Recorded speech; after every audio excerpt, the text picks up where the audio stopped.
Hello everyone, this is Fanfic Audiobook. Here you find original fan made audio stories. Becoming the God of Ninjas starting from Danmachi. Part 1. Orochimaru, what is the meaning of this? Are you playing with me? A muffled voice rang out, carrying suppressed anger. Hehe, Hokage Advisor Sama, don't be in such a rush to get angry. The other voice was hoarse and languid, seemingly indifferent to the other's anger. HMPH. Do you even hold me, the Hokage advisor, in your eyes? What? Excellent test subject. He's nothing more than a piece of trash with barely any chakra. Orochimaru, you will pay the price for toying with me. No, no, no. In the field of research, I never deceive people. That child, he is special. I am no fool. Amidst the heated argument, Dongfang Yao slowly opened his eyes. My head, it hurts. My body, why don't I have any strength at all? Where am I? What came into view was a dimly lit room, with only a few faint lights shining, offering Dongfang Yao a sliver of negligible comfort. But immediately after, that small psychological comfort vanished completely. Just because, illuminated by those lights, appearing before his eyes were one glass container after another filled with an unknown solution, inside of which were placed teenagers around 10 years old. They were completely naked, and apart from the respirators covering their mouths and noses and the tubes inserted into their bodies, nothing else could be seen. Looking at himself, the situation was exactly the same as theirs. Dongfang Yao's heart pounded wildly. Holy crap! Was I captured and brought to a laboratory to be sliced up and studied? Instantly, 10,000 grass mud horses stampeded through his heart, and Dongfang Yao was so angry he nearly exploded on the spot. Think about it. Although Dongfang Yao wasn't one of the top 10 outstanding youths, he was still a diligent and honest college student. Regularly helping old ladies cross the street, helping old men with chores, he was an absolutely qualified successor of the new era. How did he end up in this state? Just because he stayed up late studying, learning materials, yesterday. Where are the relevant authorities? Someone is conducting illegal human experimentation here. Are you guys going to do anything about it or not? Thinking about the possibility of being sliced into a room full of specimens, Dongfang Yao was in a state of chaotic anxiety. He, our little fellow has actually woken up. Recovering really fast, indeed, as expected of the Senju bloodline. That hoarse and languid voice rang out, causing goosebumps to rise all over Dongfang Yao's body. That feeling was just like a slimy snake crawling back and forth on his skin. HMPH. Orochimaru, your glib tongue won't change anything. The Hashirama cells are of great importance, and I have high hopes for this. If you can't produce any results this time, I will not let you off easily. As he spoke, there was the sound of a wooden cane thumping heavily against the ground. Orochimaru. Hashirama cells. Upon hearing these two keywords, a stormy sea surged in Dongfang Yao's heart. Subconsciously following the voice, he turned his head and saw two figures. The one on the left had a slender build, pale skin, and snake-like golden vertical pupils. The one on the right had a dark complexion, a bandage wrapped around his right eye, and an X-shaped scar on his chin.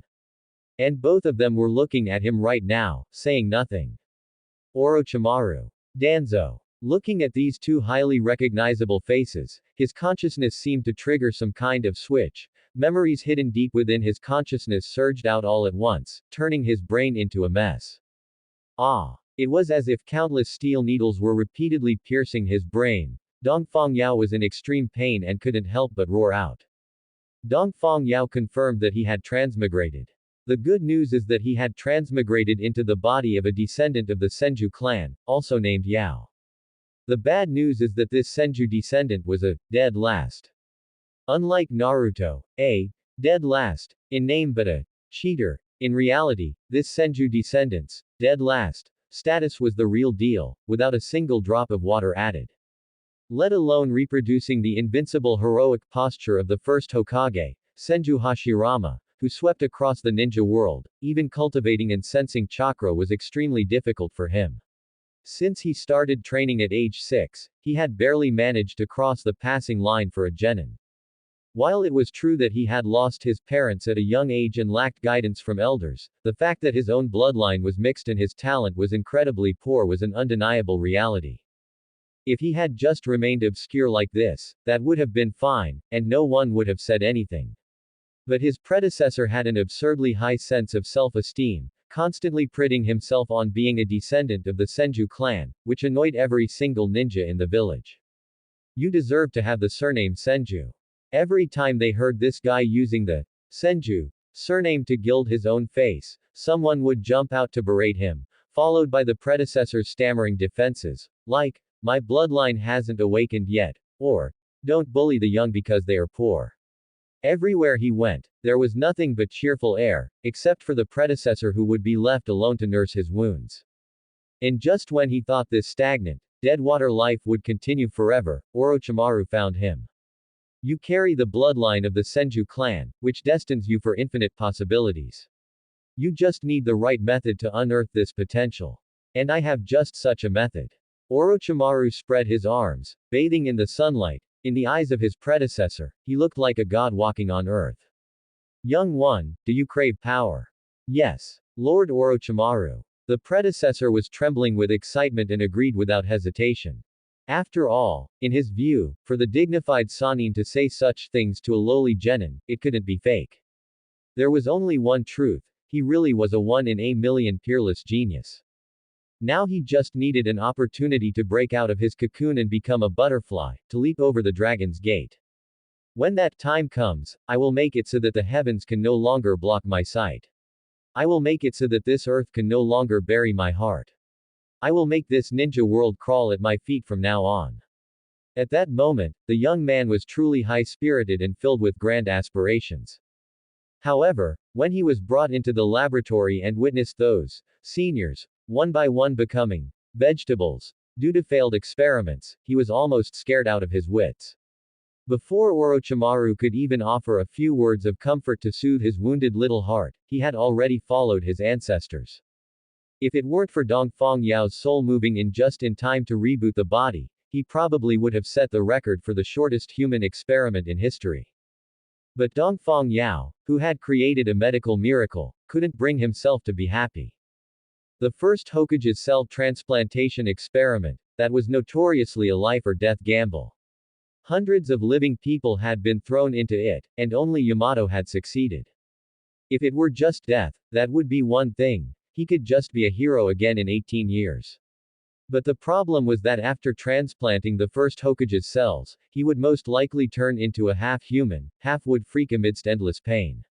This way of dying was something Dongfang Yao could not accept under any circumstances.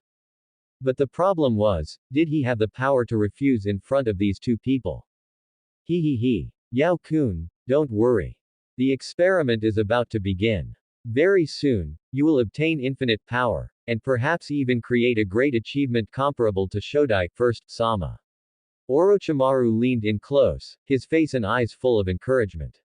It wasn't that this guy had any feelings for Dongfang Yao, he was just a poor wretch he'd met by chance. Orochimaru only cared about himself.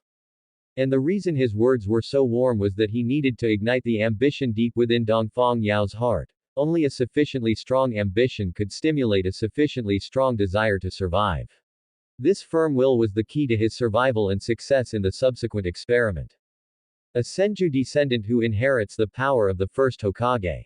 Thinking of this, Orochimaru couldn't help but lick his lips. He had made great progress in his research on the living corpse reincarnation recently, and he just lacked an excellent vessel. If this young man could make it, he would definitely be a top-tier choice. Hearing Orochimaru feeding this young man such heavy doses of chicken soup, Danzo remained expressionless, but he was sneering in his heart, thinking that Orochimaru was delusional. He couldn't wait to see Orochimaru make a fool of himself. Perhaps I can take advantage of the situation during the negotiations with him later. Danzo thought to himself. Don't worry. Don't worry your grandmother's leg. Dongfang Yao was so angry when he heard Orochimaru say this that he wanted to punch that snake-like face hard. But before he could make a move, the syringe that had been prepared for a long time had already pierced into his blood vessels. Hashirama cells, injected. Pain. Unparalleled pain. It was as if countless steel needles were repeatedly piercing him, and billions of ants and insects were constantly gnawing at every inch of his flesh and every single cell. The Hashirama cells, containing unparalleled vitality, were like a tyrannical army of orcs. And his own cells were as weak as a child's. At the very first encounter, they were shattered and routed by the Hashirama cells. In just a few breaths' time, half of his body's cells had already been eroded by the Hashirama cells. The side of his body that had been injected with the cells had already begun to show signs of flesh-to-wood transformation. The unparalleled pain caused stormy waves to rise in Dongfang Yao's sea of consciousness.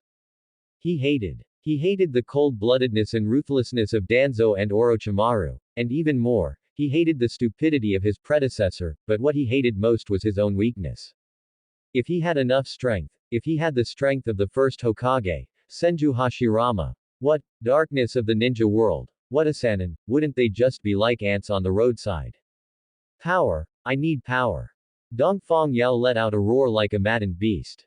However, all of this failed to stop the wood transformation process of his body. HMPH, failed. Danzo snorted coldly, not feeling surprised at all. He looked at Orochimaru with great interest, wanting to see what else this guy had to say. Orochimaru ignored him. He widened his eyes, staring fixedly at Dongfang Yao's body, not letting a single change escape him. Even though Dongfang Yao's current situation could be described as precarious, Orochimaru didn't look discouraged at all.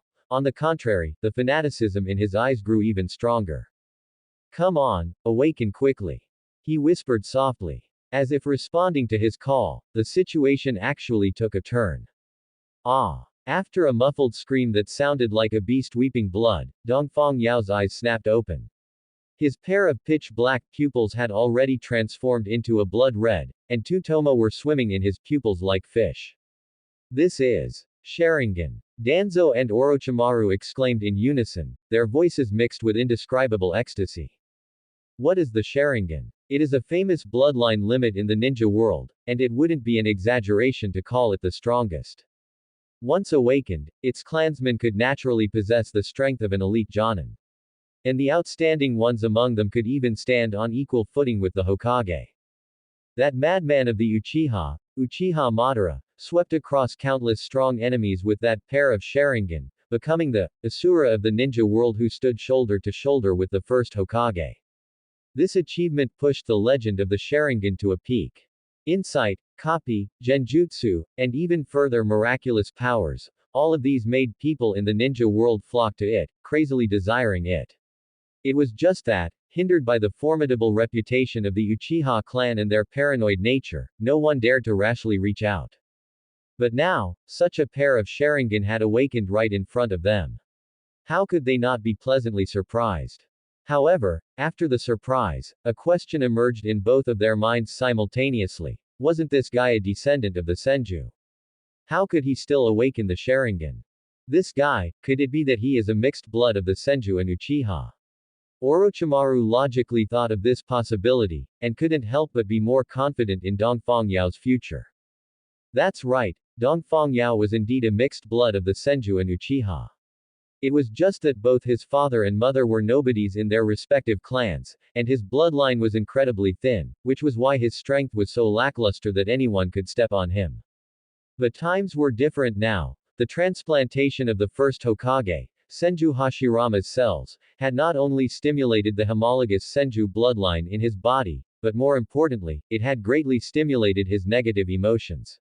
Extreme hatred for these two conniving old geezers, fear of death, and hatred for his own weakness caused his negative emotions to be extremely amplified, eventually triggering the awakening of the Uchiha bloodline in his body, realizing the opening of the Sharingan.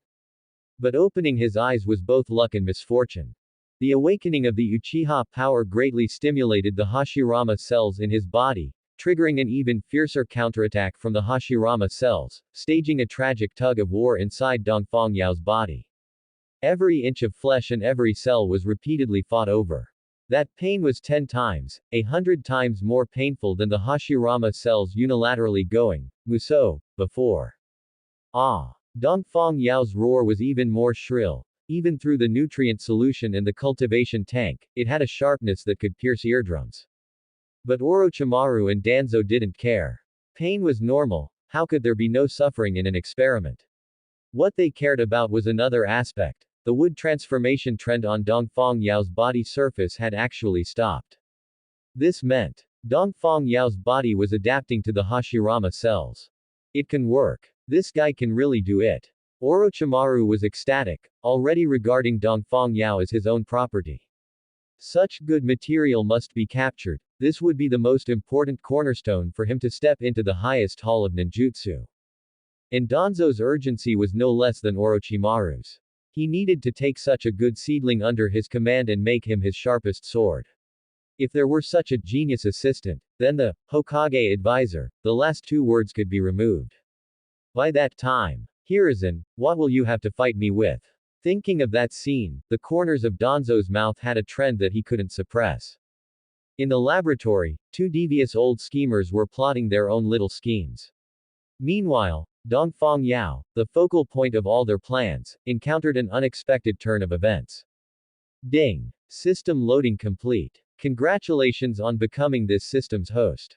The voice in his mind was cold and mechanical, but to Dongfang Yao at this moment, it sounded like heavenly music. System, you're finally here. Dongfang Yao was on the verge of tears. In his current situation, the system was probably the only thing that could bring a sliver of certainty to his future. This immense joy even allowed him to temporarily ignore the bone-piercing, agonizing pain racking his entire body. Quick! Where is my novice gift pack? Dongfang Yao urgently called out. That was how it was written in novels, so it had to be right. None. The system's voice remained cold, leaving Dongfang Yao's heart feeling utterly chilled. Then, what about a lucky draw? He asked cautiously. He wasn't greedy, just giving him a powerhouse trial card to take out those two devious old schemers outside would be enough. None. Then, what about the exchange mall? I'm willing to pay to win. No, pay with my life. Dongfang Yao resolved that if the system dared to show a pay with life button, he would dare to press it. None. The system's reply was as simple and direct as before. Dongfang Yao wanted to cry but had no tears. No novice gift pack, no exchange mall, and they wouldn't even give him a chance to pay to win. You can't do this, you can't do that. What can you actually do? Trash system. Dongfang Yao was almost driven mad by the pain in his body, and he couldn't help but curse at the system in his mind. What a scam. Was he going to become the shortest-lived system host in history? This system can lead the host to traverse the myriad worlds, acquire endless resources, and explore boundless mysteries. As the system spoke, a list that only Dongfang Yao could see unfolded before him. The Jujutsu Kaisen world, the Pirate King world, the Danmachi world. The long list of worlds made Dongfang Yao's eyes spin. Under normal circumstances, Dongfang Yao would definitely have calculated carefully and weighed the pros and cons. But right now, with the fire singeing his eyebrows, he didn't have that kind of leisure. He had to find a world that could resolve his current situation in the shortest time possible. Driven by an extreme sense of crisis, Dongfang Yao pushed his brain to its absolute limit, locking his gaze onto a specific world.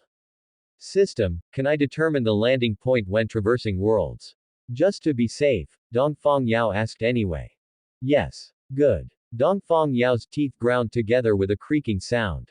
Target world. Danmachi world. Teleportation location. Orario. The teleportation function is about to open. The next teleportation will be available in 24 hours. Please confirm whether to teleport. Confirm. Outside, the two devious old schemers were closely monitoring Dongfang Yao's physical condition while remaining wary of each other. They prepared to immediately strike and snatch him the moment he survived the experiment. Who would have thought that at this moment, a blinding white light flashed before their eyes? By the time their vision recovered, they found that the incubation capsule Dongfang Yao had been in was completely empty. Dongfang Yao was gone. Nani? Is this Orario? Dongfang Yao looked around. Crisscrossing alleys, lanes, and corridors connected various buildings, forming a labyrinthine complex of structures. Even so, Dongfang Yao still saw it, the Babel, standing like a heavenly pillar connecting heaven and earth. Only then did Dongfang Yao finally confirm that he had arrived in Orario, the famous labyrinth city. Turning his head, he saw a handsome face reflected in the glass window. Of course, that wasn't the most important thing. What attracted Dongfang Yao's attention the most was his eyes, blood red, with two tomo spinning like black swimming fish. Sharingan. I actually awakened the Sharingan. Dongfang Yao was ecstatic. But before he could rejoice for even 2 seconds, an abnormal sensation surged through his body like a tsunami. Cough, cough, cough. Suddenly, Dongfang Yao let out a heart-wrenching cough, spitting out large mouthfuls of fresh blood. Dongfang Yao knew that this body was already on the verge of its limit. I must find that goddess as soon as possible, Dongfang Yao muttered to himself. If the adaptation ultimately failed, let alone the Sharingan, even his life would be gone, and everything would be in vain. Just as he stood up to leave, he heard an irrepressible, sinister laughter nearby. Gia Gia Gia Gia Gia. Boss, we're really in luck today. Just stepped out and we ran into such a top-grade specimen. This skin, this face, tisk tisk. Exactly, exactly. I bet a lot of women would scream for him. Tisk tisk tisk, that's true. But don't you think this guy looks a bit weak? Can he handle the lashing of those female adventurers? Good point. Then let's send him to those noble ladies and rich heiresses. They love this kind of type. Great idea. What's up with his eyes? They're red. Is he sick? That's even better. Those eyes are a rare breed. These words were laced with undisguised malice. Dongfang Yao couldn't help but frown. Turning his head, he saw 5 people walking over. The leader was a man in his 30s, nearly 2 meters tall, with a full beard. A scar ran from his left eye down to his lip. He carried a giant axe wider than his head on his back, radiating a fierce aura. The few men behind him either held longbows or wore daggers at their waists, their bodies stained with quite a bit of blood. It was obvious they had just been through a fight, they were all elites. The burly man carrying the giant axe noticed Dongfang Yao's cold gaze but didn't care at all. Dongfang Yao was completely naked, and with their eyesight as adventurers, they could naturally see that he had no sacred text on his back. What did this mean? It meant the other party had not yet received a falna, making him a weakling even inferior to a rookie adventurer. To deal with such a guy, he, a level 2, was practically a super big shot among big shots. Why would he need to care about the glare of a weakling? On the contrary, the angrier and more humiliated the other party became, the more intense his own pleasure grew, to the point where he couldn't stop. Thus, he strode forward, bent down in front of Dongfang Yao, patted his shoulder, and said, "Kid, you're in luck to have met us brothers. We're famous for our loyalty. Next, we'll send you to a noble's estate to enjoy the high life. When you make it big in the future, don't forget about us brothers." Ha ha ha, exactly, exactly. Kid, you'd better be grateful to us. The lackeys behind him also laughed with unrestrained arrogance. Dongfang Yao's body trembled, not from fear, but from pain. Yet, he still gritted his teeth and said to the man, word by word, "Then I really must thank you." You're quite sensible, kid. Seeing Dongfang Yao's reluctant look, the axe-wielding brute was in an even better mood and couldn't help but laugh heartily with his hands on his hips. Yes, yes, yes, this is the stuff. This kind of reluctant yet forced to compromise look is just fantastic. However, just as he threw his head back and laughed, Dongfang Yao, who had his head lowered, suddenly lunged forward. At some point, a sharp wooden spike had appeared in his palm, and he drove it into the brute's abdomen through a gap in his armor. PFF'd. The sharp point pierced flesh, and blood splattered. The brute froze, and the group of lackeys behind him were also dumbfounded. Never in their wildest dreams did they expect that such a beanpole of a pretty boy would dare to launch a sneak attack, and actually succeed. Counter-killing a level 2 with a single wooden spike. What kind of international joke was this? But despite their shock, they weren't in a hurry. It was just a wooden spike, and it hadn't hit any vital organs, so it wasn't enough to take their boss's life. The one who really should be worried was that pretty boy. Having enraged their boss, his end would be miserable. Why bother? Wouldn't it be better to just cooperate? The group cast pitiful glances at Dongfang Yao. Sure enough, in the next instant, the axe-wielding brute flew into a rage. He raised his fist, which was as large as a clay pot, and smashed it toward Dongfang Yao's abdomen. He didn't dare hit the face, as that was the part with the highest value. But giving this guy a lesson he would never forget was certainly fine. Kid, enjoy this uncle's thrashing. The brute grinned savagely, the powerful force of his strike whipping up a gust of wind. Yet, to everyone's surprise, the fist stopped just as it neared Dongfang Yao's stomach, and the brute's entire face contorted in extreme terror. Huh? What the hell is the boss doing? While the lackeys were still wondering, sharp spikes began to burst out from their boss's body, turning him into a hedgehog in the blink of an eye. Wood release. Cutting technique. This was the power of wood release born from the Hashirama cells.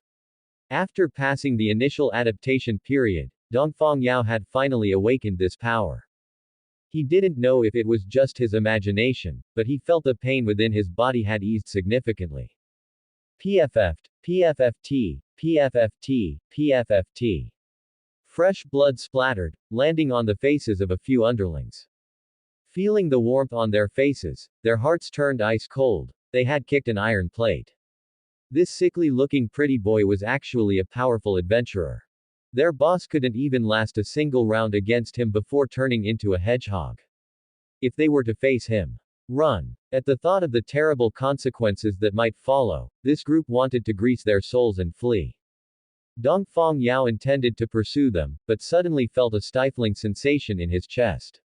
With a loud wah, he vomited a mouthful of blood and collapsed to his knees.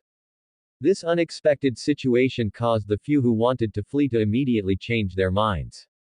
As adventurers, they could all tell that Dongfang Yao's condition was very wrong. He must have sustained some serious injuries. Exchanging glances, the few adventurers decided to strike first. If they really waited for the opponent to recover, it would be their group that suffered. Kill. Once they made up their minds, the group acted decisively and swiftly, drawing bows and arrows, brandishing daggers, or wielding longswords as they swarmed Dongfang Yao. Their coordination was actually quite tight, almost completely locking down all of Dongfang Yao's evasion space. SSH. Dongfang Yao tried his best to dodge, but in his current state, he could evade the front but not the back, and a long wound was slashed across his back. This guy has gotten weaker. This group noticed Dongfang Yao's weakness and their confidence surged. The archer in the back even loosened the bowstring, feeling that this round was in the bag. Huff tilde huff tilde huff tilde. Dongfang Yao panted heavily, but his mind was incredibly calm. The recent siege had certainly made his condition worse, but the intense pain had also stimulated his nerves, allowing him to temporarily regain control of his body. He understood that the opportunity was fleeting. He had to seize this window to secure victory. Thus, he chose to take the initiative. Brat, you're courting death. The few men grinned hideously, waving their weapons again, intent on cutting Dongfang Yao down. However, this time, their plans were destined to fail. For the now serious Dongfang Yao, attacks of this level didn't need to be dodged at all. Too slow. Far too slow. He ducked, easily dodging the longsword thrust at him, and the wooden spikes his fingers had transformed into easily pierced the opponent's heart. Then, stepping forward, the explosive force lifted him into the air, where he collided head-on with another adventurer, skewering them both. Got him. At that moment, the dagger in the hand of the assassin behind him was only 2 centimeters from Dongfang Yao's waist. Wood release. Cutting technique.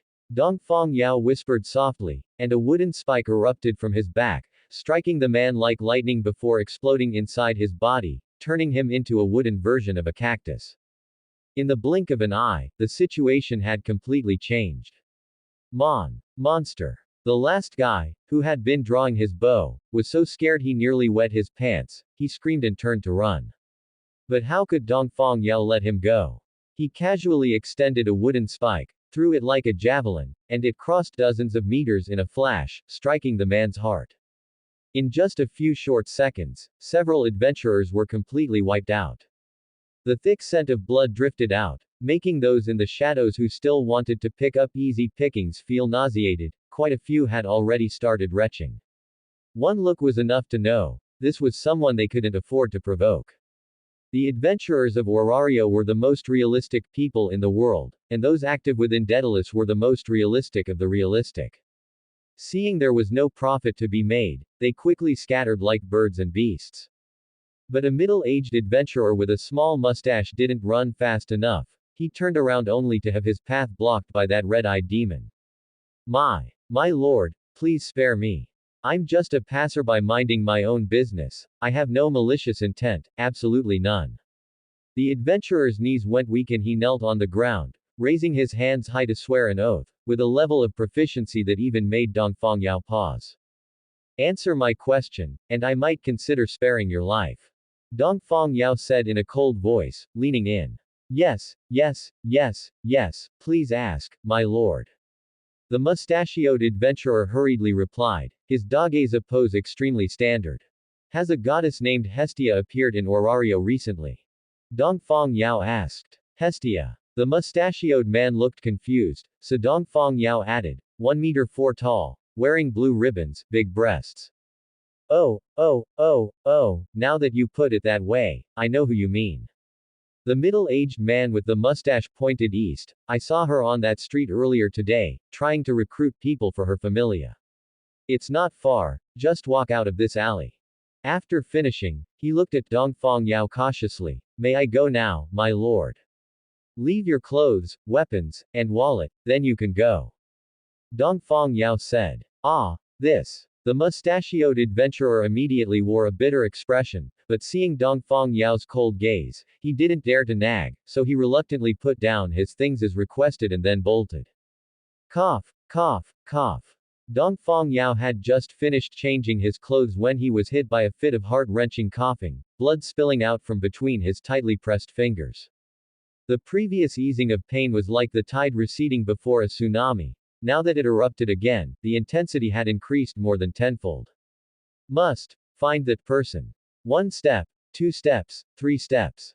Dongfang Yao took heavy steps. His legs felt as heavy as if they were filled with lead, and his body felt like it had been submerged in magma, burning hot and terrifying. He was moving forward entirely on sheer willpower. Am I really going to collapse here? Eek! A scream rang out, nearly piercing his eardrums. Dongfang Yao jolted, and his vision cleared up. Only then did he realize he had passed through the alley and arrived on a wide main road. Not far ahead, a horse was pulling a carriage at a mad gallop, and standing in front of that carriage was the back of a girl, petite and slender. That pure white outfit, along with the blue ribbons, felt very familiar to Dongfang Yao. Without a second thought, Dongfang Yao instinctively rushed over, grabbed the girl, and dashed out of the road. Thank you. He only heard a, thank you, and that pain struck again. Dongfang Yao's consciousness blurred, his body went limp, and he collapsed onto the ground. In his daze, he seemed to hear a few screams and a dense buzzing sound. Who is this guy? Why is he lying here? Don't know, looks like an adventurer. What a handsome young man, should we save him? Are you kidding? Aren't you afraid of inviting trouble? He came out of that place. God knows what kind of ruthless character he is. Such a strong smell of blood, what did this guy do? Dongfang Yao felt they were very noisy, but he didn't even have the strength to glare at them now. This is really terrible. I have the ability to transmigrate, I've come to this magical world, I've awakened the Sharingan, I've already learned wood release, yet I'm going to collapse here. God, you really know how to joke. Dongfang Yao smiled bitterly. At this point, he seemed to have no choice but to accept this cruel reality. Huh. You're hurt. Suddenly, a crisp voice rang out beside his ear, as pleasant and melodious as a silver bell. Subsequently, he felt his body being lifted up, and a pair of small hands kept shaking him. Hey, are you okay? Pull yourself together. Dongfang Yao opened his eyes groggily, and in his daze, he saw a pair of super snowy peaks, and the blue ribbons on the girl's slender jade arms. He's Tia. Huh. You know me. The girl asked in confusion. And then she watched in horror as that guy opened his mouth towards her arm. Eek! A scream rang out and pierced the sky. Ouch! Hestia looked at Dongfang Yao, who was biting her with all his might, her cute little face scrunched up like a bitter melon. This child had just saved her, and out of gratitude, she had wanted to save him in return. Who would have expected this turn of events? Not only did he not say thank you, but he actually bit her back. And it was a literal bite. He drew a lot of blood. As a famous goddess in heaven, when had Hestia ever suffered such a grievance? I'm sorry, I had no other choice. Dongfang Yao swallowed the divine blood, only managing to utter these words before slipping into unconsciousness. A look of astonishment flashed across Hestia's little face. Seeing the protagonist's incredibly pale face, and feeling his sweat-drenched clothes as he trembled violently from pain, her expression softened into resignation. I really can't do anything with you. Don't let there be a next time. Dongfang Yao had a dream, a very, very long dream. In the dream, he became a vast, boundless land. Countless living things thrived and multiplied on his body. Eagles soared in the sky, fish glided in the shallow waters, and all creatures under heaven competed for freedom in a peaceful and harmonious world. But suddenly one day, towering giant trees rose from the ground somewhere on the land. Their roots spread and crawled wildly, unscrupulously absorbing all the nutrients of the earth to strengthen themselves. Looking down from high above, it was like a drop of green ink falling into clear water, instantly dyeing the entire pool dark green. Green was supposed to be the color of life. However, Dongfang Yao did not feel the embrace and vitality of nature from it. Instead, it was an extremely overbearing plunder, a frenzy that devoured everything. As if stimulated, the bright moon high in the sky also turned blood red, and with every rotation of the tomo on it, it emitted a light of absolute destruction that decayed all things. The crimson light collided with the dark green light. Countless lives were born and destroyed, and the devastating power swept through the entire world again and again. Soon, everything on this land withered, leaving it scarred and devastated. The once fertile soil dried up and cracked, riddled with fissures like deep abysses. Teetering on the edge, it was gradually falling apart. And Dongfang Yao could only watch all of this happen helplessly, unable to do anything.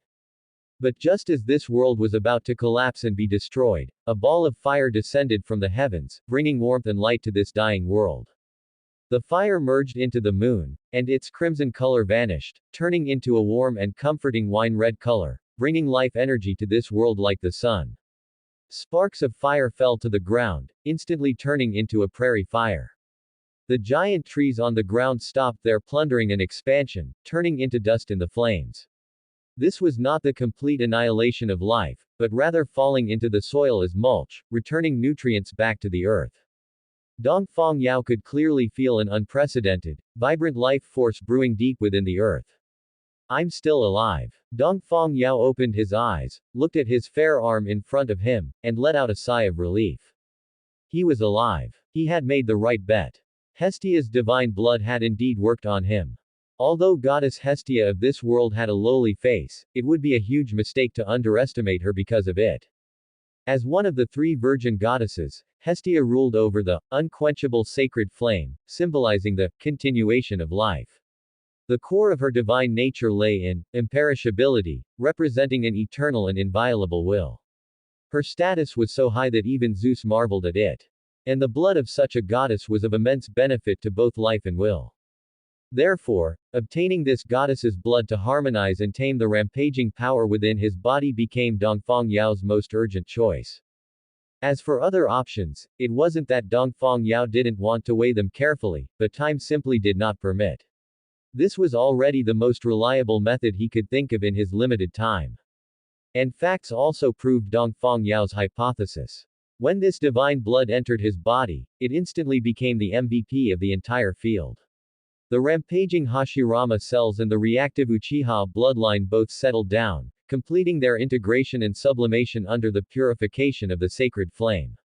Looking at the wine-red two-tomo Sharingan in the mirror, and then at his arm, which switched freely and smoothly between wood and flesh at his will, he was filled with confidence in his future.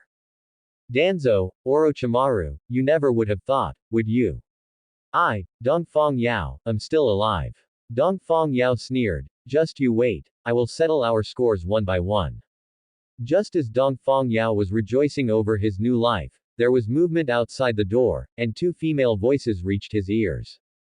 Hestia, it was one thing for you to freeload here, but why did you bring another one this time? A slightly husky, mature female voice sounded, carrying a hint of helplessness and exasperation.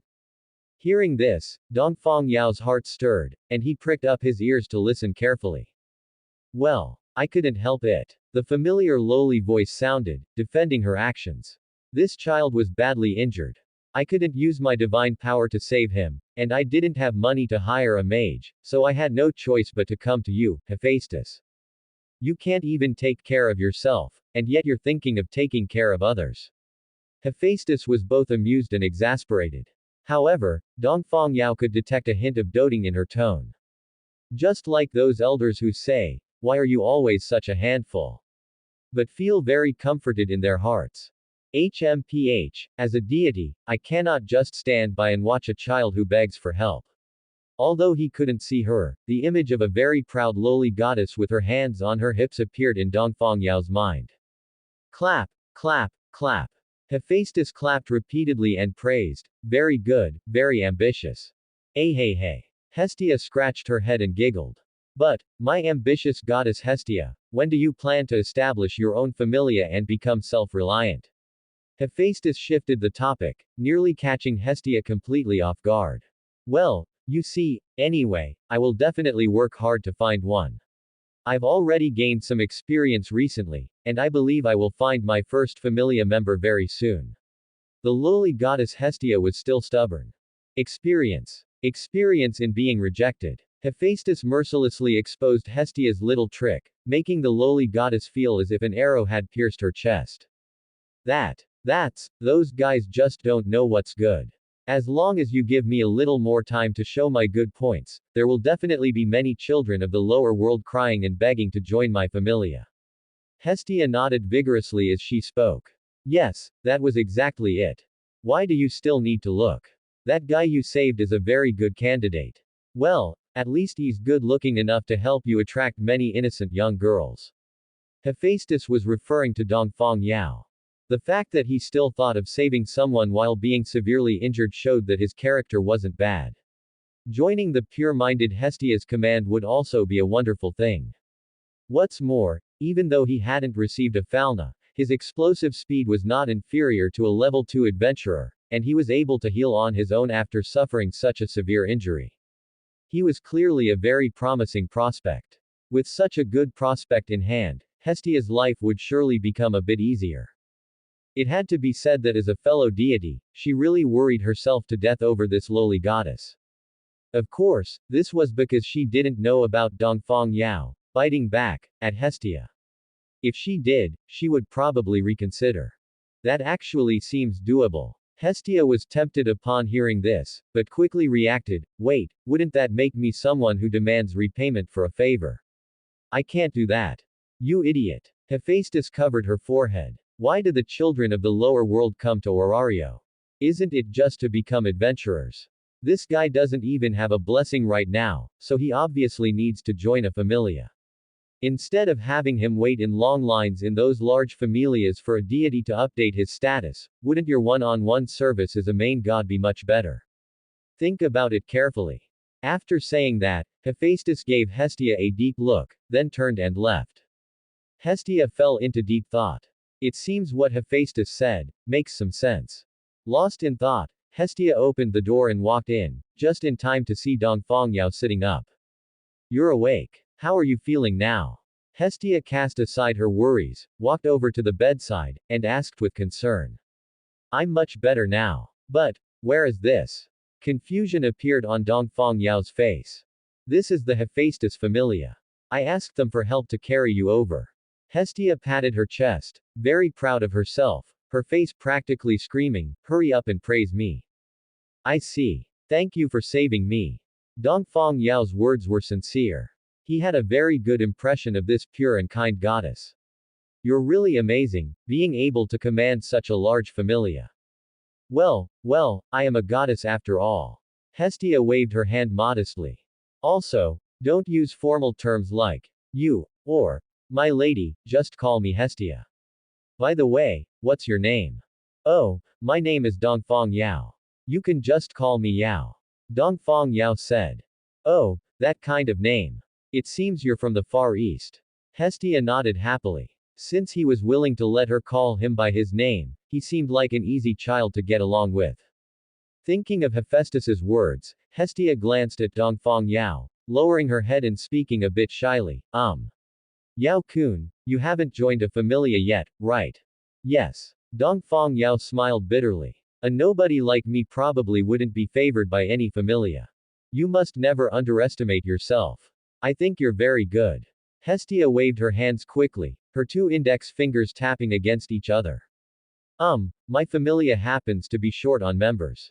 Would you like to join? Don't worry, as a main god, I'm willing. Before Hestia could even unleash her eloquence, Dongfang Yao's words made her swallow her next sentence, almost choking on her own saliva. What did you say? She asked, still in disbelief. I'm willing to join the Hestia familia. Dongfang Yao looked directly into Hestia's eyes and said very seriously, you saved my life, which proves you are an upright and kind goddess. Moreover, you are so cute and beautiful, so I decided to join. I'm not as good as you say. Hestia was modest in her words, but her legs were already hopping up and down non-stop. She was as happy as a little girl who had just won her favorite stuffed doll in a lottery. As a deity, she could distinguish the truth from lies in mortal words. Because of this, receiving the most sincere praise from a child of the lower world made her incredibly happy and blessed. Not to mention, the person saying this had a very convincing face. Don't be in such a hurry to celebrate yet, I have a condition. Dongfang Yao felt a little dizzy from her headlights bouncing around, so he quickly waved his hand and said, go ahead. Hestia indeed stopped and looked at Dongfang Yao nervously.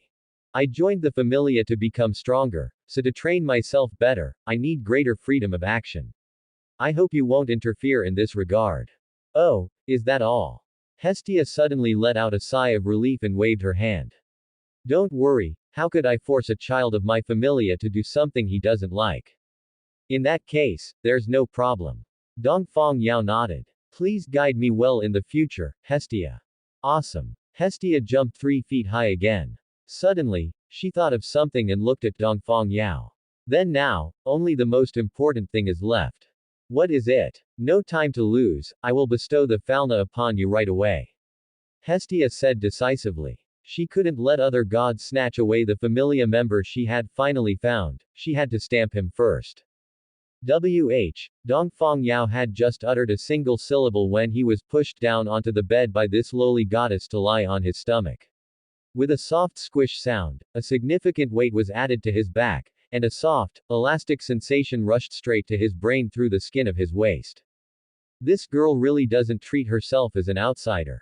Dongfang Yao sighed in his heart but didn't resist. He had heard so much about the Falna of this world, and he just happened to want to see it for himself. Hestia took out a steel needle and lightly pricked her fingertip. 2 drops of crystal clear blood dripped onto Dongfang Yao's back. Accompanied by Hestia's divine chant, her fair, jade-like fingers traced mysterious patterns on his back, and a gentle white light instantly blossomed. Within the light, Hestia's divine blood flowed and combined on the surface of his skin like a living thing, forming detailed characters and symbols one after another. These characters were not static tattoos, but rather looked like crests of light floating on the skin, slowly rotating and arranging themselves before finally settling down into complex and exquisite patterns. It was a bundle of burning flames, a flame crest composed of sacred characters. And along with the appearance of this flame crest, Dongfang Yao's personal status also surfaced. Dongfang Yao. LV.1. Strength. I-0. Endurance. I-0. Dexterity. I-0. Agility. I-0. Magic. I-0. Magic. Forest of myriad manifestations, power of yang, endless circulation. Skill. Desire of the strong, as long as the obsession to become stronger remains, the effect will persist, the stronger the obsession, the more powerful the effect. What on earth is this? The civilized goddess Hestia actually swore, a rare occurrence. What did she see? Just by receiving the Falna for the very first time, this child had awakened a skill in 2 spells. Forest of myriad manifestations, chantless magic. Allows the body to switch back and forth between wood and flesh. Can summon trees from nature. The scale of the trees is determined by the amount of energy, mental energy plus life energy consumed, and their forms can be freely changed according to the caster's will. Special effect. Can absorb the energy of contacted living beings to strengthen the magic's effect. A certain percentage of the absorbed energy can be fed back to nourish the caster. Power of Yang. Endless circulation, chantless magic. Generates a special energy to accelerate the healing of one's own wounds. Can also be transferred to others to heal their wounds. Leaving aside that so-called endless circulation, although healing magic was rare, quite a few could still be found if one searched all of Orario. But this forest of myriad manifestations. A spell that could freely transform and summon plants, and even enhance its power and restore oneself by absorbing the target's energy. Hestia had never even heard of such magic. And then there was this desire of the strong. This was a growth-type skill that could promote one's own rapid growth. It was ultra-rare, okay. At first, she was worried if she was seeing things because she was too tired from part-time work, but after looking over it carefully several times from top to bottom, she found it was still the same. Only then did she finally confirm it. What kind of thing did I just pick up? Hestia muttered to herself, leaving Dongfang Yao with a forehead full of black lines. Hearing those words, how was he supposed to respond? The goddess was usually a literary and artistic girl, so why did she sound so blunt now? What on earth did you see? Tell me already. Dongfang Yao asked curiously, lying flat on the bed with his bare back, not having heard Hestia's reply for a long while. See for yourself. Hestia translated the sacred letters of the Falna into the common tongue and handed it to Dongfang Yao, while she sat to the side to digest the information. Isn't this the first Hokage Senju Hashirama's would release and hand sign less self-healing? The moment he saw these two spells, Dongfang Yao's heart shook, immediately thinking of that signature skill of the god of shinobi. But upon closer inspection, there were differences. His own forest of myriad manifestations didn't require hand seals, allowing him to freely control the form and scale of the trees, making it far superior in terms of casting speed and flexibility. And then there was endless circulation. Normally, with his current pitiful constitution, he wouldn't have been able to achieve it. But under the double buff of divine blood and the Falna, it had miraculously appeared. Not only could it heal himself, but it could also help heal his teammates. Would release plus self-healing, isn't that just the sage body? It's just the Danmachi version. I really didn't expect that the bloodline limit from the Naruto world would undergo such a wonderful chemical reaction upon meeting this world's Falna. Dongfang Yao felt like he had hit the jackpot, feeling more and more that his decision to choose the Danmachi world in the first place was incredibly wise. As expected, I am a genius, Dongfang Yao couldn't help but say smugly. Kukuku. But Dongfang Yao's joy didn't last long before he heard a suppressed low chuckle from Hestia. Even though she was a goddess of the righteous faction, her laughter gave Dongfang Yao goosebumps. What's wrong with you? Dongfang Yao asked, somewhat hesitantly. This is great. This is great. This is absolutely amazing, Yao-kun. Hestia suddenly pounced over, her arms tightly wrapping around his neck. My child is a genius. No, a prodigy. An absolute prodigy. A supreme treasure bestowed upon me, Hestia, by the heavens. I'm so happy, Yao-kun. Wahahaha, let's see who dares to call me a useless, broke goddess now. She could already envision the future. Dongfang Yao leveling up to a level 2 adventurer at the fastest speed, breaking the record of that sword princess. Then, rushing to level 3, level 4, and even level 5 like a rocket, creating an immortal legend in Orario. And she would also become the object of envy and jealousy for many of her divine friends and rivals. Especially that flat-chested Loki, her jaw would definitely drop. HMPH, so what if she descended to the lower world a few years earlier? What's there to be smug about? I, Hestia, only need to exert a tiny bit of effort, and the child I scouted will far surpass all of yours. What is vision? What is strength? This is it. Hey, what are you doing? Hestia was happy, but Dongfang Yao was completely unsettled. To prevent the story from getting banned, 404, Dongfang Yao had no choice but to urge Hestia, who was on his back, to get down quickly. What's that about? I wanted to hug you a bit longer, Hestia said, a little unhappy. Hestia, there's something I need to make clear to you. Dongfang Yao placed his hands on Hestia's shoulders and spoke with a very serious expression. Why so serious all of a sudden? Hestia said. If there's something, just say it directly. Hestia, you are a kind goddess, and you also saved me. So I respect you very much, Dongfang Yao said.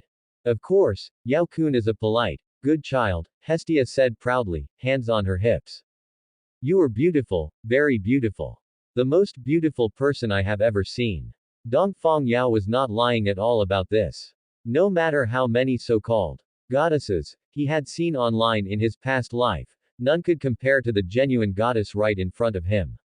He. Hestia rubbed her head, a silly smile on her face, filled with the joy of being acknowledged and praised. But as you can see, I am a man, a healthy man who now possesses power. Dongfang Yao shifted the topic and pointed to himself. If you keep hugging me so casually like this, I can't guarantee I won't do something. I might even offend a deity, you know. Of course, I will take responsibility for it too. Hestia froze for a moment, and only after a long while did she realize what Dongfang Yao meant. Her fair, jade-like face instantly turned as red as a tomato.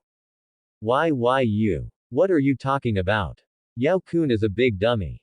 Leaving those words behind, Hestia ran off like the wind. Well, maybe I scared her, Dongfang Yao shrugged. But it's good to make things clear in advance. Lest this goddess acts without boundaries, and if I really end up turning into a beast, she can't blame me. Having walked past death's door several times, Dongfang Yao understood that being coy or sunere was the stupidest behavior. If you like someone, you like them, and you have to take the initiative to strike.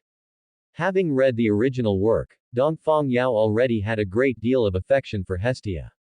Now that he had been saved by her, his affection level was soaring rapidly. As the saying goes, a life-saving favor cannot be repaid except by offering oneself in marriage.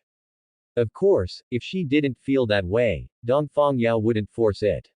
He would just do his best. This time, he wanted to live a spectacular life for himself, so as not to waste this hard-won new life. On the other side, Hestia, who had fled the room, was running wildly down the corridor, almost colliding head-on with Hephaestus. Her reckless behavior left Hephaestus feeling quite helpless. Her divine friend used to be quite steady back in the heavens, so why had she become so flighty after descending to the lower world? Hephaestus, listen to me. Seeing Hephaestus, Hestia's eyes lit up. Grabbing her hands as if she had seen her savior, she said, Quick, come with me. I have something to discuss with you. Before the goddess of forging could say anything, she was dragged into a nearby lounge by Hestia, forced onto a sofa, and told the whole story.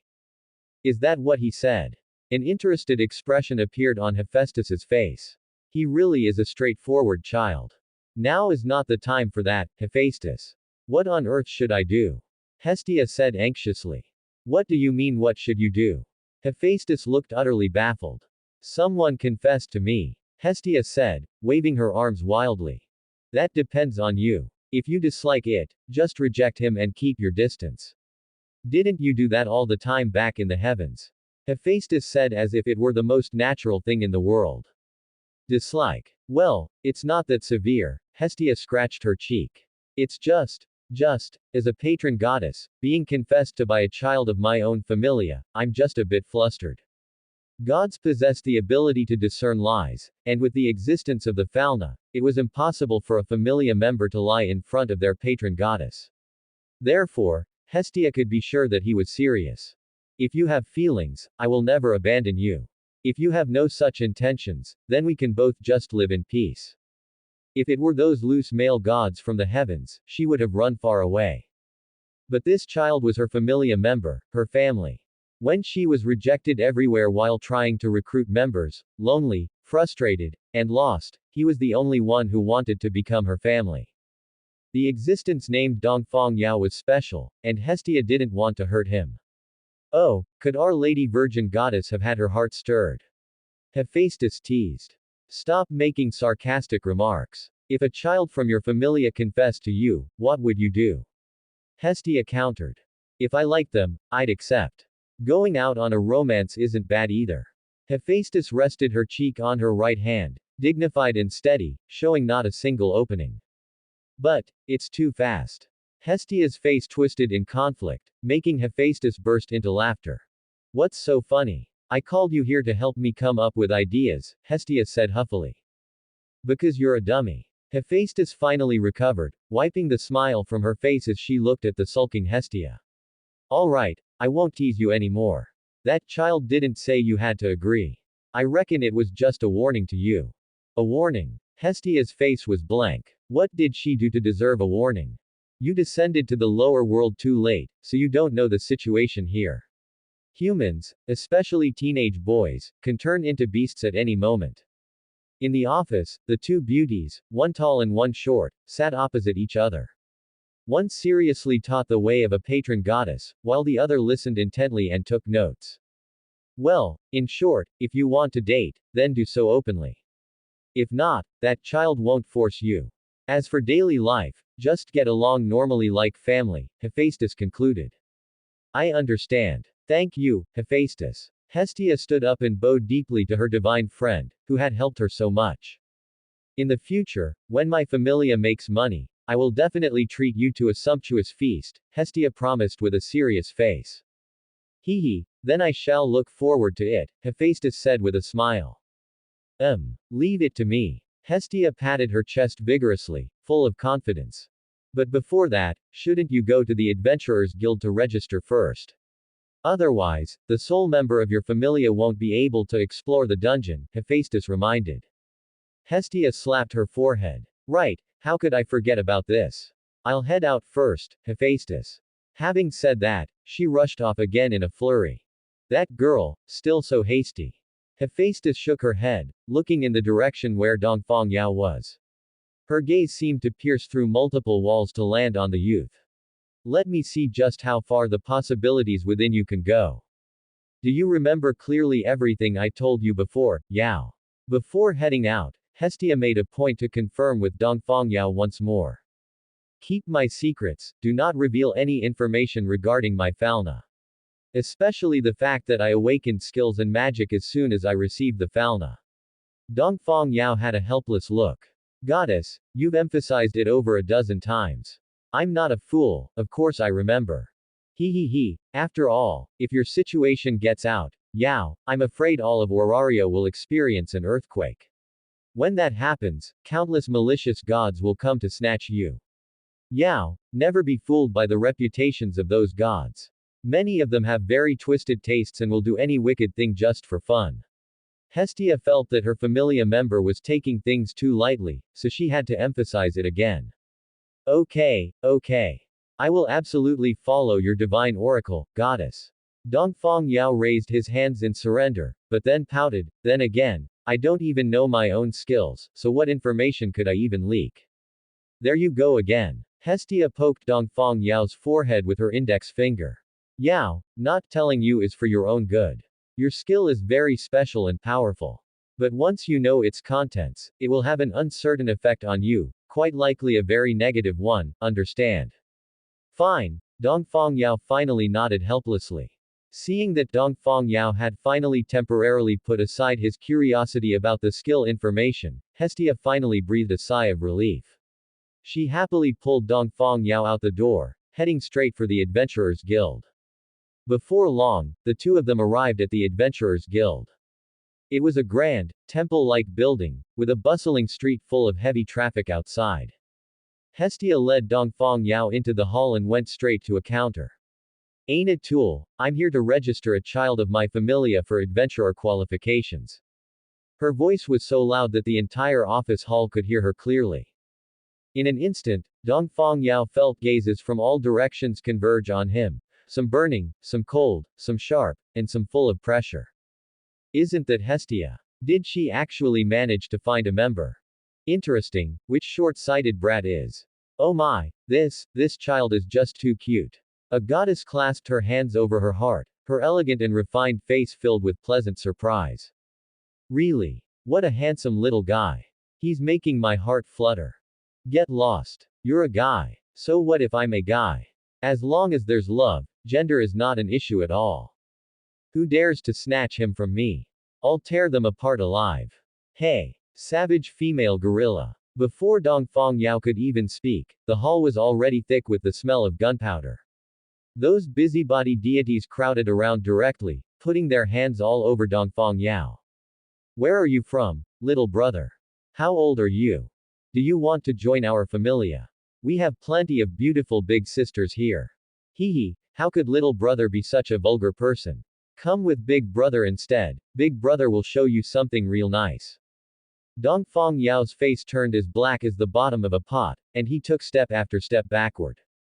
It was fine with the goddesses, with all the back and forth, he didn't really lose out. But what was up with those 2 or 3 male gods? Their greasy stares made Dongfang Yao wish he could gouge their eyeballs out.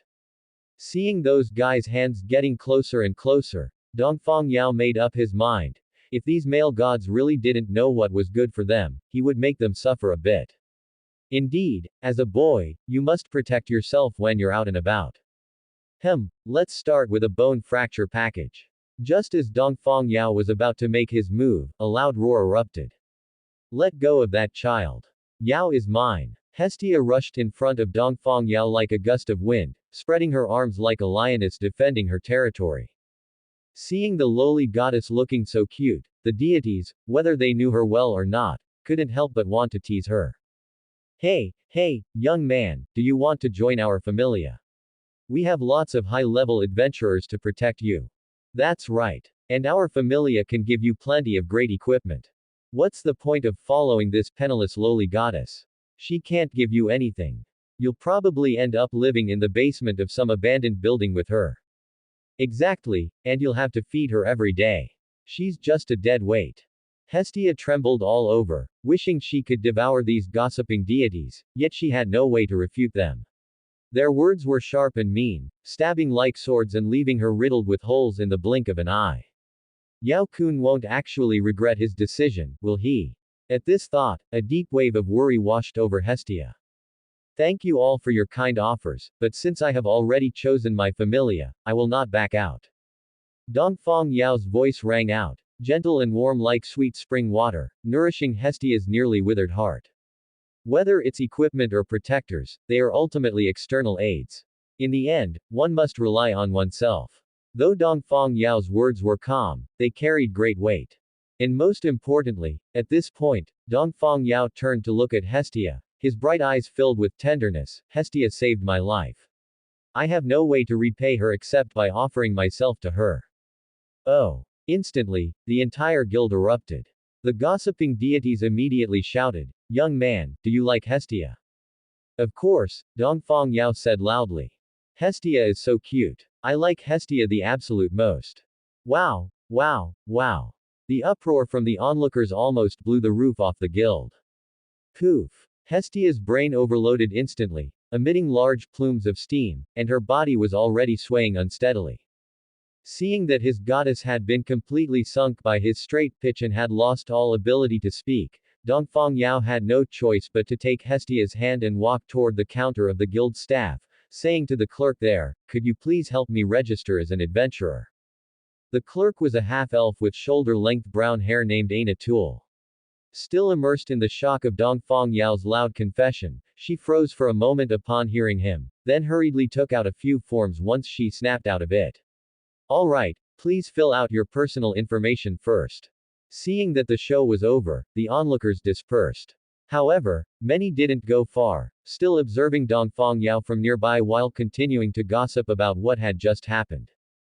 Getting to enjoy such juicy gossip today and seeing the famous virgin goddess Hestia in such an embarrassed state made the trip truly worthwhile. The bored deities were satisfied, but many adventurers were displeased. We're all adventurers, why the hell do you get so much attention and popularity? He's just a pretty face, what is there to be proud of? A burly beastman said sourly, rolling up his sleeve to show off his massive biceps. When you enter the dungeon, you have to rely on this. Exactly, a flashy but useless show-off. Once we're in the dungeon, we'll have to have a nice little sparring session with him. Good idea. As seniors, it's our responsibility to teach these newcomers what the dungeon and being an adventurer are really about. Geez, you're so bad. Under the watchful eyes of the crowd, each with their own thoughts, Dongfang Yao filled out the forms and officially became a member of the adventurers. Mr. Dongfang Yao, congratulations on becoming an adventurer. I can understand your excitement right now, but I must remind you, exploring the dungeon must be done step by step. Even though you are an adventurer, try not to take unnecessary risks. Aina Tool handed over a dungeon map produced by the guild and spoke seriously. Alright, thank you. Dongfang Yao always gladly accepted the goodwill of others. However, what he actually did was up to him. You're welcome, it's my job. The guild has standard weapons and armor. The prices are fair, and we also accept credit. Would you like to take a look? Aina Tool reminded him. As a member of the guild, how could Aina Tool not know about Hestia's reputation as a penniless goddess? Since Dongfang Yao had just joined, he must be tight on money, so this would probably be useful to him. Thank you, but there's no need. Dongfang Yao waved his hand and smiled at the half-elf girl's worried expression. Don't worry, I won't joke with my own life. With that, he pulled Hestia, who was still daydreaming, and left the guild hall. Almost at the same time, a group of adventurers left the guild hall and followed them. Naturally, the deities saw this, but they didn't say anything, as they were also looking forward to seeing how things would unfold. Hey, Hestia, since we're already out, I'll go take a look around the dungeon first. You should head back, Dongfang Yao said to Hestia beside him as they stood on the street in front of the guild. Just as he was about to leave, Dongfang Yao felt his arm being pulled. Turning around, he saw Hestia staring at him with her cheeks puffed out in anger. What's wrong? Dongfang Yao was amused and asked. You said those kinds of things just now, making my heart flutter, and then you just turn around and leave. That's way too irresponsible, isn't it? Hestia said with an indignant look. Oh. Then, my dearest, cutest lady Hestia, what do you want me to do? Dongfang Yao leaned in close to Hestia and whispered, do you want a kiss? His warm breath brushed against her face, making Hestia shiver. Her crystal-clear earlobes instantly turned as red as blood diamonds, and she bolted several meters away like a startled rabbit. Why are you always like this? The goddess shouted, feeling rather driven mad. I can't help it. Who told my goddess to be so cute? Dongfang Yao cupped his hands around his mouth like a megaphone and shouted back, drawing the gazes of half the street. Hestia couldn't take it anymore and ran off like the wind. Yao-kun is a big idiot. Dongfang Yao didn't care about Hestia's criticism or the strange looks from the crowd. He looked off into the distance toward Babel, where the entrance to the dungeon lay. Now, let's see just how far this world's fauna can take me. The dungeon is a city located beneath Orario. It suddenly descended upon the lower world 3,000 years ago, and countless vicious monsters surged out from it, bringing endless disasters and tragedies to the people of the land.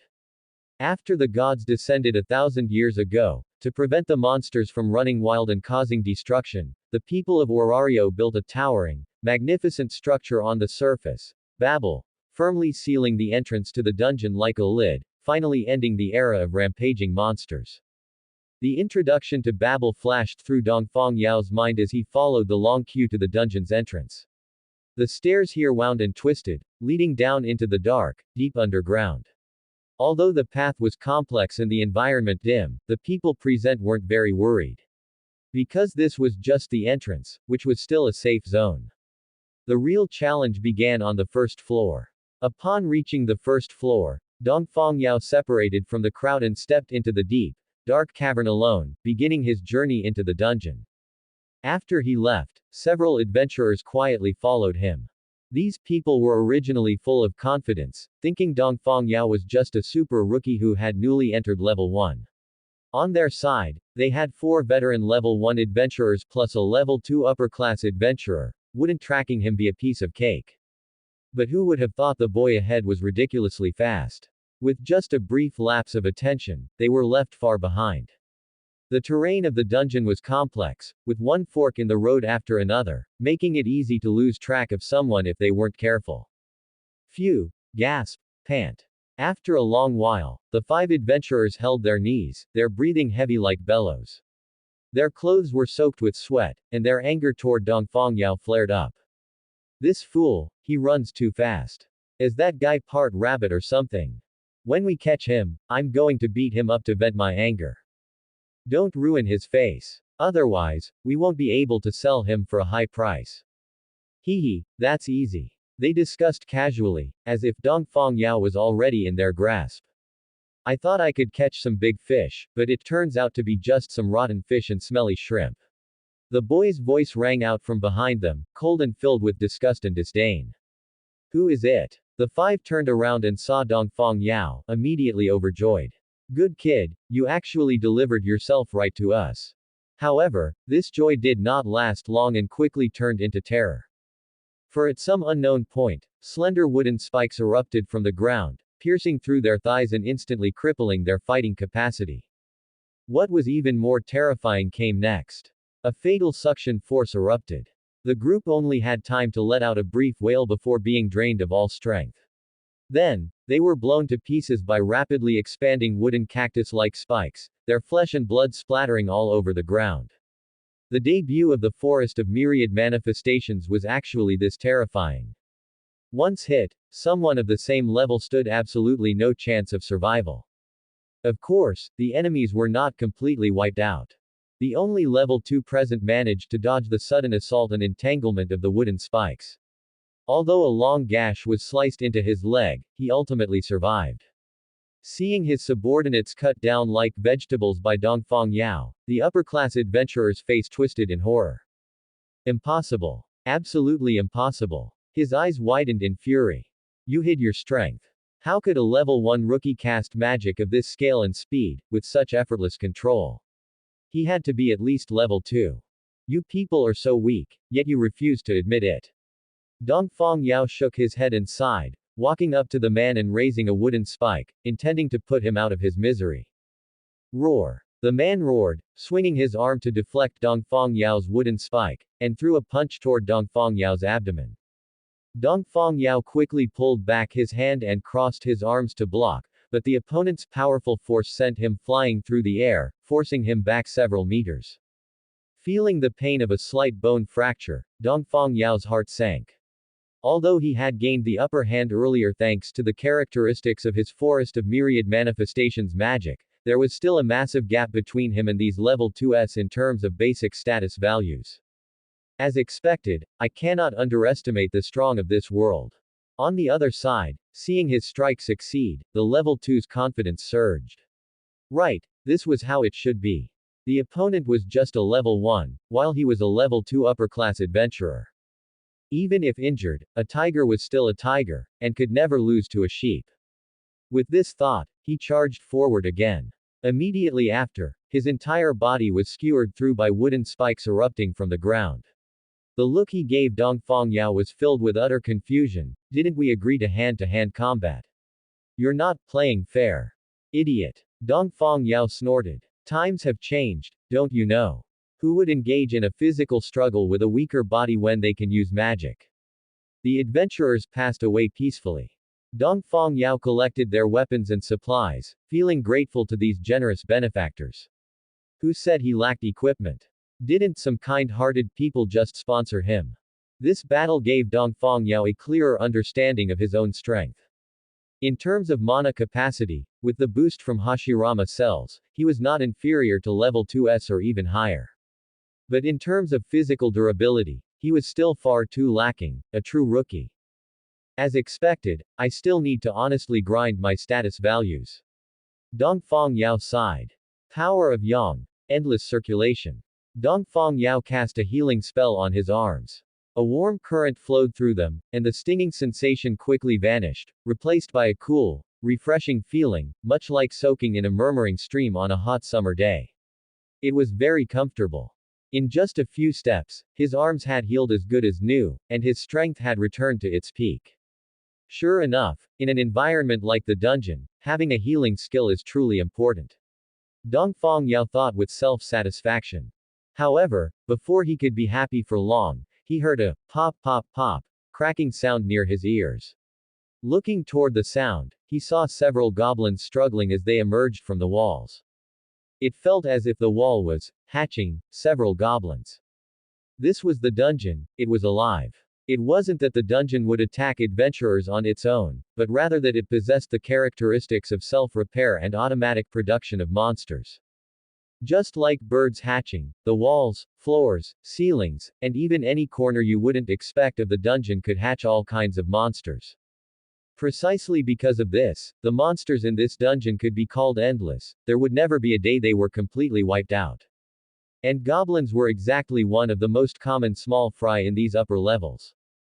Ga. After these goblins broke free from the shackles of their shells, and fell to the ground, they dropped to all fours and lunged at Dongfang Yao with a sudden burst of speed. At this speed, if it were other adventurers who had just received their falna, they would inevitably be flustered facing this situation. But Dongfang Yao was not. With the Sharingan at his disposal, Dongfang Yao could easily perceive the movement trajectories of the few monsters. Afterward, he held a longsword in each hand and slashed out. Chi, chi, chi. The momentum of these ugly goblins charging was halted, and their entire bodies fell to the ground, exploding into fly ash with a bang, leaving behind only fingernail-sized crystals on the ground. These were the monsters of the dungeon. After being killed, they would not leave behind corpses, only energy crystals known as magic stones.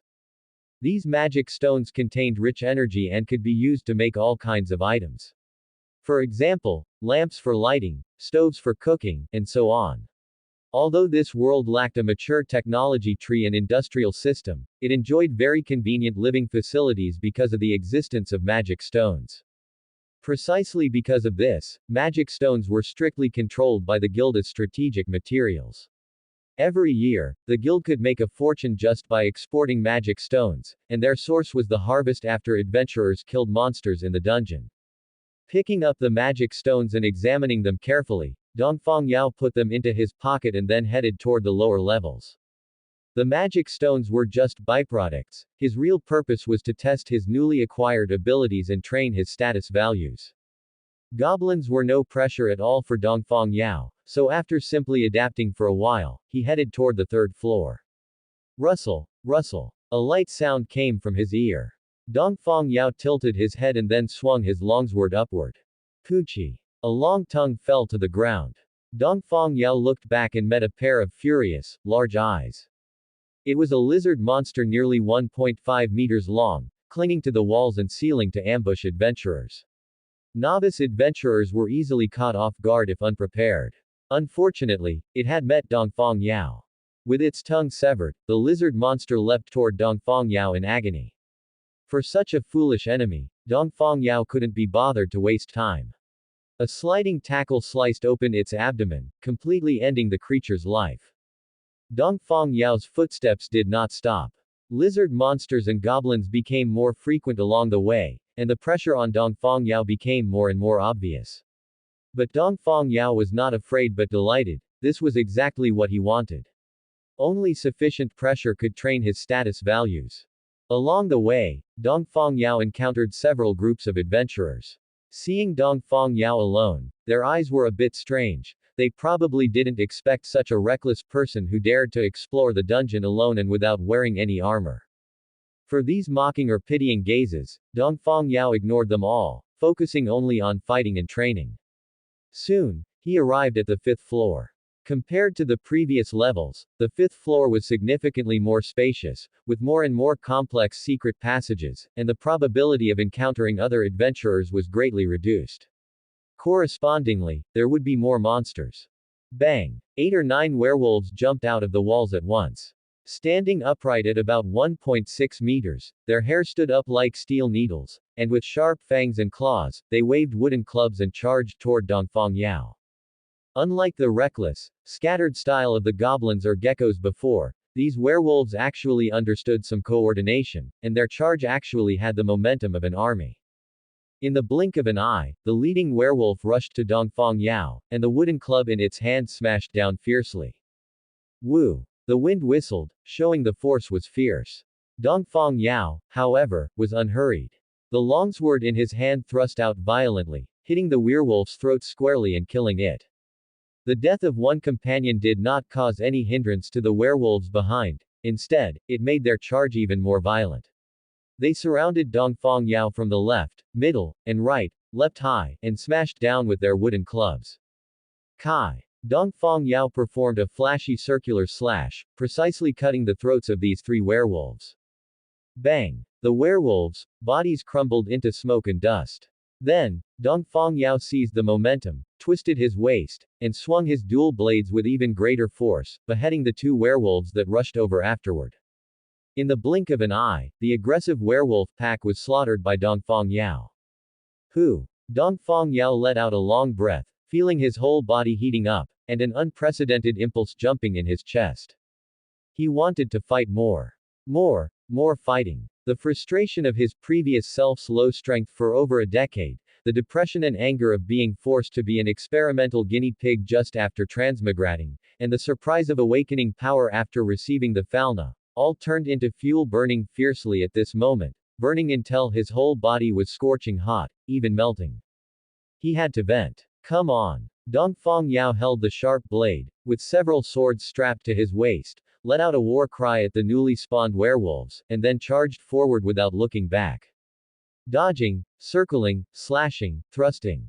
The many combat techniques learned at the Ninja Academy flooded his mind at this moment, and then were used by him in actual combat. 5th floor. 6th floor. 7th floor. Werewolves. War shadows. Killer ants. All kinds of monsters poured out one after another, attacking Dongfang Yao in groups. And in response to this, Dongfang Yao's only answer was attack, and attack again.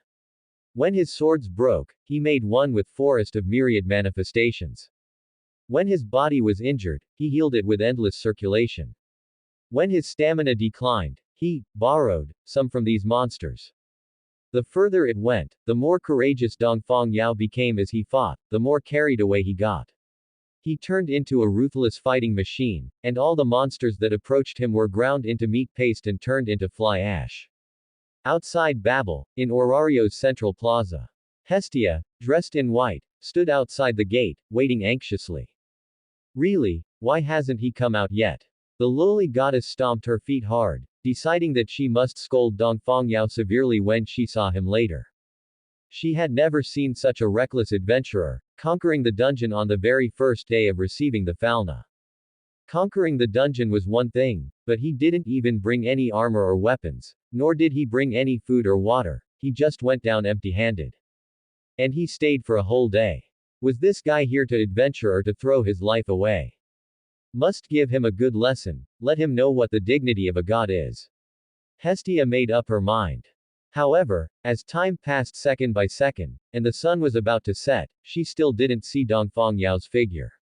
Hestia was burning with anxiety, her pearly teeth biting her lips tightly, almost drawing blood. You said such things to me. If you just die like this, I will never forgive you. However, Dongfang Yao still did not appear. Hestia's eyes were already filled with tears. Was her first child, Familia member, just gone like this? Just as Hestia was in despair, a figure walked out of the dungeon entrance. His clothes were tattered, his hair was messy, and he was covered in blood, 10 times sloppier than a beggar. But Hestia recognized that person's identity at the first moment. Yao. Hestia flew directly toward him. At this moment, any scolding, any lesson, were all thrown to the back of her mind. Now she just wanted to hug the other person and confirm it properly. Thump. Dongfang Yao was tackled directly to the ground by the lowly goddess, wincing in pain. I said, Hestia, can you be a bit gentler? But he stopped halfway through his sentence, just because he heard Hestia's sobbing, and felt a chill on his chest. Really? You scared me to death. Hestia yelled as if venting. Dongfang Yao stiffened for a moment, then hugged Hestia's body. Sorry, I made you worry. This time it was Hestia's turn to be silent. The goddess ignored the dirt on the boy's body and buried her face in Dongfang Yao's chest. It's good that you're fine. Welcome back. Yeah, I'm back. Dongfang Yao gently stroked the goddess's hair and said softly. Neither of them spoke, nor did they care about the gazes of the people around, just hugging each other in the plaza like this. After a while, Dongfang Yao, who had recovered some stamina, sat up and said to Hestia, let's go, I'll take a bath first, then take you to eat a big meal. Yeah. Hestia naturally had no objections. The two came to the rest area inside Babel. Dongfang Yao used magic stones to pay for a set of clothes, then had a good bath and changed his outfit. After exchanging the magic stones for currency, they headed straight to the nearest restaurant. I really didn't expect you to stay in the dungeon for a whole day. Hestia turned her worry into appetite, devouring food while teasing Dongfang Yao. You didn't get lost, did you? How is that possible? Dongfang Yao ate even more heroically, and upon hearing this, said with disdain, I was fighting the whole time. Bragging. Hestia clearly didn't believe it. Where would an LV.1 adventurer get such strong stamina? Hehe, did you forget my magic? Forest of myriad manifestations and endless circulation. Dongfang Yao whispered, I can fight all day. Hestia was stunned, then felt a bit terrified. Looking at Dongfang Yao, it was as if she were looking at a monster. You really fought for a whole day. Although he could recover stamina and injuries, the mental burden of high-intensity combat was very heavy. This guy could actually handle it. Hehe, impressive, right? Dongfang Yao continued to consume food. We'll go home after dinner. I can't wait to update my status values. Hearing this, Hestia also accelerated her speed. More than just Dongfang Yao, she was also very curious. At night, in the basement of an abandoned church, Hestia was sitting on Dongfang Yao's back, updating his status values.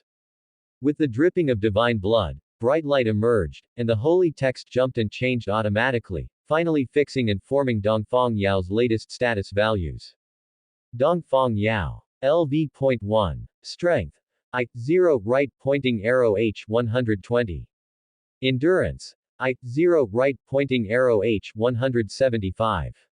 Dexterity. I0 right pointing arrow H 170. Agility. I0 right pointing arrow H 175. Magic. I0 right pointing arrow H 120. Magic. Forest of myriad manifestations, power of yang, endless circulation. Skill. Desire of the strong. What is all this? Hestia's incredulous voice echoed throughout the basement. Are you kidding me? Hestia's voice was slightly distorted, as if she had seen the most unbelievable thing in the world, her eyes staring blankly. What's wrong? Dongfang Yao asked, puzzled, while lying on the bed. Hestia got off Dongfang Yao's back, dazed, and handed the paper with the updated Falna information to him. See for yourself. Dongfang Yao took the paper, and upon seeing the information on it, his pupils couldn't help but shrink. All attribute values increased by a total of 760 points. Even though he didn't know much about the Falna system, Dongfang Yao could feel the extraordinary weight of this number. Generally speaking, an adventurer's basic abilities are divided into 9 ranks, from the most basic I0 to 99, to the top tier S 900 to 999. Each rank jump brings significant enhancement to the adventurer themselves. However, correspondingly, crossing each rank is also very difficult. This can be seen from the adventurer level structure of the entire Orario. LV.1 adventurers account for more than half of all adventurers, which shows how difficult the path to leveling up is. Before Dongfang Yao appeared, the record holder for the fastest leveling up in Orario was the Sword Princess of the Loki Familia. But even she took a full year to upgrade from LV.1 to LV.2. If he maintained his current speed, he would likely be able to push all his attributes to S rank, or even beyond S rank, in just about a week. Breaking the record of the original protagonist, Belcranel, would not be a problem. Am I actually this fierce? Dongfang Yao was a bit stunned. Although as a transmigrator, possessing Hashirama cells and the Sharingan, he had a confidence that he was destined for greatness, he hadn't expected to be fierce to this extent. Could it be because of that skill? Dongfang Yao couldn't help but recall the skill that Hestia had deliberately hidden, and suddenly it felt like a dozen kittens were clawing at his heart and liver, itching uncontrollably. He wanted to know, super wanted to know. But what if, as Hestia said, the skill's effect weakened after knowing it? That would be a huge loss. Just as he was struggling with this, Hestia's voice sounded from beside him. Hephaestus has talked to me more than once about the children in her familia. Hestia beside him had vacant eyes, but her voice was monotonous like a machine. Those children have complained to Hephaestus more than once that their ability values increase too slowly. Working themselves to death for a week, they might only increase their ability values by a few dozen points.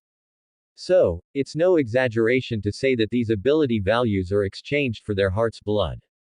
And this is the norm for the Hephaestus familia, no, for all familias in Orario.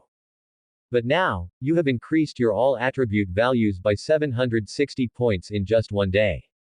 Hestia turned her head sharply, her eyes shining like searchlights as she scanned Dongfang Yao. Such a record has never been heard of in the thousand-year history of the lower world. Yao, you're the best. Shouting this, Hestia pounced over and hugged Dongfang Yao tightly like a koala.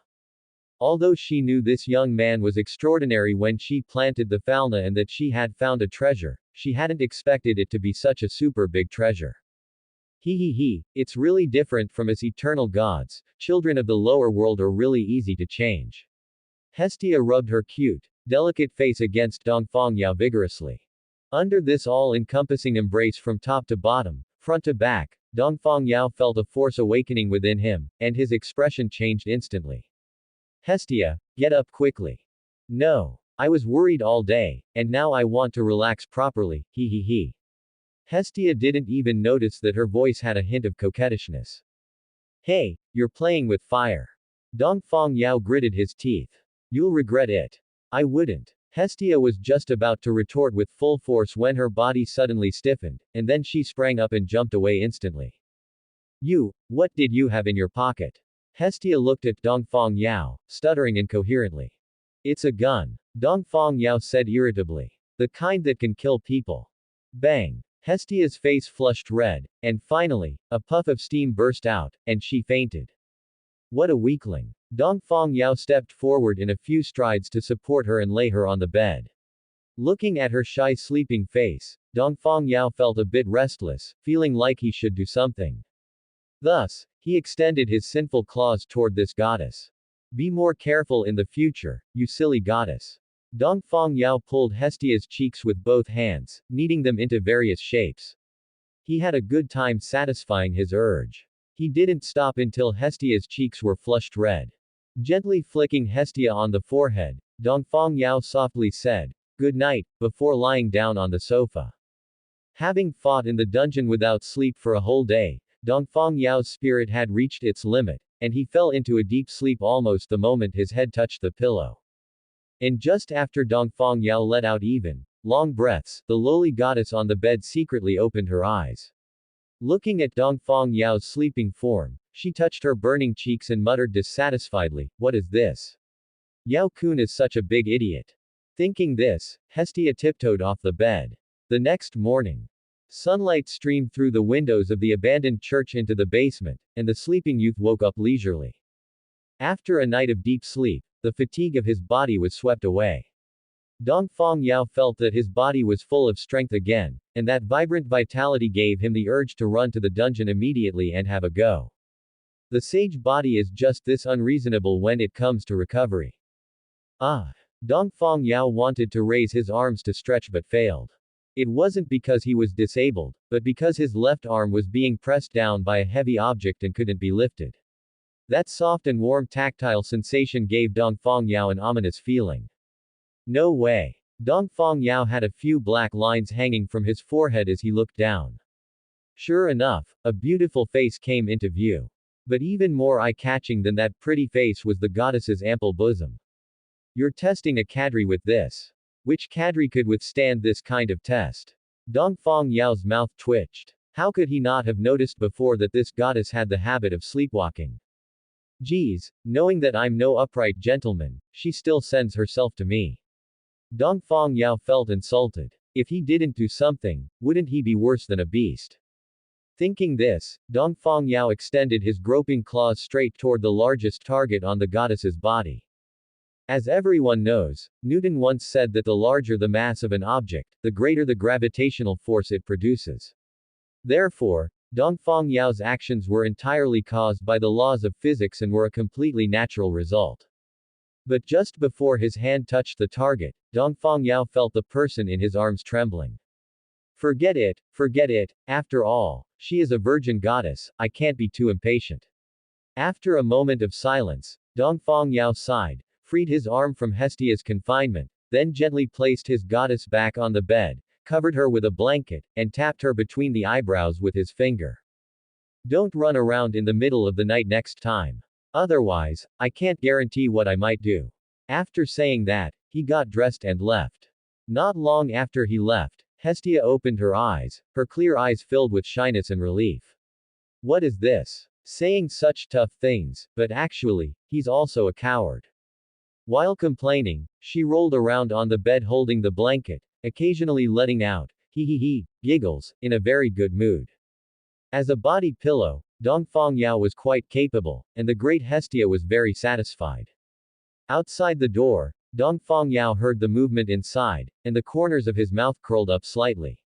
This goddess's thoughts were too easy to guess. Although you're a deity, when it comes to schemes, you're still a bit too naive. Dongfang Yao shook his head and walked out on tiptoe. This time, he headed straight for Babel. After exchanging the magic stones harvested yesterday for Valis, Dongfang Yao bought some fine weapons and armor, and then headed toward the entrance of the dungeon. Yesterday's increase in ability values gave Dongfang Yao a lot of confidence, and he decided to go deeper, challenge higher difficulty monsters, and earn a wave of ability values. The first floor was still the familiar goblins. Unfortunately, the attraction of these things to Dongfang Yao couldn't be said to be non-existent, but it was barely better than nothing. Dongfang Yao used the forest of myriad manifestations to craft a wooden sword, and before the goblin could react, he slit its throat. The body burst into ash, leaving only a small magic stone the size of a fingernail. He didn't pay attention to it, but instead examined the wooden sword he had crafted and nodded with satisfaction. Although the hardness couldn't compare to weapons made of steel, it wasn't much worse, and it could withstand a relatively long time of medium-intensity combat, which was more than enough for clearing monsters on the upper floors. Even if it broke, it didn't matter, he could just craft a few more with the forest of myriad manifestations. Anyway, this didn't consume much of his chakra, and by the time the durability hit 0 and it broke, the small amount of chakra spent making the wooden sword would have already recovered. So there was no need to worry about his blue bar. What? You ask why he didn't just use the fine weapons he bought. The reason is that the durability of these things is limited. If they were all worn out on these small monsters in the beginning, when he encountered real powerful monsters later, he would face the dilemma of having no fine weapons to use. So, use wooden swords where possible in the beginning, there's plenty of them, no need to worry about running out. It didn't matter if the quality was a bit poor, it was just right to maximize his potential, forcing him to constantly improve his usage skills and bring his own strength to the limit. Puff, puff, puff. Dongfang Yao successively cut down several goblins, twisted his neck, making a cracking sound, and his expression became somewhat fanatical. Come on, I'm here, dungeon. Floor 3, Floor 4, Floor 5. Dongfang Yao kept moving forward, encountering an increasing number of monsters, and the varieties became more diverse. Dungeon lizards with tan skin and the height of a human, needle rabbits with snow-white fur and crimson eyes, and swarms of murder ants, none of them were a match for Dongfang Yao. Even with their vast numbers and erratic movements, these monsters could not escape the tracking of his Sharingan. Coupled with the strength and neural reflexes provided by his basic sage body, dealing with these level 1 mobs was no problem at all. Just like that, Dongfang Yao broke through all obstacles and arrived at the 10th floor. And it was right here that Dongfang Yao encountered some trouble for the first time. Compared to the narrow and cramped corridors before, this place was more like a vast, open hall. The air was filled with a white mist that dulled people's vision, hearing, and other senses to a certain degree. Therefore, adventurers arriving at the 10th floor for the first time would find it very difficult to adapt. Of course, the difficulty of the 10th floor didn't just lie in that, but in the quantity. An explosive increase in the number of monsters. Pop tilde pop tilde pop tilde. Dense, crisp sounds erupted one after another, creating a 3D surround sound effect for Dongfang Yao, which meant that there were monsters all around him. On the ground, orcs with pig-like heads crawled out. They were tall and imposing, wielding thick wooden clubs with a monstrous strength that even many veteran level 1 adventurers would find difficult to match. And there were dozens of these orcs. Not only the orcs, but behind them followed small demons. They looked similar to goblins but were much smarter and more cunning, capable of using various tactics to confuse adventurers. And there were nearly 100 of these small demons. Looks like I've run into a monster feast. Dongfang Yao licked his lips, his expression showing not the slightest bit of worry, but rather overflowing with excitement. A monster feast was a common phenomenon in the dungeon from the 10th floor and below. Large groups of monsters would often suddenly appear. Adventurers who were unprepared or weak would often end up in a sorry state, and total annihilation was a common occurrence. But that was for ordinary adventurers. For Dongfang Yao, he couldn't wish for more of these stronger monsters. The more monsters there were, the greater the pressure they could bring, which would be more effective for training his status. Thinking this, Dongfang Yao chuckled, materialized two sharp wooden swords in his hands again, and charged toward the horde of monsters. Just like that, Dongfang Yao kept challenging the monster army single-handedly, undergoing extreme status training. Time passed, and a week went by. On the 12th floor of the dungeon, a party was moving slowly through the dungeon. This party was composed of diverse members, with people from various races. Palums, dwarves, werewolves, Amazons, humans, elves. But no matter the race, they all shared one common trait: they were powerful. Even with tattered clothes and disheveled appearances, the aura they exuded, forged by countless battles and tempered by blood and fire, was incredibly intimidating. If any other adventurers were present, they would instantly recognize the identity of these people, the Loki Familia, one of the two strongest familias in Orario. The Palom holding a spear with a bright, cheerful smile was the captain, a level 6 first-class adventurer known by the alias, Brave, Captain Findiamni. The long-haired elf with a beautiful appearance holding a staff was Orario's strongest mage, also a level 6 first-class adventurer, known by the alias, Ninehell, Riveria. In addition, there were the scantily clad Amazon sisters. The younger sister, Tiona, known by the alias, Amazon, was level 5. And the one who could gather hearts was the older sister, Tion, known by the alias, Jungle Fighter, level 5. Of course, the most eye-catching of them all was the young girl. She possessed a beauty that would move even a goddess, with long, dazzling, gold-like hair paired with a cool, aloof temperament.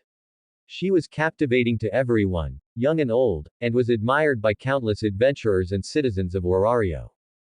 Because of her excellent swordsmanship, she was given the title of Sword Princess. She had achieved countless feats while exploring the dungeon and was celebrated by both people and gods. At this moment, they were finishing an expedition and were heading back to the surface from the depths of the dungeon. How much longer, Captain Finn? The straightforward Amazon, the younger sister Tiona, held the back of her head with her hands, feeling somewhat bored. I want to get back to the surface, take a nice, comfortable bath, and then have a huge, satisfying meal. Soon. We are already approaching the 12th floor. Captain Finn Diamni responded with a gentle smile. Geez, you've walked this path I don't know how many times, can't you remember it, you idiot sister? The older sister Tion rolled her eyes at her. Stop asking such idiotic questions all the time. Because it's boring. Tiona said, bored. The whole way has been so dull, there isn't even a single mob, I can't find anyone to fight. How about it, Ice Wallenstein, let's chat. Hearing this, Ice Wallenstein didn't speak, just tilted her head and looked at Tiona. A confused little expression appeared on her exquisite face, and her adorable appearance was simply cuteness overload. Wow! Tiona shouted and pounced on her, hugging Ice Wallenstein and rubbing against her vigorously. He, we don't have to chat, just let me recharge my ice energy.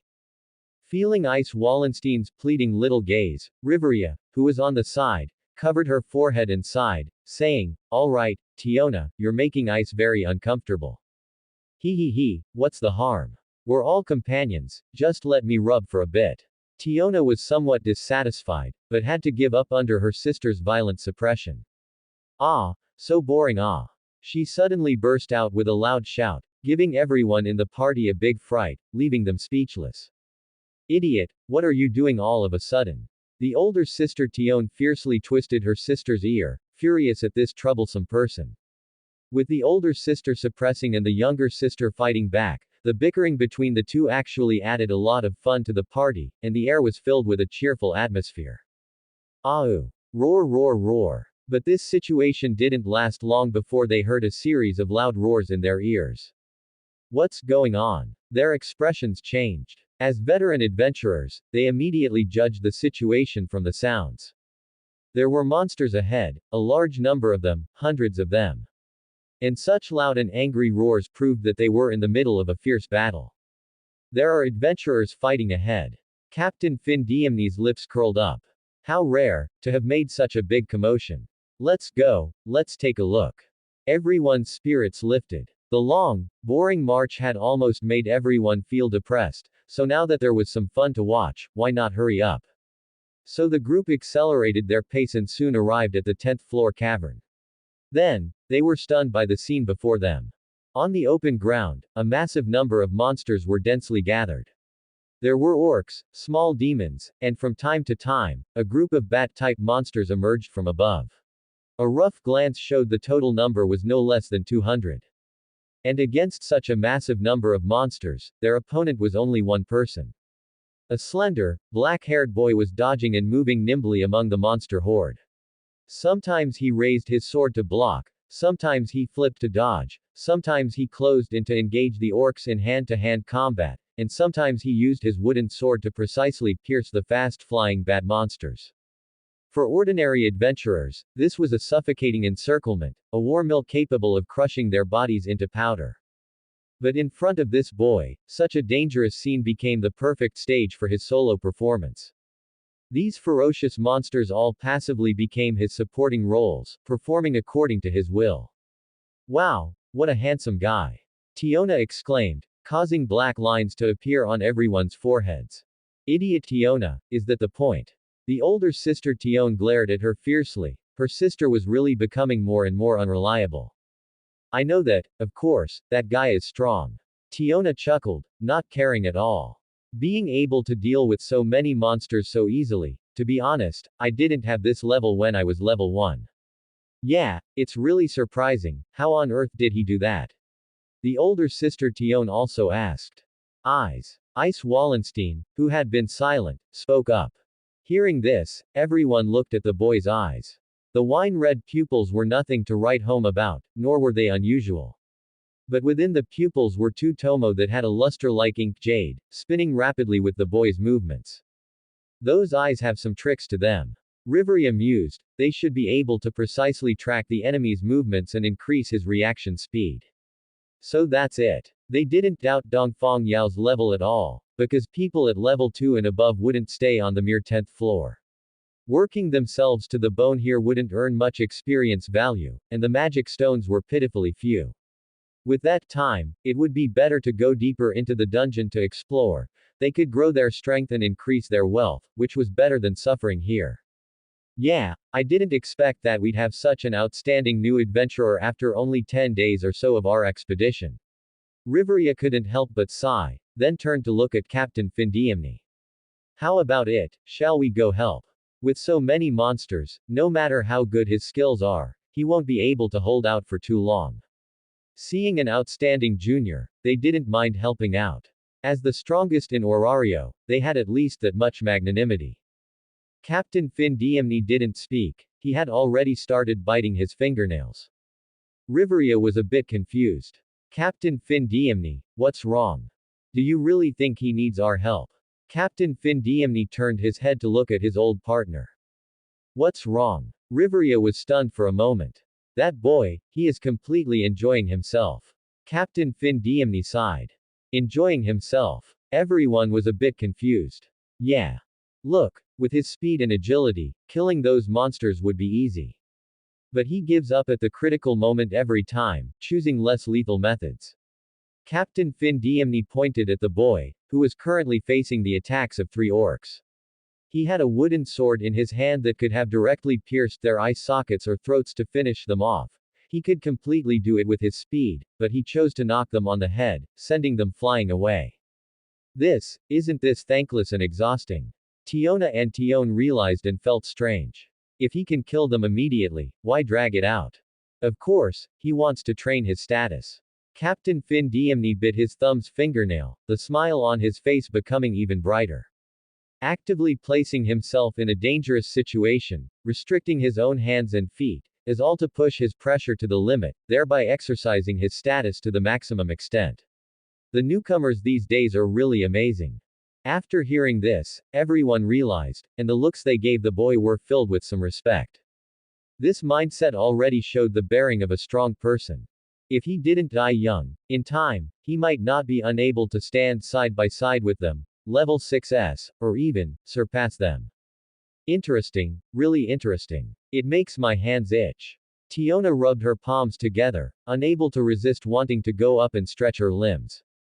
Don't mess around, idiot. Tion hurriedly stopped her. If they interrupted his training, they might end up making an enemy. It wasn't necessary. But the guy must be tired, right? With so many monsters, killing them one by one takes a lot of time, right? Why don't we help? Tion had just finished speaking when she saw the boy jump out of the battle circle. Is this going to end? When Captain Fin Diemni and his party arrived here, Dongfang Yao naturally noticed them immediately, and he felt quite helpless in his heart. He had been careful to lead them to a remote corner, but he didn't expect to be discovered anyway. Since that was the case, he would end his training for now. After all, he didn't have the habit of being watched like a monkey by others. Anyway, such high-intensity training had been going on for several hours, and it was about time to stop. So, he dodged a blow from an orc, lightly tapped his toe on it, leapt high, and jumped out of the monster's encirclement. During this process, it wasn't that no monsters tried to stop him, but he dodged them all one by one. The bat-type monsters above also tried to intercept him, but they were hit by a few of his wooden spike projectiles and fell down. Then, it's time to end this. Looking at the monster army rushing toward him, Dongfang Yao's lips curled up, and he slammed his hands down onto the ground. Hell's rampage. In the shocked gazes of the Loki familia, countless wooden spikes burst out from the ground, densely intertwined, covering hundreds of square meters in the blink of an eye, piercing through the bodies of these monsters and killing them instantly.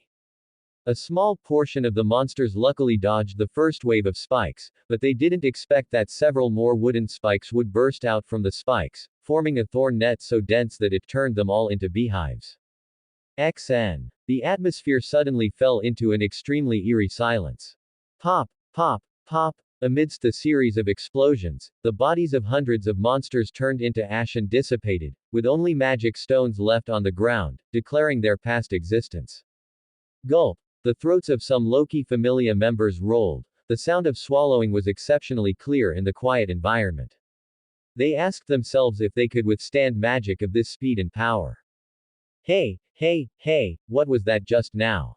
That was magic, right? That was definitely magic, right?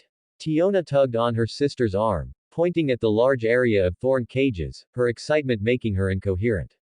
I suppose, it was. Tion was also a bit dazed, her voice lacking conviction. Beside them, Captain Fin Diemni felt a slight pain in his thumb and couldn't help but turn his head and ask, Hey, Riveria, should you be able to easily perform magic of this level, right? Of course. It just requires a period of chanting. Riveria stared intently at Dongfang Yao, a flash of surprise in her emerald eyes. Chanting. Oh right, that guy didn't chant just now. Tiona recalled something and shouted excitedly. Immediately, everyone's hearts were shaken.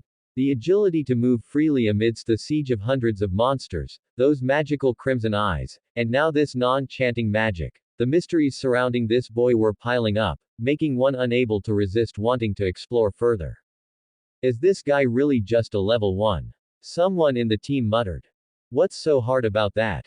Why don't we just go over and ask? Tiona suddenly said. Everyone was stunned, and before they could say anything, the cheerful Amazon had already bounced over to Dongfang Yao. That idiot. Her sister groaned, covering her forehead, and quickly followed. Riveria and Captain Fin Diemni smiled at each other and followed suit. Yahoo! Hello there. My name is Tiona, and the Amazon who looks just like me behind is my sister, Tion. That hobbit is our captain. Tiona had just arrived in front of Dongfang Yao and was about to introduce her group when she heard the boy in front of her say. I know. The big cutter, the brave, the nine hell, the angry snake, and the sword princess, your names are like thunder to my ears. I have long admired you all. My name is Dongfang Yao, nice to meet you.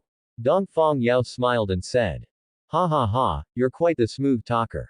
Tion reached out and wrapped her arms around Dongfang Yao's head, giving him an alternative face washing service. Dongfang Yao's face was buried directly into her, and he had only one thought. Were all these Amazons this enthusiastic? Miss Tion, this is our first time meeting, isn't it? You're a bit too enthusiastic. Dongfang Yao tried hard to break free, but he couldn't escape the brute force of this strong woman, so he had to say helplessly. The desire to get rid of his weak physique became even stronger in his heart. What's the big deal? Tiona was carefree, waving her hand dismissively. I like you, let's be friends. From now on, we're all on the same side. This guy is really overly familiar. Dongfang Yao complained internally. Tiona. By now, Captain Fin Diemni and the others had arrived. Riveria said in a deep voice, this is too rude. Let go immediately. Geez, Riveria is still so boring, Tiona complained, but was met with an even sterner look from Riveria, so she had to shut her mouth and look elsewhere. I'm truly sorry, this child is just a bit too enthusiastic. Captain Fin Diemni said. It's fine. Miss Tiona is also very cute being so straightforward. Dongfang Yao said.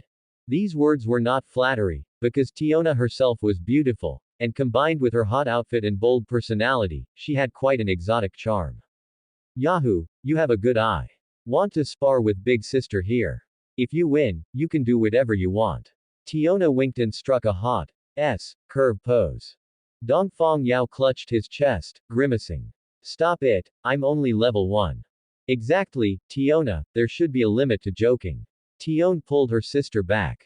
A level 4 challenging a level 1, she couldn't believe she thought of it. If it got out, who knows how many people would laugh their heads off. What's the problem? I'll compress my strength to the same level as his. Tiona didn't care at all, saying excitedly, now you can rest assured, right? Forget it. I've just finished a long battle and I'm very tired. I need to pack up and go home. Dongfang Yao refused without hesitation. It wasn't that he was afraid of the other party, but it was unnecessary. He was still a small level 1, there was really no need to show off too much. Just now was an accident, a force majeure. If he fought this Amazon girl, wouldn't all his secrets be laid bare? It was better to keep a low profile. Alright, Tiona, we should go back. Seeing that Tiona still wanted to say something, Captain Fin Diemni spoke up. As the strongest familia in Orario, they were all prominent figures. It wouldn't look good to keep pestering a level 1 newcomer. Since the captain had spoken, even if Tiona was reluctant, she had to give up. However, even as she left, she kept waving at Dongfang Yao, goodbye, little guy. Next time we meet, let's have a good spar. Dongfang Yao squatted down to collect the magic stones, pretending not to hear. He was just a poor level 1, and the other party was a noble level 4, so she definitely wasn't talking to him. Just as the Loki familia disappeared around the corner of the cavern, a voice suddenly rang in Dongfang Yao's ears. Little guy, can you pick up so many magic stones? How about we help you? Dongfang Yao paused, turned his head, and saw a middle-aged man with a rather decent appearance, standing not far away with a few followers who looked like pretty boys, eyeing him as if he were a fat sheep. Get lost. Dongfang Yao couldn't be bothered to talk nonsense and told them to get lost directly. A bunch of weaklings whose strongest was only level 2, and they dared to act arrogant in front of him. Hearing Dongfang Yao's merciless words, both the middle-aged man and those pretty boy youths turned cold. Kid, the dungeon is deep. You're young and can't handle it. Today, Uncle will teach you a lesson. The more friends you have, the more paths you have. Dongfang Yao continued picking up magic stones, his cold voice coming through, I never make friends with trash. Who the hell are you calling a weakling? One of the youths finally couldn't hold back, glaring at Dongfang Yao, looking like they were about to draw their swords at the slightest disagreement. Wouldn't it have been better to do this earlier? Dongfang Yao stood up, deciding to make a fortune before going back. Looking at these guys covered in dust, they must have been in the dungeon for a long time, so they must have quite a harvest. It would be perfect if it all belonged to him. The two sides stood facing each other, the atmosphere becoming increasingly tense. The youths had already drawn their swords, surrounding Dongfang Yao. And Dongfang Yao was also prepared to wipe this group out on the spot. The battle was on the verge of breaking out. But just then, a beautiful figure suddenly appeared between the two sides. A face that even gods would marvel at, and long golden hair as bright as sunlight, immediately confirmed her identity. Sword Princess. The middle-aged man and his followers exclaimed in unison, their heated brains doused with a bucket of cold water, and the thought of killing and robbing vanished instantly. In front of this top-tier level 5 adventurer, they were nothing more than a side dish. What are you doing? The girl known as the Sword Princess tilted her head, looking at the middle-aged man's group expressionlessly. Nothing, we were just passing by, just passing by. The middle-aged man smiled obsequiously and pulled his followers away, taking a wide detour. But in his heart, 10,000 questions were surging. What is this fool's background? To actually have the Sword Princess come to protect him. The youths didn't even need to be mentioned. The look they gave Dongfang Yao as they turned back was already burning with rage, wishing they could burn him to death immediately. That was the Sword Princess, the object of longing for countless adventurers in Orario. Now she was protecting a little-known boy, how could they not be jealous? Are you okay? The Sword Princess asked after watching them leave. I'm fine. Dongfang Yao touched his nose and said, actually, I could have handled it. You are tired. The Sword Princess said concisely.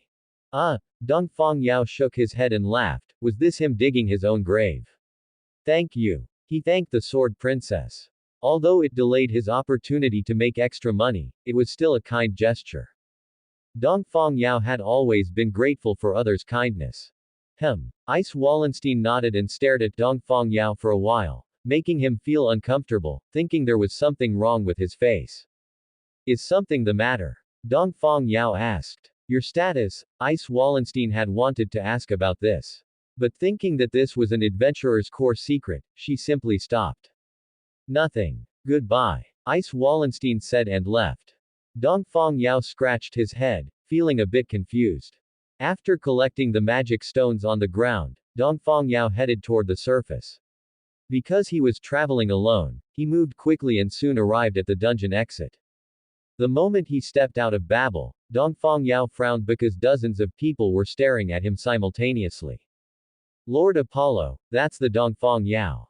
A voice rang out from the crowd.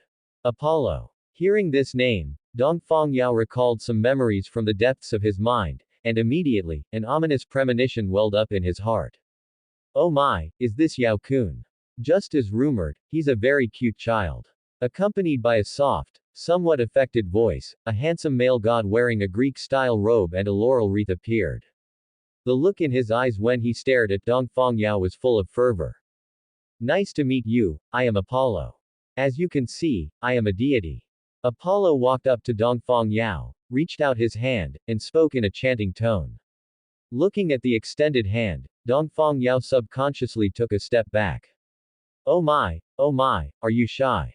What a bashful child. Apollo, not knowing what he was thinking, actually had a suspicious flush appear on his face, and his gaze towards Dongfang Yao became even more intense and greedy. That look was like a glutton who hadn't eaten for 3 days staring at a full banquet. This was the Babel Plaza, where a large number of adventurers came and went. Having been fighting in the dungeon for so long, their nerves were already very tense, but now that they noticed a good show here, they immediately perked up. Hey, look, that's Apollo, right? Who is the brat opposite him? I know him. He's a newcomer who just popped up recently. It's said that he caused quite a stir when he went to register. What, is he some amazing genius? No, it's because of that face. The conversation stopped abruptly there. Everyone looked at Dongfang Yao's handsome face, then looked at Apollo, who was clearly harboring ill intentions, and couldn't help but look forward to what would happen. That kid is going to be in trouble. Apollo has never failed to get a child he's set his sights on. That's right, especially since the other party is just a LV.1 rookie. How can you say that? This is clearly a great thing, okay. You have to realize that he'll be able to enjoy a deity's favor. This adventurer put special emphasis on the word, favor. This provoked teasing and laughter from the people around. After all, everyone was very clear about what kind of person Apollo was.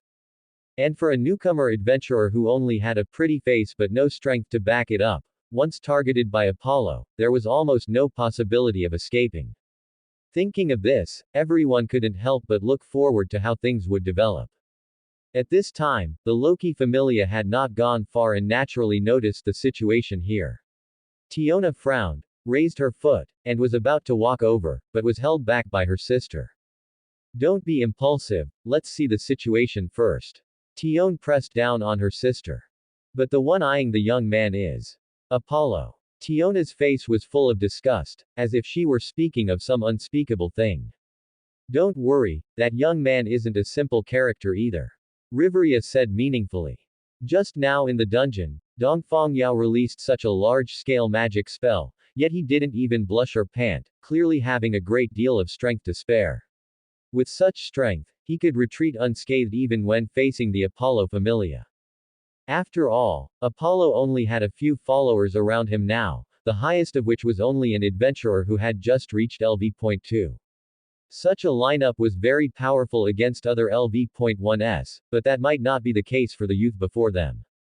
Dongfang Yao's brows furrowed tightly, and his eyes looking at Apollo were full of killing intent. Don't look at me with those eyes again. Otherwise, I wouldn't mind digging them out and throwing them into a latrine. As soon as these words came out, the whole scene fell into a dead silence. Everyone looked at Dongfang Yao in disbelief, with only one thought in their minds. How could he dare to say that? You have to know that the person in front of him was a real deity. Even if this deity was infamous, one had to treat them with courtesy on the surface. How could he contradict a deity so bluntly? Although it did sound very satisfying to them. Audacious. Presumptuous. You're courting death. The Apollo familia members behind him changed color in anger, all stepping forward to rebuke him sternly. What kind of thing do you think you are, daring to disrespect Lord Apollo? Kneel down and apologize. As they spoke, the 10 members had already surrounded Dongfang Yao, each gripping their weapons tightly, just waiting for their deity to give the order to teach this blasphemer an unforgettable lesson. Why must you all be so fierce? Unexpectedly, what they received was not Apollo's praise but a reprimand. Who doesn't have a naughty child? Could it be that one should give up on a child they love just because they are naughty? Can you still call yourself a deity if you do that? Yes. We are very sorry, Lord Apollo. Ah, what deep love. Lord Apollo is truly too great. The surrounding Apollo familia members immediately offered a wave of flattery, making Apollo look refreshed, and he turned to Dongfang Yao and said, "It's okay, I have already reprimanded them. Come back to the familia headquarters with me." That appearance showed he still regarded Dongfang Yao as something already in his pocket, without considering Dongfang Yao's own will at all. Clap. A wooden sword had appeared in Dongfang Yao's hand at some point, and he slapped away Apollo's outstretched hand with force, the strength so great that the deity couldn't help but let out a cry of pain. This scene dumbfounded many of the onlookers. He actually dared to attack the deity of another familia. Was this guy planning to go to war with the Apollo familia? Well done. I've wanted to beat him up for a long time. Tiona waved her little fist, her loud voice bringing people's thoughts back to reality. Lord Apollo. The members of the Apollo familia finally reacted and rushed towards Dongfang Yao, brandishing their weapons. It is said that when a master is humiliated, the servant should die. Since their own deity had been humiliated to such an extent, if they, as familia members, didn't retaliate with sufficient resolve, they would certainly be skinned by their captain when they returned. There's a good show to watch. Fight, fight, fight, hurry up and fight. I want to see blood flowing like a river. The surrounding adventurers, always happy to watch a spectacle, were all clamoring there. They didn't care whether Dongfang Yao won or the Apollo familia won. In short, as long as there was fun to watch, that was enough. However, the next moment, their clamoring stopped abruptly, and each of them was like a duck whose throat had been strangled, unable to make a sound. Just because, on the open ground around Dongfang Yao, a large number of trees and vines suddenly grew, turning into flexible ropes that tied up all those unsuspecting Apollo familia members tightly. Sharp thorns protruded from the surface of the vines, piercing into their flesh, and suddenly there were bursts of screams on the field, with blood dripping everywhere. Of course, there were also those who slipped through the net. For example, that only LV.2, who relied on his higher agility attribute to escape the disaster, his back already soaked in cold sweat. He really didn't expect that this unremarkable LV.1 was actually hiding this trick. If he hadn't been vigilant just now, he would have capsized in the gutter. But now that your trump card has been seen by me, kid, you have no chance of winning. This LV.2 unleashed his speed to the limit, actually creating streaks of afterimages in the air. He kept changing his position, trying to confuse the opponent with this, and then dashed from behind to sneak attack in front, preparing to knock Dongfang Yao unconscious with a hand blade. He didn't dare to use lethal force. After all, it was something their own deity had named. If he really broke it, there would be no good fruit to eat. This LV.2 thought he had succeeded, but he didn't know that his movements were crystal clear in Dongfang Yao's eyes. Dongfang Yao didn't turn back to intercept either, but just tapped his toes on the ground, and an arm-thick log shot up like a rocket from behind, exactly in the path of this LV.2. From the perspective of an onlooker, it was as if this guy was forcing his own stomach onto it. PFF'd. The momentum was already fierce, and with the added potential energy of the rising log, the combination of the two caused this LV.2 brother to suffer a great misfortune.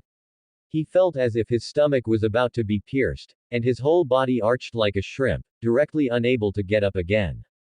All this seemed to take a long time, but it was actually just a matter of an instant.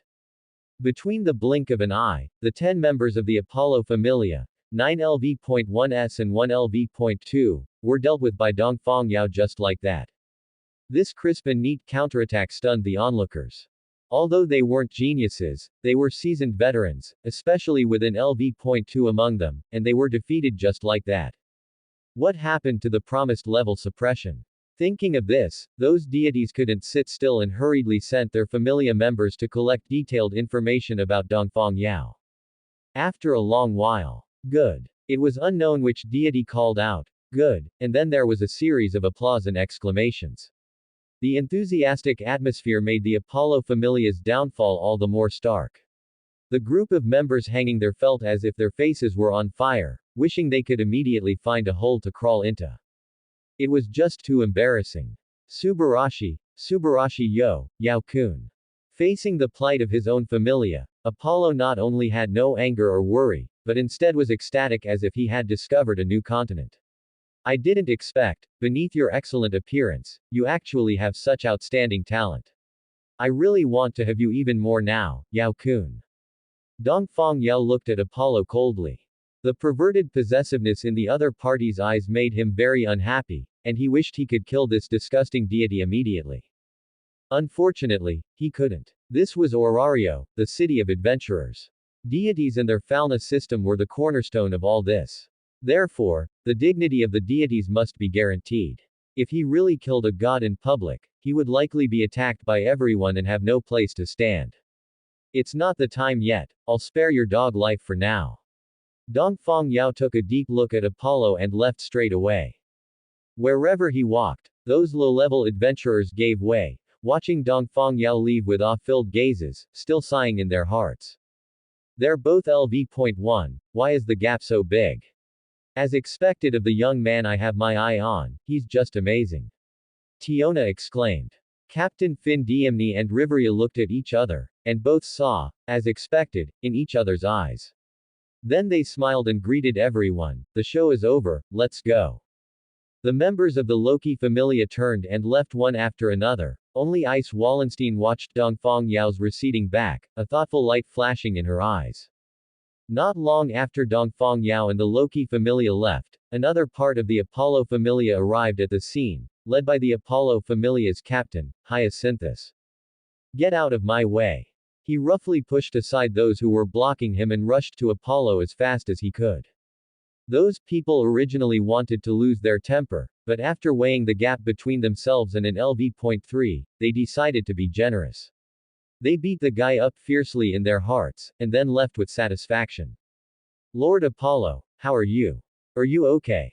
Hyacinthus came to Apollo and asked with great concern. As for the members hanging around, he didn't even bother to look at them. Apollo didn't speak, just kept his eyes tightly closed, his face flushed, and covered in sweat. Lord Apollo, are you all right? Hyacinthus's voice was almost distorted with tension, and looking at the surrounding familia members, his eyes were very scary, wishing he could swallow them alive. Those subordinates shivered fiercely, feeling like crying but having no tears. They really couldn't blame the brothers for not working hard, but the enemy was too cunning and actually played dirty. They already had a premonition that they would probably be skinned alive when they went back today. And just at this moment, the trembling Apollo gripped Hyacinthus's hand tightly. Hyacinthus, I'm fine. But there is one thing I want to ask of you. Please say it. Hyacinthus breathed a sigh of relief, deciding that even if Lord Apollo wanted the stars or the moon, he would have to go to the sky and pluck them down. That child, Dongfang Yao, I must have him. Apollo revealed a smile like a boy in love. Absolutely must have him.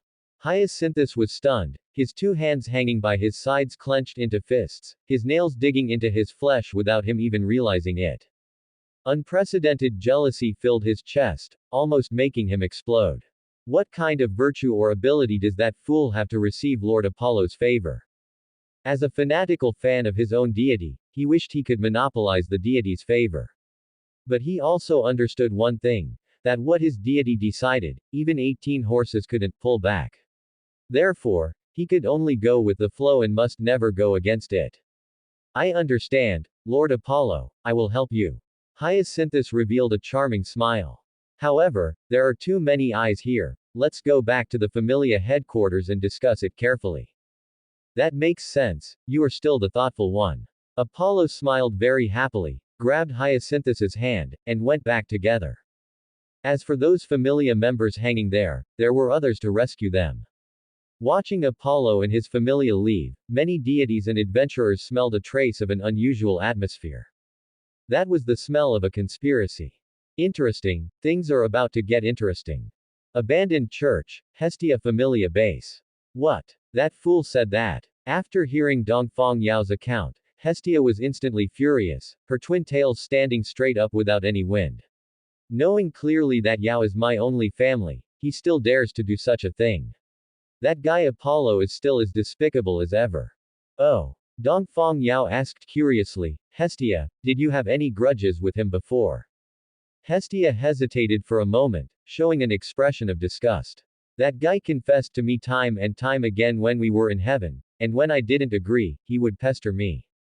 It was disgusting. I see. Then this guy has a way to die. The chill in Dongfang Yao's eyes intensified. Don't do anything reckless. If you attack that guy, the whole of Orario won't have a place for you. Hestia was startled and hurriedly hugged Dongfang Yao. You are my one and only family, wouldn't it be a huge loss to exchange you for that perverted god? Ha ha ha, that's true too. Dongfang Yao put his arm around Hestia's shoulders, and I can't bear to lose Hestia either.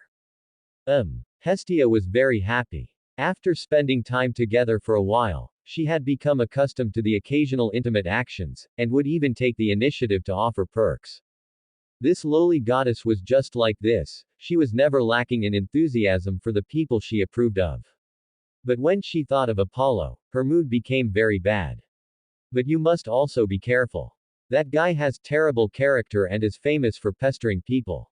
He is always unscrupulous when it comes to children he wants to get. If you are not careful, you will be in a very passive position. Indeed. Dongfang Yao nodded. Thinking that there was such a super lecher lurking in the dark, Dongfang Yao felt uncomfortable all over. I must find a way to completely clean out that kind of trash. Dongfang Yao quickly had a plan in his mind.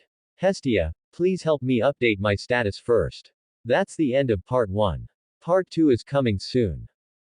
Thanks for watching. Please subscribe and support our channel for more stories. Hello everyone, this is Fanfic Audiobook. Here you find original fan-made audio stories. Becoming the God of Ninjas starting from Danmachi. Part 2. Dongfang Yao. LV.1. Strength. A890 S 935. Endurance. A812 S 978. Dexterity. A863 S988. Agility. A890 S990. Magic. S908 SS1002. Magic. Forest of myriad manifestations, power of yang, endless circulation. Skill. Desire of the strong. As long as the obsession to become stronger remains, the effect will be maintained. The stronger the obsession, the more powerful the effect. Hestia. No matter how many times I look at it, I am still amazed by this terrifying rate of progress, Hestia sighed inwardly. In just 1 week, Dongfang Yao had accumulated all his attribute points from I to above S rank. What a terrifying rate of progress. If Dongfang Yao wanted to level up, his current base abilities were already more than enough. He only needed to complete a great feat to level up immediately. At the thought of this, Hestia felt a bit dazed. How long did it take that sword princess to reach LV.2? It seemed to be a year. At the time, it caused a sensation throughout Orario and she was hailed as the fastest leveling adventurer in history.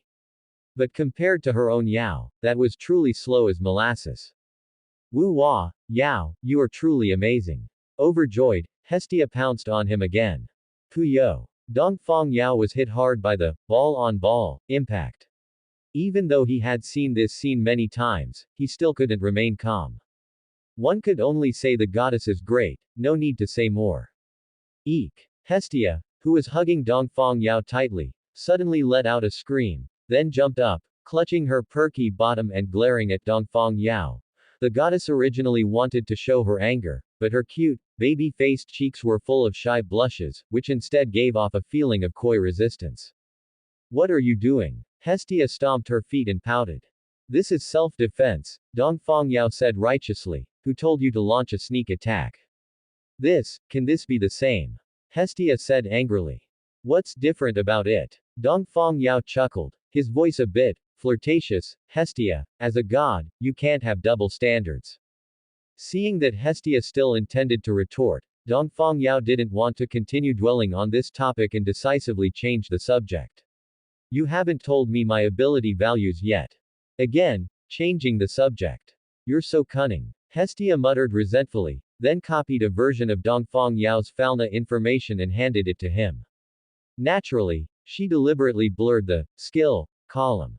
Dongfang Yao looked at the ability values on the paper and let out a long breath. Finally reached this step. Over the past week, besides eating and sleeping, he had spent almost all his time in the dungeon. Fighting, crazy fighting, almost non-stop fighting, all to push himself to the limit and dig out his ability values to the maximum. Continuous high-intensity combat led to the improvement of endurance. Constantly using forest of myriad manifestations to shape weapons and kill enemies, and using power of yang, endless circulation to heal, thereby improving magic. Deliberately attracting large groups of monsters to surround him, training dexterity and agility while under siege.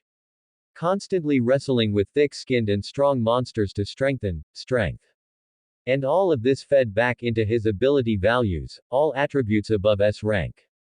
That's great, Yao. Next, as long as you complete a great feat, you can level up. Hestia patted Dongfang Yao's head, her face full of a smile of relief for her child.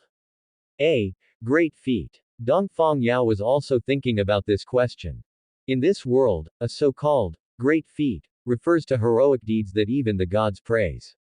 And there is no fixed standard for this kind of feat. It's not like you must kill a certain monster or pass a certain level, but rather, transcending limits, and creating legends. For example, in the original work, the protagonist Belcranel, with LV.1 strength, solo killed a minotaur that required several LV.2s to deal with. That was an indisputable great feat. But that wouldn't work for Dongfang Yao.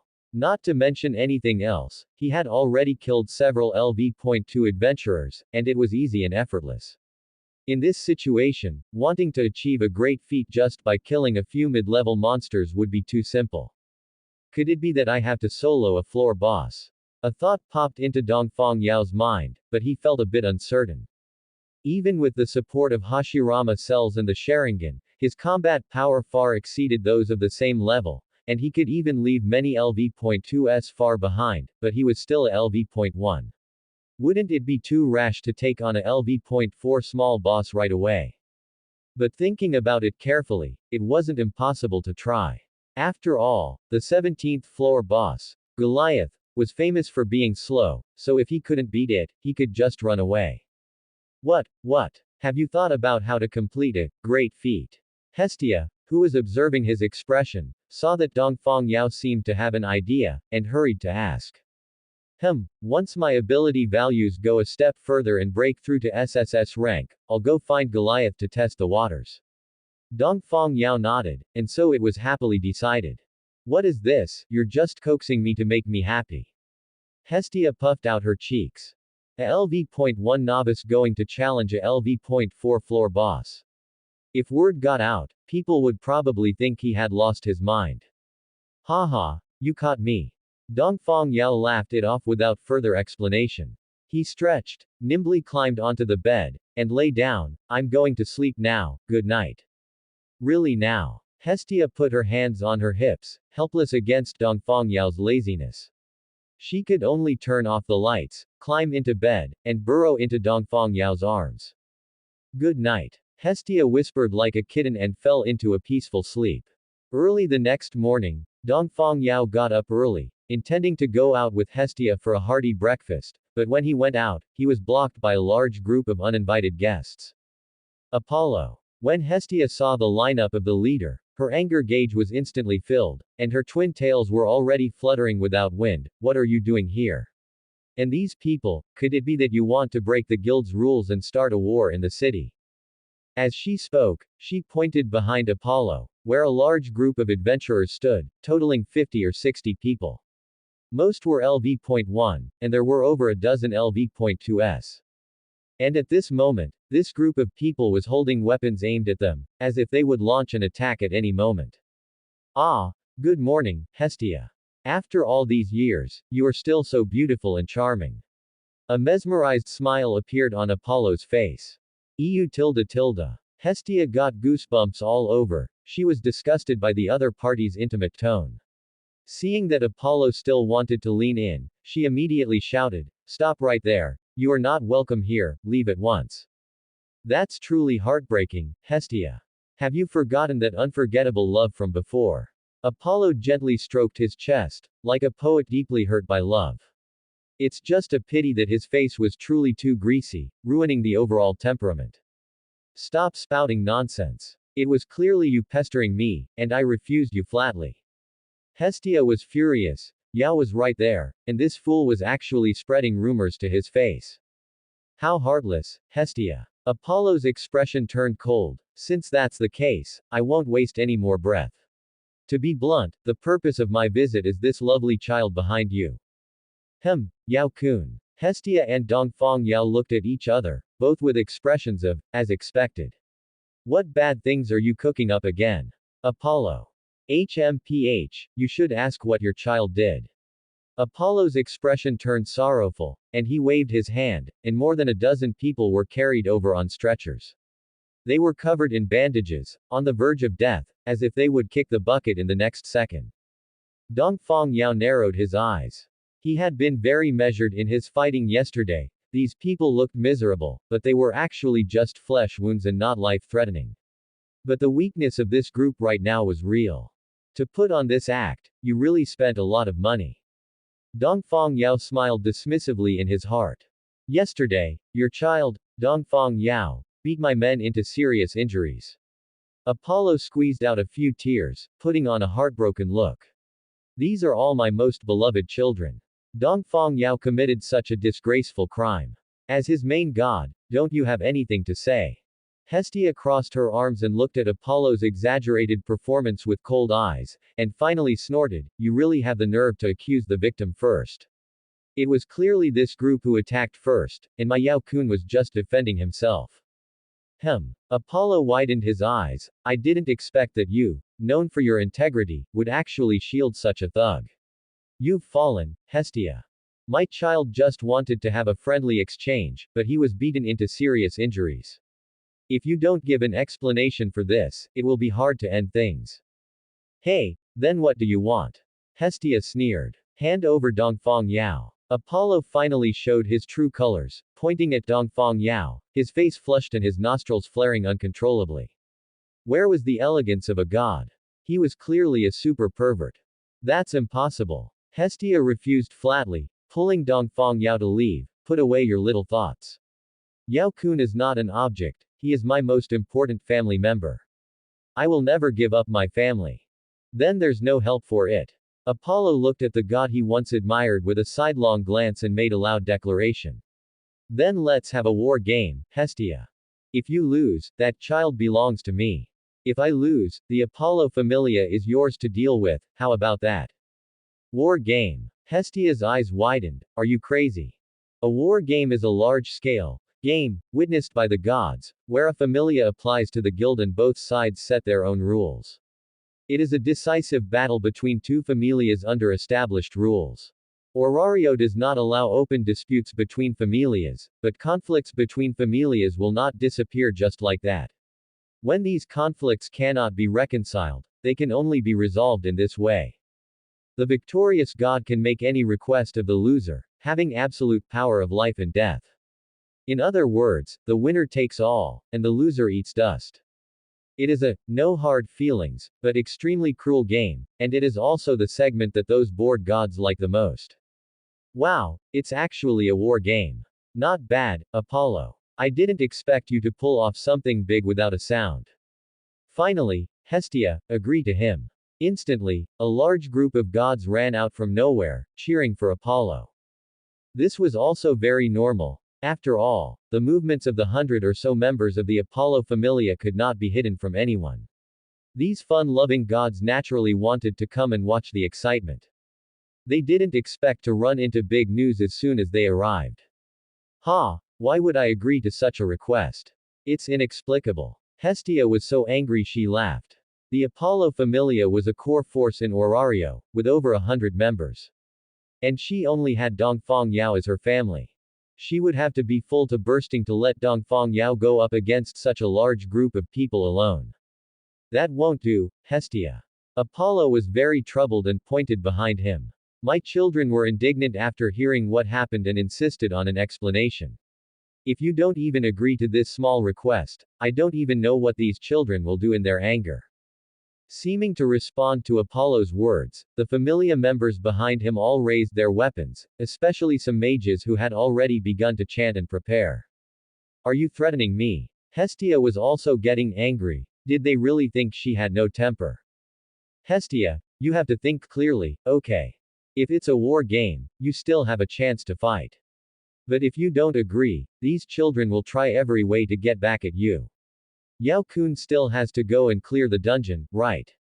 That place is so dangerous, aren't you worried about any accidents? Threat. A naked threat. Hestia was so angry she gritted her teeth, wishing she could punch Apollo right in that stinking face. But before she could act, her wrist was grabbed by Dongfang Yao.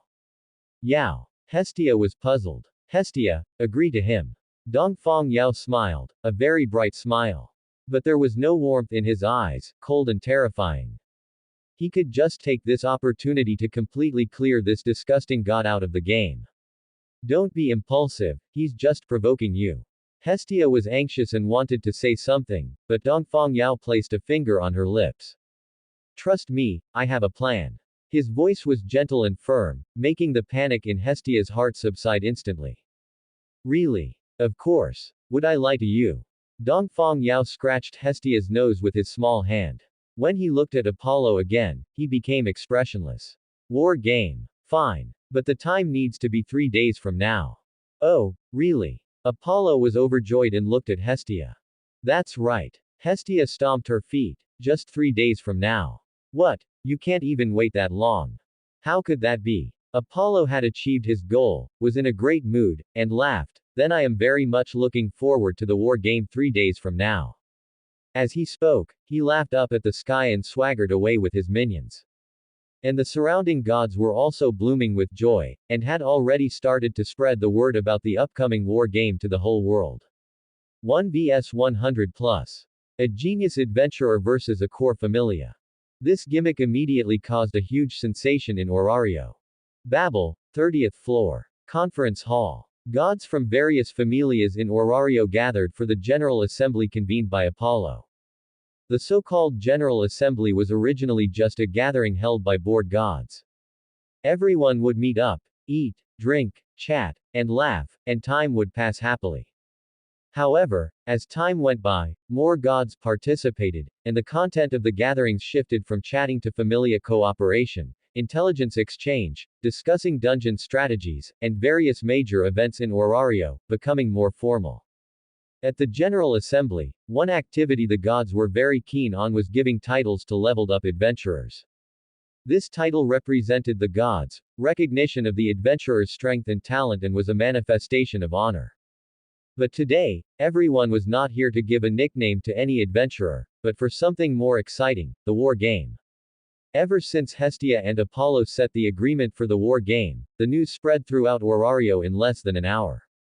Those bored gods, upon receiving the news, immediately called their friends to come to Babel just to participate in the planning of this war game. Because there hadn't been a war game for some time, the gods' enthusiasm was quite high, and nearly 70% of the gods in Orario came. Most of the remaining ones were busy or hadn't received the news. It shows how bored these guys are. If you ask me, this war game should be set up as a tournament. Real men should fight 1v1. No, I think we can arrange a treasure hunt. That would be more interesting. Hey, what is this? Playing house. What did you say? You barbarian. Before the principals, Apollo and Hestia, could speak, the surrounding gods were already arguing. They really are energetic, these bored gods. Loki squinted her eyes, looking at Hestia beside her with a hint of mockery. Yo, shorty, I didn't expect you to have such guts, actually daring to play a war game with Apollo. HMPH, none of your business. Hestia snorted, too lazy to even look at Loki properly, which made the squint-eyed goddess quite angry. I didn't expect it either, you just formed your familia and already stirred up such a big commotion. Hephaestus was a bit helpless. This can't be blamed on me, Hephaestus. You know me. It's all because that guy Apollo is so annoying that I had to fight back. Hestia said quickly. Are you confident? Hephaestus asked with concern. Yeah. This time I plan to drive that guy completely out of Orario, out of sight, out of mind. Hestia said coolly. Yo ho, big talk. Do you have that much confidence in your child? Loki perked up, saying with great interest. Of course. My Yao is very capable. Hestia patted her chest with a thud. Actually, at the beginning, the lowly goddess was still a bit unsure about this war game. But Dongfang Yao's miraculous performance in improving his status values during this period, as well as his powerful confidence and composure, gave Hestia great courage. She decided to trust her family member. Then I wish you good luck. Hephaestus squinted, becoming a bit curious about that young man. And Loki's eyes were flashing with brilliance. Opposing an entire mid-tier familia alone, if he wasn't a madman or a fool, he was a strong person with absolute confidence in his own strength. And Loki was more willing to believe Dongfang Yao was the latter. After all, she trusted the judgment of Riveria and Captain Findiamni. How could an adventurer who could earn their high praise be mediocre? Things are getting interesting. Loki stroked her chin. Hestia, have you thought about how to give that child to me? Apollo's greasy voice rang out, making the three goddesses present frown in unison. The war game hasn't even started yet, stop acting like a winner here. Hestia didn't indulge his bad habits and retorted directly. It doesn't matter, no matter what method, we will win in the end. Apollo was already imagining the scene after getting Dongfang Yao, and his lewd expression made the goddesses feel nauseous. Fine, then let's just have a one-on-one match of the same level. Hestia slammed the table and said loudly, a fight where fists meet flesh, a battle where everything is staked, you guys want to see that too, right? The gods nodded one after another. This kind of scene best showcased the brilliance of the souls of the children of the lower world and was one of the gods' favorite programs. Wouldn't that be a one-sided crushing? That's too boring. Apollo immediately objected. He had been repeatedly warned by Hyacinthus that if it were one-on-one, their familia's LV.1s had no chance of winning. He had to play to their strengths and avoid their weaknesses. Since it's a war game between familias, let all familia members participate. I mean to launch a battle for positions, whoever can break through the opponent's position wins. You really have no shame. Hestia was furious. We only have one person, how can we defend a position? We will definitely lose this way. I return the same words to you. Apollo still had that calm, punchable smile. If it were a same level duel, we would have no chance of winning either. Hey, who told your familia's LV.1s to be so weak? Hestia mocked. That can't be helped. Who told you to have so few familia members? Apollo pouted. Bzzzt. The two gods' gazes collided, sparks flew, and the air was thick with gunpowder. Just then, a gentle voice sounded, "Everyone, I have a word, please listen." The noisy hall immediately quieted down and looked at the god standing on the high platform. It was an elegant male god with a refreshing smile, orange hair, orange eyes, wearing casual clothes, and a hat with a feather, showing that this god loved to travel. "Oh, it's Hermes. Tell us, what good idea do you have?" The gods were all interested. This Hermes could always come up with various tricks and often hit the spot for the gods. Since the two parties involved are sticking to their own opinions and refuse to give in, how about leaving this choice to fate? Hermes showed a warm smile. Everyone write down the war game method they like on paper and elect a god to draw lots. Whatever is drawn, that's what it will be, so no one can have anything to say, right? Not bad, really not bad. Unknown. Interesting. Then let's do it. You are the one to draw the lots, Hermes. Seconded. XN. Then I will respectfully comply. Hermes took off his hat and performed a gentleman's bow. The gods agreed one after another, each taking paper and pen to write down the war game they liked, throwing them into the jar Hermes was holding, and finally, he drew a paper ball. The gods held their breath as they saw Hermes hold up the open paper ball, which clearly read, "Siege Battle." And it was Hestia Familia attacking, and Apollo Familia defending. What the hell is this? Hestia was furious. Which wicked god came up with this? Don't let her know who it was, or she would make them regret it in minutes. Oh my, since it's the decision of the General Assembly, there's nothing to be done. Apollo laughed up at the sky, his appearance as punchable as could be. Enjoy your last time with that child. In 3 days, he will be mine. After speaking, Apollo walked away, leaving behind a gloomy Hestia.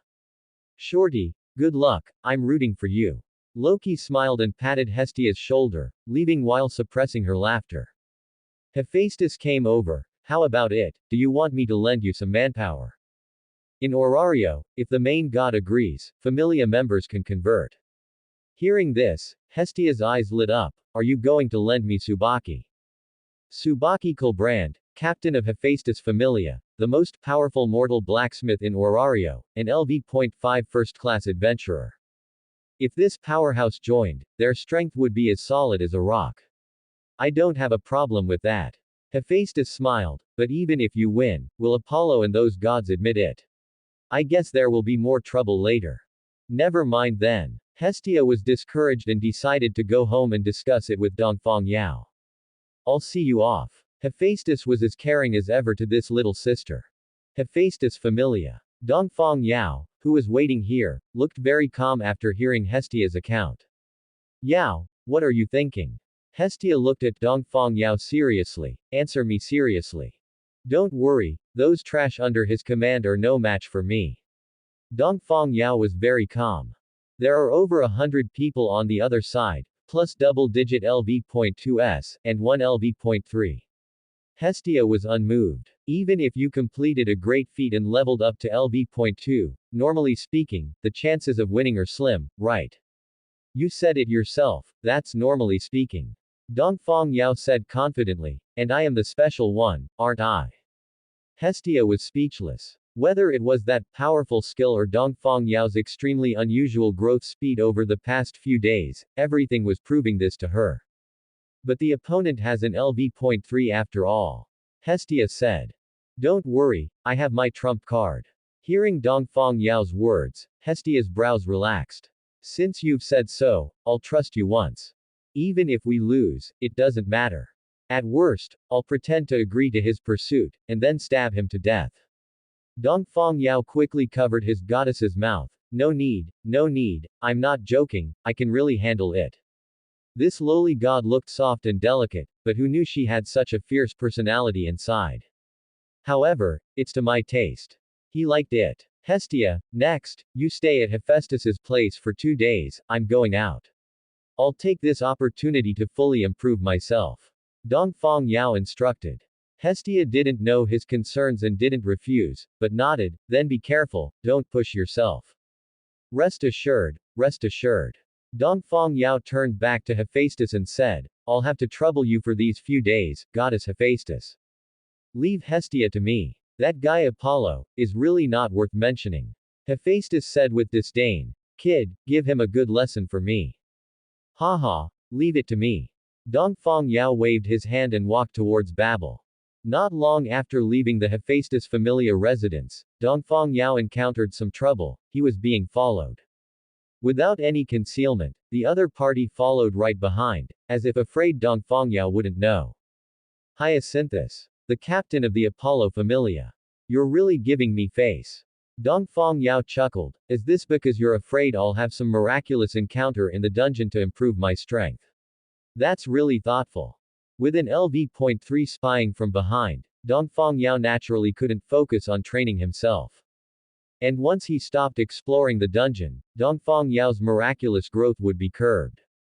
No status values, no great feats, no leveling up. Facing the Apollo familia would become empty talk. If Dongfang Yao were a native of Orario, he might really be panicked for a while. But, he has a cheat system. Come. Hyacinthus watched Dongfang Yao swagger into the dungeon, a sneer curling on the corner of his mouth. Idiot, daring to show off in front of me. Then let you feel the power of an LV.3. He thought Dongfang Yao was desperate and was forcing himself to train even with his interference, so he decided to give Dongfang Yao a little shock. He wouldn't kill Dongfang Yao, because that would make Lord Apollo angry. But causing an accident and ruining that guy's annoying face was fine. That way, I can monopolize Lord Apollo's favor. Thinking of this, Hyacinthus was full of motivation. However, when he followed into the dungeon, after just a few corners, he lost him. Where is the person? Where did he go? Hyacinthus was furious, searching everywhere but could never find him, and became even more enraged. So, what was Dongfang Yao doing at this time? Nothing much, just using his cheat system to take a trip across worlds. There was a trance before his eyes, but it soon became clear again. In the distance were rolling mountains, and closer were fields with crisscrossing paths, where green seedlings were growing, full of the vitality of nature. This should have been a charming, pastoral picture, but Dongfang Yao couldn't appreciate it in any way. Just because a weirdo on the road had destroyed the atmosphere of this scenery completely. Please, please, please, please, please marry me. Because I don't know when I will die, so please marry me. Please, please, ah. In the middle of the road, a round-browed boy with golden medium short hair, wearing a yellow houri with a triangle pattern, was hugging a young girl of nubile age and begging bitterly, his snot and tears making him look very anthropomorphic. Not to mention the girl who was hugged and rubbed with snot and tears, even Dongfang Yao couldn't help but show an expression of disgust. What is all this about? Let me go. Quickly let me go. The young girl being hugged had delicate features and was cute, she must have been the type of village beauty admired by her peers. But now, held tightly by this Zenitsu Agatsuma, she could no longer maintain a lady's composure and could only scream for help at the top of her lungs, hoping some passing hero would come and, humanely eliminate, this degenerate. However, while the girl's voice was loud, the voice of Zenitsu Agatsuma, who was hugging her tightly, was even louder, completely drowning out her cries for help. I'm really begging you. Right now I only have you, I really only have you. As he said this, the guy's tears and snot poured out like a breaching yellow river, seemingly endless, leaving Dongfang Yao in awe. What kind of build does this guy have? Where does all that water come from? But this thought only flashed through his mind. Dongfang Yao felt the farce before him should be ended quickly. So, he walked around to the front of the girl, grabbed Zenitsu Agatsuma by the collar, and tore him off the girl. Zenitsu Agatsuma had thought about resisting. In fact, he resisted quite violently, but unfortunately, Dongfang Yao pressed a vital point on his spine, and his whole body went limp and sore, unable to struggle anymore. It's all right now. Dongfang Yao smiled. I'll handle this guy, you should go back first. The girl was just in despair when the noisy sound in her ears suddenly cleared. Opening her eyes, she saw that the lecherous degenerate had been subdued, and a boy who was almost excessively good-looking was smiling gently at her. Oh, okay. The girl realized what was happening and stammered a reply. Her pretty face flushed red, but she didn't leave immediately, instead standing there and stealing glances at Dongfang Yao. Hey, are you kidding me? I want to marry that girl, marry her, do you understand? At this moment, Zenitsu Agatsuma, being held by Dongfang Yao, refused to accept it. He struggled and thrashed about like a fish caught in a net, acting extremely restless. Dongfang Yao snorted coldly, his gaze becoming incomparably icy. I'll give you 3 seconds to behave. Otherwise, HMPH. Under Dongfang Yao's death stare and threat of force, Zenitsu Agatsuma stiffened and then began to tremble violently. Hey, don't look at me with those kinds of eyes. I'm a human being, please show me some respect. Zenitsu Agatsuma lodged a complaint. He felt 3 parts coldness, 3 parts contempt, 3 parts mockery, and 1 part indifference from Dongfang Yao's gaze. In short, it didn't look like he was looking at a human being, but rather at a monkey in heat. The insult was extremely high, and the damage to the soul was off the charts. What kind of gaze should I use for a perverted romance maniac who tries to force a girl to marry him in broad daylight? Dongfang Yao scoffed. That's really rude, hey. We are in love, you guys shouldn't be breaking up a happy couple. Before he could finish speaking, a slender hand had already slapped his face with the force of thunder. It was the very girl who had been harassed. After that came a flurry of slaps like a storm. One could tell just from the sound that the girl was using all her strength. Slap, slap, slap. In just a few seconds, the boy's fair face was swollen like a pig's head. Like you. Who wants to marry you? I clearly saw you squatting on the ground for a long time and thought you were feeling unwell, so I kindly asked what was wrong, and you grabbed me like a perverted stalker. If it weren't for this young man's help, I don't know how long I would have been pestered by you. The girl's iron sand palm continued for a full 2 minutes before stopping. She let out a long sigh of relief, finally feeling a bit calmer. Only then did she remember Dongfang Yao was beside her, so she hurriedly tidied her clothes and hair. I'm sorry, I was just so angry I acted like that. I'm usually very gentle, everyone in the village praises me for being a lady.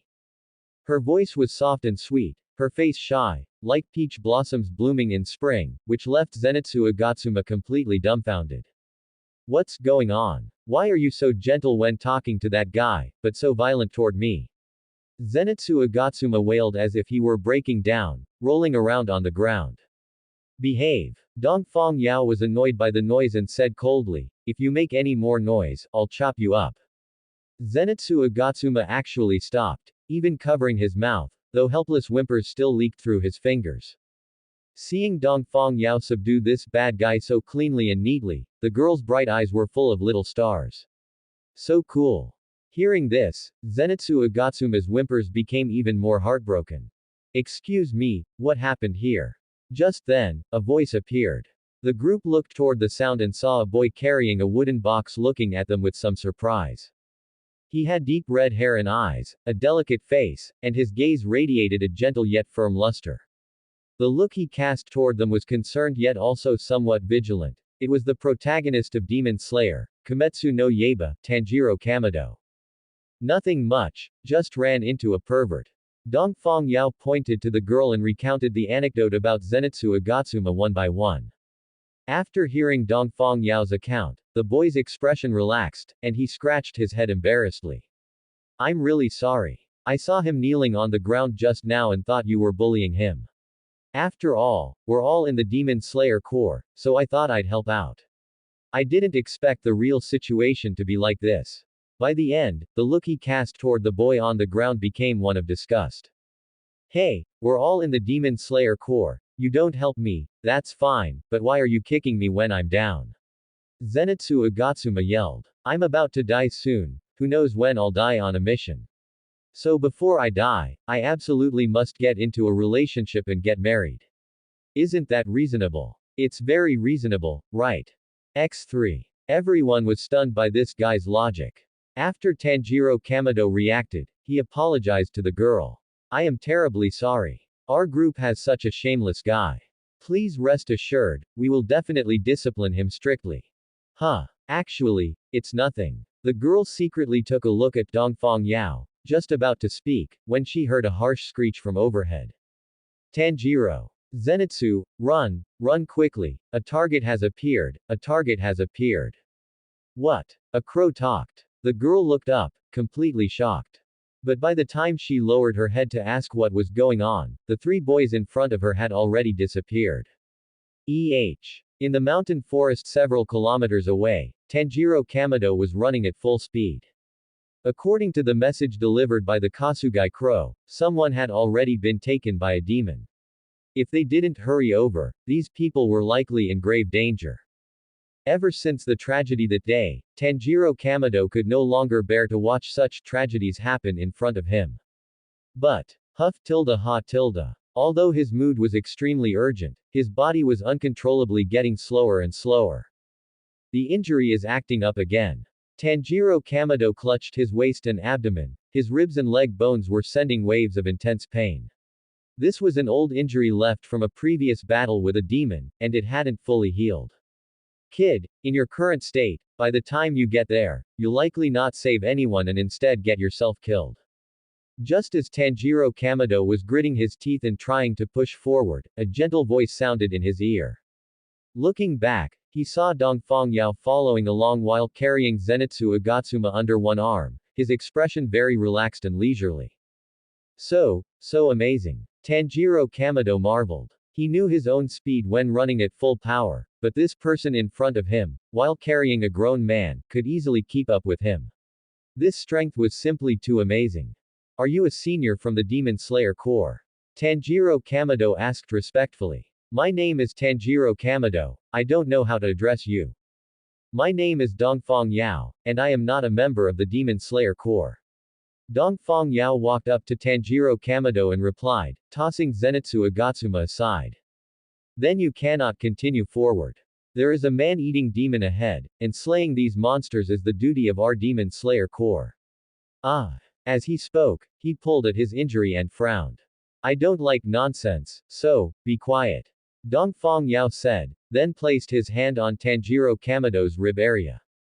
What are you doing? Tanjiro Kamado was just about to ask in confusion, but was stunned by what happened next. He saw a burst of emerald green light emerge from Dongfang Yao's hand, and a warm current flowed through the other's palm into his own body, rushing toward his injured parts. Soon, a tingling, itchy sensation came from his ribs. In the span of a few breaths, the pain in his ribs completely disappeared. Not just the ribs, even his leg bones were as good as new. This is. Tanjiro Kamado moved his body, feeling the surging power and vitality within him, and was too surprised to speak. Thank you very much for your help. Although I would like to repay your kindness right now, please allow me to go first for the moment. There is a demon harming people ahead, and I must go stop him. He had smelled the stench of that demon from far away. For such monsters, he had to exterminate them. It just so happens I'm quite interested in these demons, let's go together. Saying this, Dongfang Yao went along, leaving Zenitsu Agatsuma alone in place. Zenitsu Agatsuma realized what happened and was so scared his eyeballs almost flew out. In such a dangerous place, to be left all alone, if he really encountered a demon, who would save him? Wait for me. Calling out like that, he also quickly followed. Before long, the group arrived in front of a two-story wooden house. There they met two little kids, a boy and a girl. Their older brother had been taken inside by a monster, and they wanted to go in to save him. Tanjiro Kamado smiled bitterly and could only gently persuade them, promising he would definitely save their older brother, which finally calmed the two little kids down. Looking at the wooden house, Tanjiro Kamado's expression was full of solemnity. The wooden house covered a large area, the doors and windows were closed tight, and it was impossible to see what was happening inside. But this was the demon's base camp. It must be full of crises inside, and going in would only play right into the evil demon's hands. The best method was naturally to force the evil demon out, but unfortunately, the other party had hostages, and the initiative was not on his side. No choice, I'll have to break in. Tanjiro Kamado's eyes were firm as he pushed open the door and walked inside. Dongfang Yao dragged Zenitsu Agatsuma closely behind. The latter actually didn't want to come in. But since they were already here, how could Dongfang Yao let him hide and take it easy? Naturally, he grabbed him and brought him along.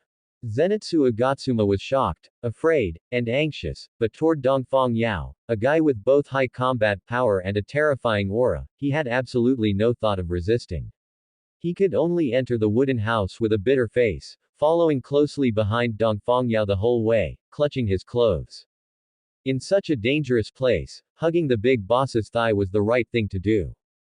Inside the wooden house, the light was dim, with only oil lamps emitting a yellowish light, illuminating the dark, long corridor and door after door. Are the people who were captured being held here?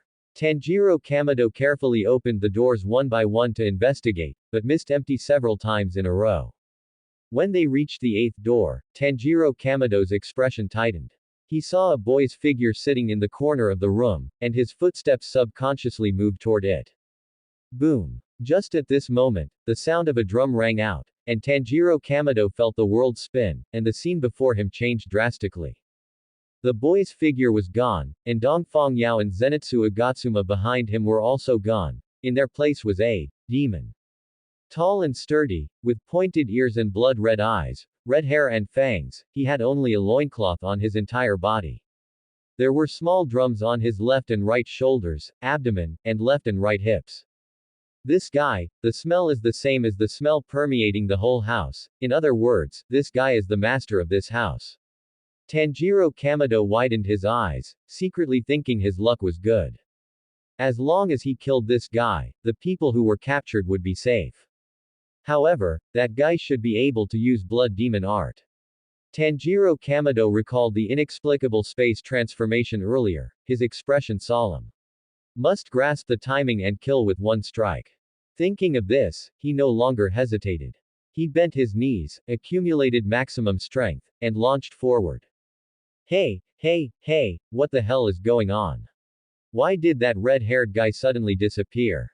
Zenitsu Agatsuma yelled. This place is too weird. Because he was holding onto Dongfang Yao's clothes, Dongfang Yao and he were not separated, but seeing such a bizarre scene with his own eyes still scared him quite a bit. Boss, you must protect me well. Zenitsu Agatsuma hugged Dongfang Yao's thigh tightly. I haven't gotten married yet, I can't die here. Dongfang Yao was annoyed by Zenitsu Agatsuma's loud voice, his eardrums aching. He said coldly, if you make any more noise, I'll cut out your tongue. This threat failed this time. Zenitsu Agatsuma was still rolling around on the ground. Dongfang Yao intended to teach him a good lesson, but caught a glimpse of a figure out of the corner of his eye. He curled his lips, jumped up, and after landing, bumped face to face with a demon.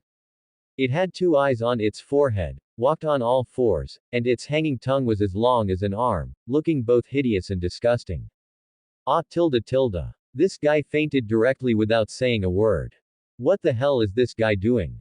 The demon was stunned. He could recognize the Demon Slayer Corps uniform and Nichiren's sword, but since it was a member of the Demon Slayer Corps, why did he faint from fear upon seeing him? Had the standards of the Demon Slayer Corps dropped this low? However, doesn't matter. Just saves me some energy to enjoy a big meal. The tongue of the demon, which looked like a liquor, dripped saliva. After looking at Dongfang Yao, his eyes lit up again. Such a fragrant scent, I can't wait to taste your brains. Is that so? Then you'll have to get past him first. Dongfang Yao pointed to the ground in front. Just a coward, I. The demon hadn't finished speaking when he froze. The little brat who had just fainted suddenly stood up again, his appearance and temperament completely changed, from cowardly to strong and determined. What is this? The licker only thought for 0.0001 seconds before giving up, directly shooting out his tongue toward Zenitsu Agatsuma's heart area. Just a small fry, he could destroy him with a backhand. Thunder breathing first form, thunderclap and flash. In the barely perceptible murmur, Zenitsu Agatsuma's figure turned into a bolt of lightning, cutting through the darkness. Lightning flashed, and then extinguished. And that licker evil demon's head had already flown into the sky, and his body was uncontrollably turning into flying ash. I am, Pos, Cybele. The evil demon stared fixedly at Zenitsu Agatsuma, his heart full of disbelief. Clearly just a coward, why did he have such powerful strength? On the other side, in Dongfang Yao's eyes, two pairs of tomo slowly rotated, taking in every movement of Zenitsu Agatsuma just now. Copy, complete. This move was cool, but next, it would be mine. If one were to ask which is the strongest breathing style in the world of Demon Slayer, most people would answer in unison, sun breathing. Its founder, Yorichi Sugikuni, used it to deal a psychological blow to the Demon King, Muzan Kibutsuji. Muzan Kibutsuji went into hiding for a century, only daring to emerge and cause trouble once he confirmed Yorichi Sugikuni had truly died. But if you were to ask which breathing style has the highest cool factor, thunder breathing definitely makes the list, sitting at number 2 or vying for number 1. The reason lies in the move Zenitsu Agatsuma just performed. Thunder breathing first form, thunderclap and flash. Before this move appeared, Zenitsu Agatsuma was just a comedic humanoid organism. But after this move, regardless of how pathetic he was before, just from that one shot, Zenitsu Agatsuma's popularity did a 180-degree turn, vaulting onto the coolest list. He truly achieved cool for a second in a season, cool for a season in a second. Not only cool, but strong. Many demons lost their heads before they could even react. Its speed and the ferocity of the sword strike are hard to find rivals for across the entire Demon Slayer world. And Zenitsu Agatsuma's mastery of this move is top tier throughout the history of thunder breathing, and he even later developed the ultimate technique, Honoikazuki no Kami, powerful enough to slay upper-rank demons. Thinking of this, Dongfang Yao's gaze toward Zenitsu Agatsuma became increasingly complex. You say this guy is strong, but most of the time he is cowardly to the extreme, even capable of pulling children in to bolster his own courage. Yet if you say he is weak, this guy becomes a god of war the moment he falls asleep, capable of slaying upper-rank demons for you to see.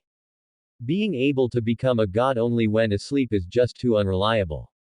Fortunately, this guy counts as a protagonist. If it were himself, Dongfang Yao estimated his grave grass would already be 3 meters high. Just as Dongfang Yao was immersed in his beautiful reverie about the future, a series of ear-piercing demonic sounds made Dongfang Yao frown. Looking down, he saw Zenitsu Agatsuma retreating repeatedly with his hands on the ground, looking at the demon on the floor with a face full of terror. Wah! It's a demon, it's a demon. Don't eat me, don't eat me. Zenitsu Agatsuma waved his hands wildly, looking like an ultimate demon-fearing man. The licker on the ground stared at Zenitsu Agatsuma, unable to believe that the one who killed him was such a pathetic specimen. Shameful. So shameful. He wanted to rush over and take a bite, but unfortunately, this body was now willing but unable. After screaming for a long time without being bitten by the demon, Zenitsu Agatsuma realized that the other party had already been decapitated and the whole body was rapidly turning to ash. Only then did he breathe a sigh of relief. That was close, it's great that I'm still alive. As he spoke, this guy actually started tearing up again. You're a grown man, what does it look like, crying at every turn? Dongfang Yao stepped forward and chopped Zenitsu Agatsuma on the crown of his head. It hurts. Zenitsu Agatsuma covered his head and cried out in pain. When he saw it was Dongfang Yao, his eyes lit up instantly, and he hugged Dongfang Yao's thigh and wailed, "Thank you so much, big brother. From today on, you are Zenitsu Agatsuma's big brother." Clearly, this guy assumed it was Dongfang Yao who had dealt with the demon just now and was his savior. More importantly, this guy is a big thigh. A super big thigh. Must hold on tight. He had no intention of letting go for the rest of his life. In that case, I should be able to retire alive, right? Zenitsu Agatsuma muttered. Perhaps he could even marry a beautiful wife. Sorry, I can't afford such a shameful little brother. Dongfang Yao curled his lips. Dong. Just as the two were chatting idly, the sound of a drum rang out, and the scene before them suddenly changed again. Dongfang Yao frowned slightly, observing the surroundings calmly. What is it this time? Zenitsu Agatsuma hid behind Dongfang Yao, observing the surroundings cautiously. Dong, dong, dong.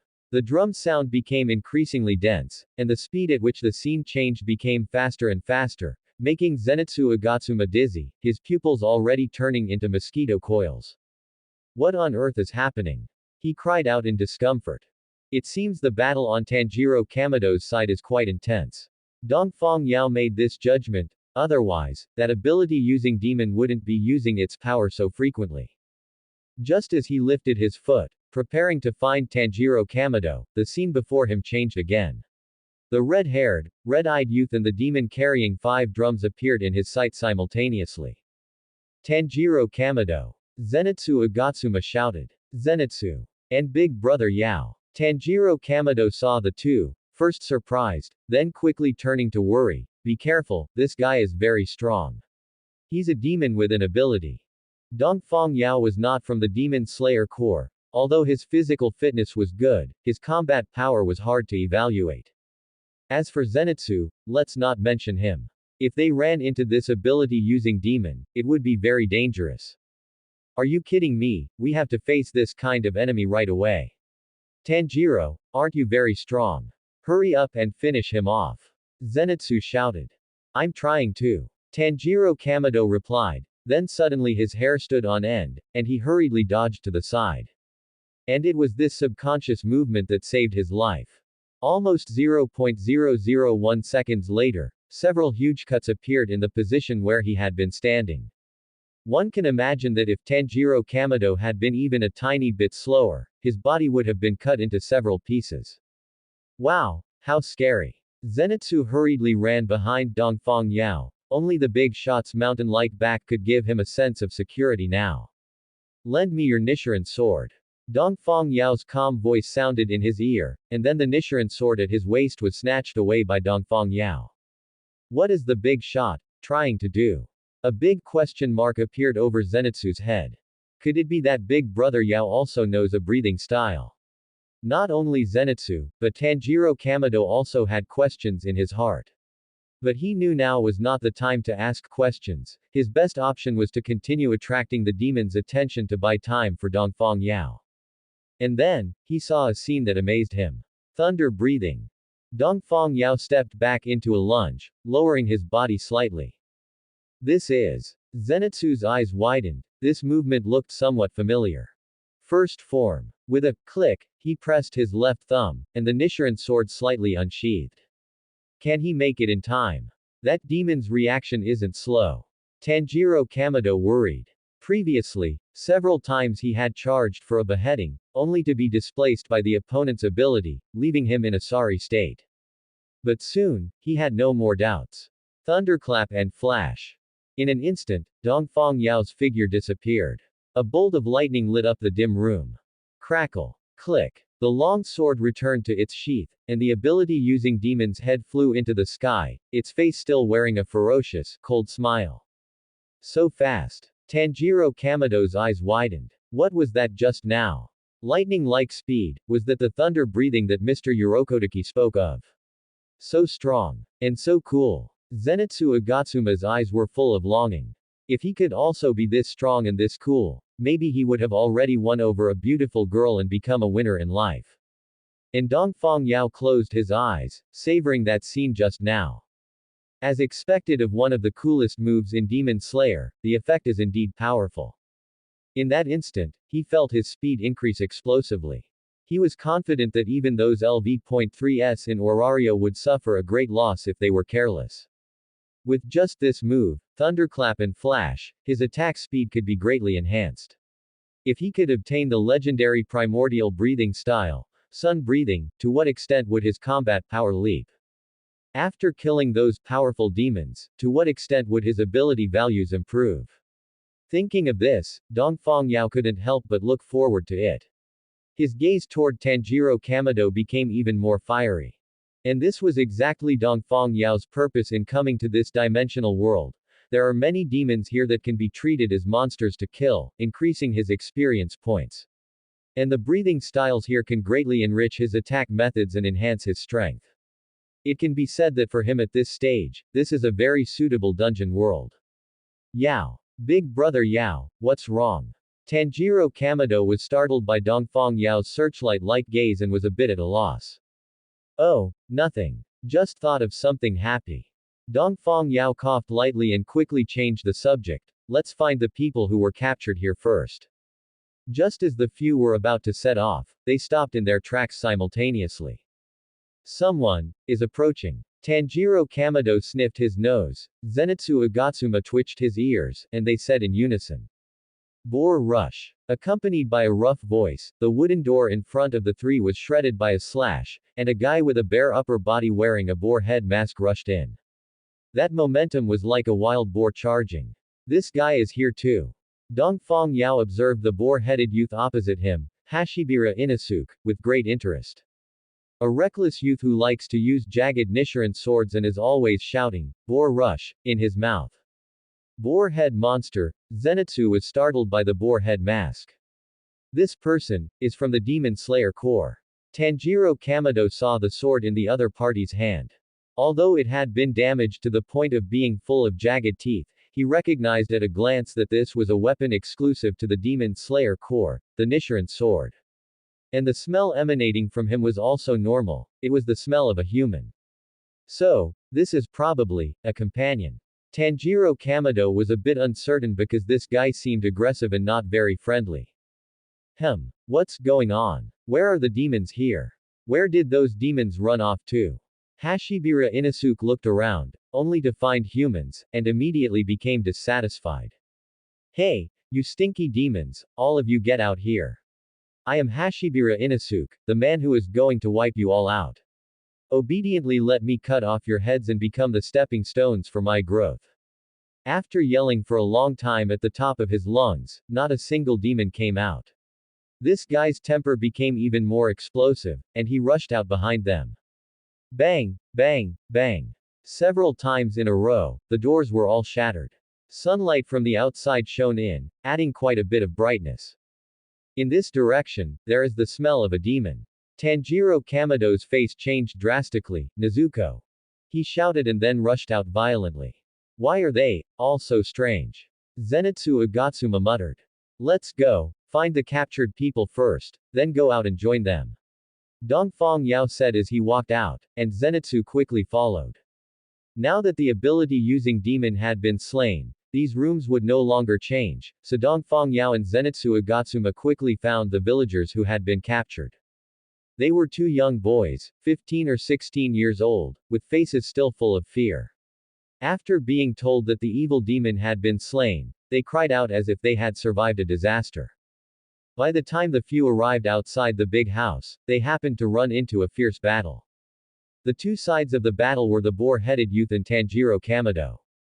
Both sides were skilled among the newcomers, one had beast-like intuition and amazing flexibility, and the other had solid foundations and high comprehension.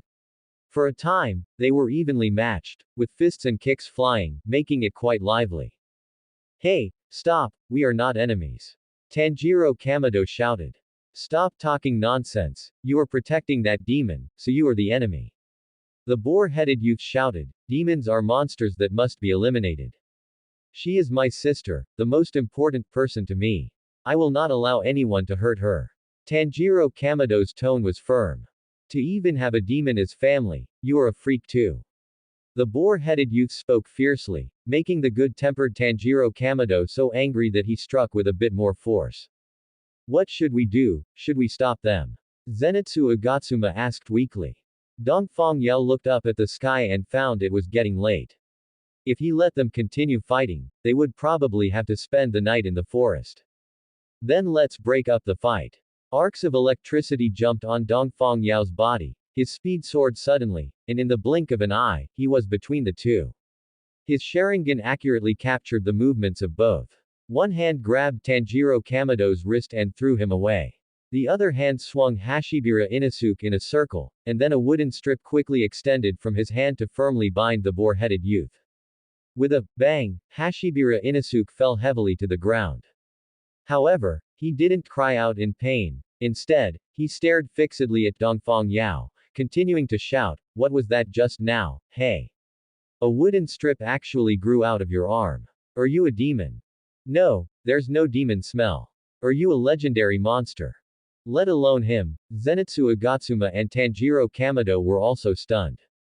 How could a human arm turn into a wooden strip? Ha ha ha, that's it. Hey, monster, come and fight me. Even though he was tied up, Hashibira Inusuke still issued a challenge with full breath. If I kill you, I will definitely be able to become stronger. Monster. Dongfang Yao's forehead veins bulged, his gaze toward Hashibira Inusuke becoming increasingly unkind. Kid, has anyone ever told you that your mouth is very foul? That kind of thing doesn't matter. Let me go, I want to fight you. Hashibira Inusuke kept yelling. Dongfang Yao found him too noisy, so he manipulated the wooden strip to extend and seal his mouth, then activated his absorption ability to continuously drain his physical strength, which finally made the boar-headed youth quiet down. Big brother Yao, is he okay? Tanjiro Kamado asked with some concern. Kid, he was just about to destroy the most important thing to you, don't you hate him? Dongfang Yao was a bit puzzled. I was very angry at first. Tanjiro Kamado scratched his head, but then I thought, he was probably hurt by other demons too. For people who have suffered the tragedy of demons, it's hard for me to be truly angry. And look, didn't Nezuko also not get hurt? You really have a good temper. Dongfang Yao shrugged. Don't worry, that guy is fine. He was just too noisy, I just made him quiet for a while. That's good. Tanjiro Kamado finally breathed a sigh of relief.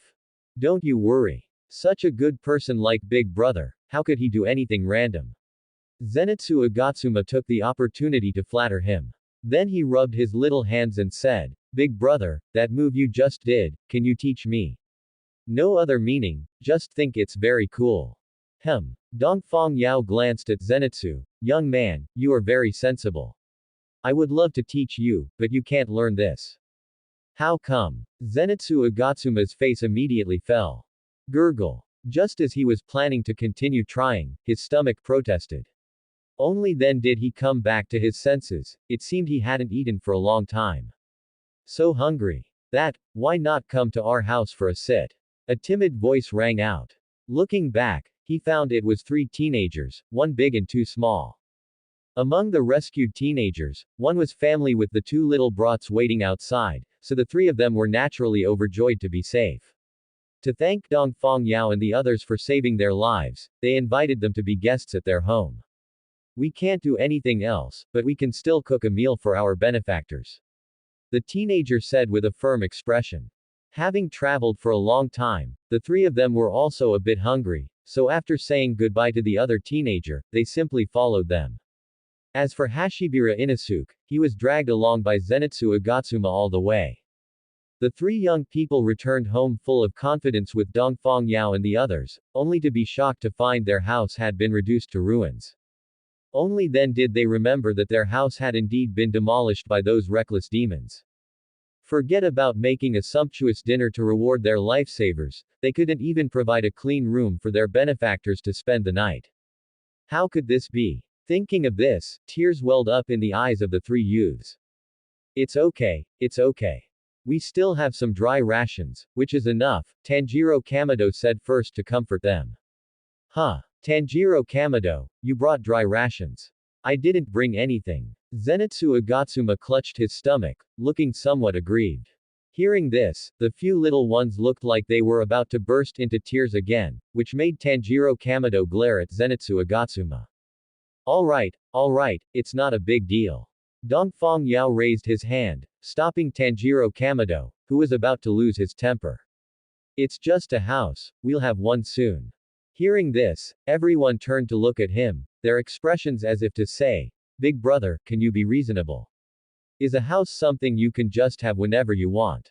Facing their strange looks, Dongfang Yao didn't explain, but simply stepped forward, formed the snake hand seal, and shouted loudly. Wood release. 3-bedroom apartment technique. As the words fell, the earth rumbled and shook. A 2-story detached wooden house of about 200 square meters rose from the ground. This. For a moment, let alone the few ordinary youths, even Tanjiro Kamado and Zenitsu Agatsuma, who had seen some things, were left dumbfounded. As for Hashibira Inosuke, just a moment ago, he had been wriggling like a silkworm, but after seeing this scene, his eyes widened like copper bells. If it weren't for the gravity of his eye sockets, his eyeballs might have flown out. What exactly is that? Is that pretty boy really a monster? What kind of power is this? Tanjiro Kamado finally couldn't help asking. Well, you can just understand it is a capability similar to Inmyoto. Dongfang Yao used a common analogy in this country. Inmyoto. So, Big Brother Yao, you are an Onmyoji. Tanjiro Kamado's eyes were full of surprise and awe. I didn't expect such legendary figures to actually exist. The few ordinary youths were even more so. The way they looked at Dongfang Yao was like looking at a deity.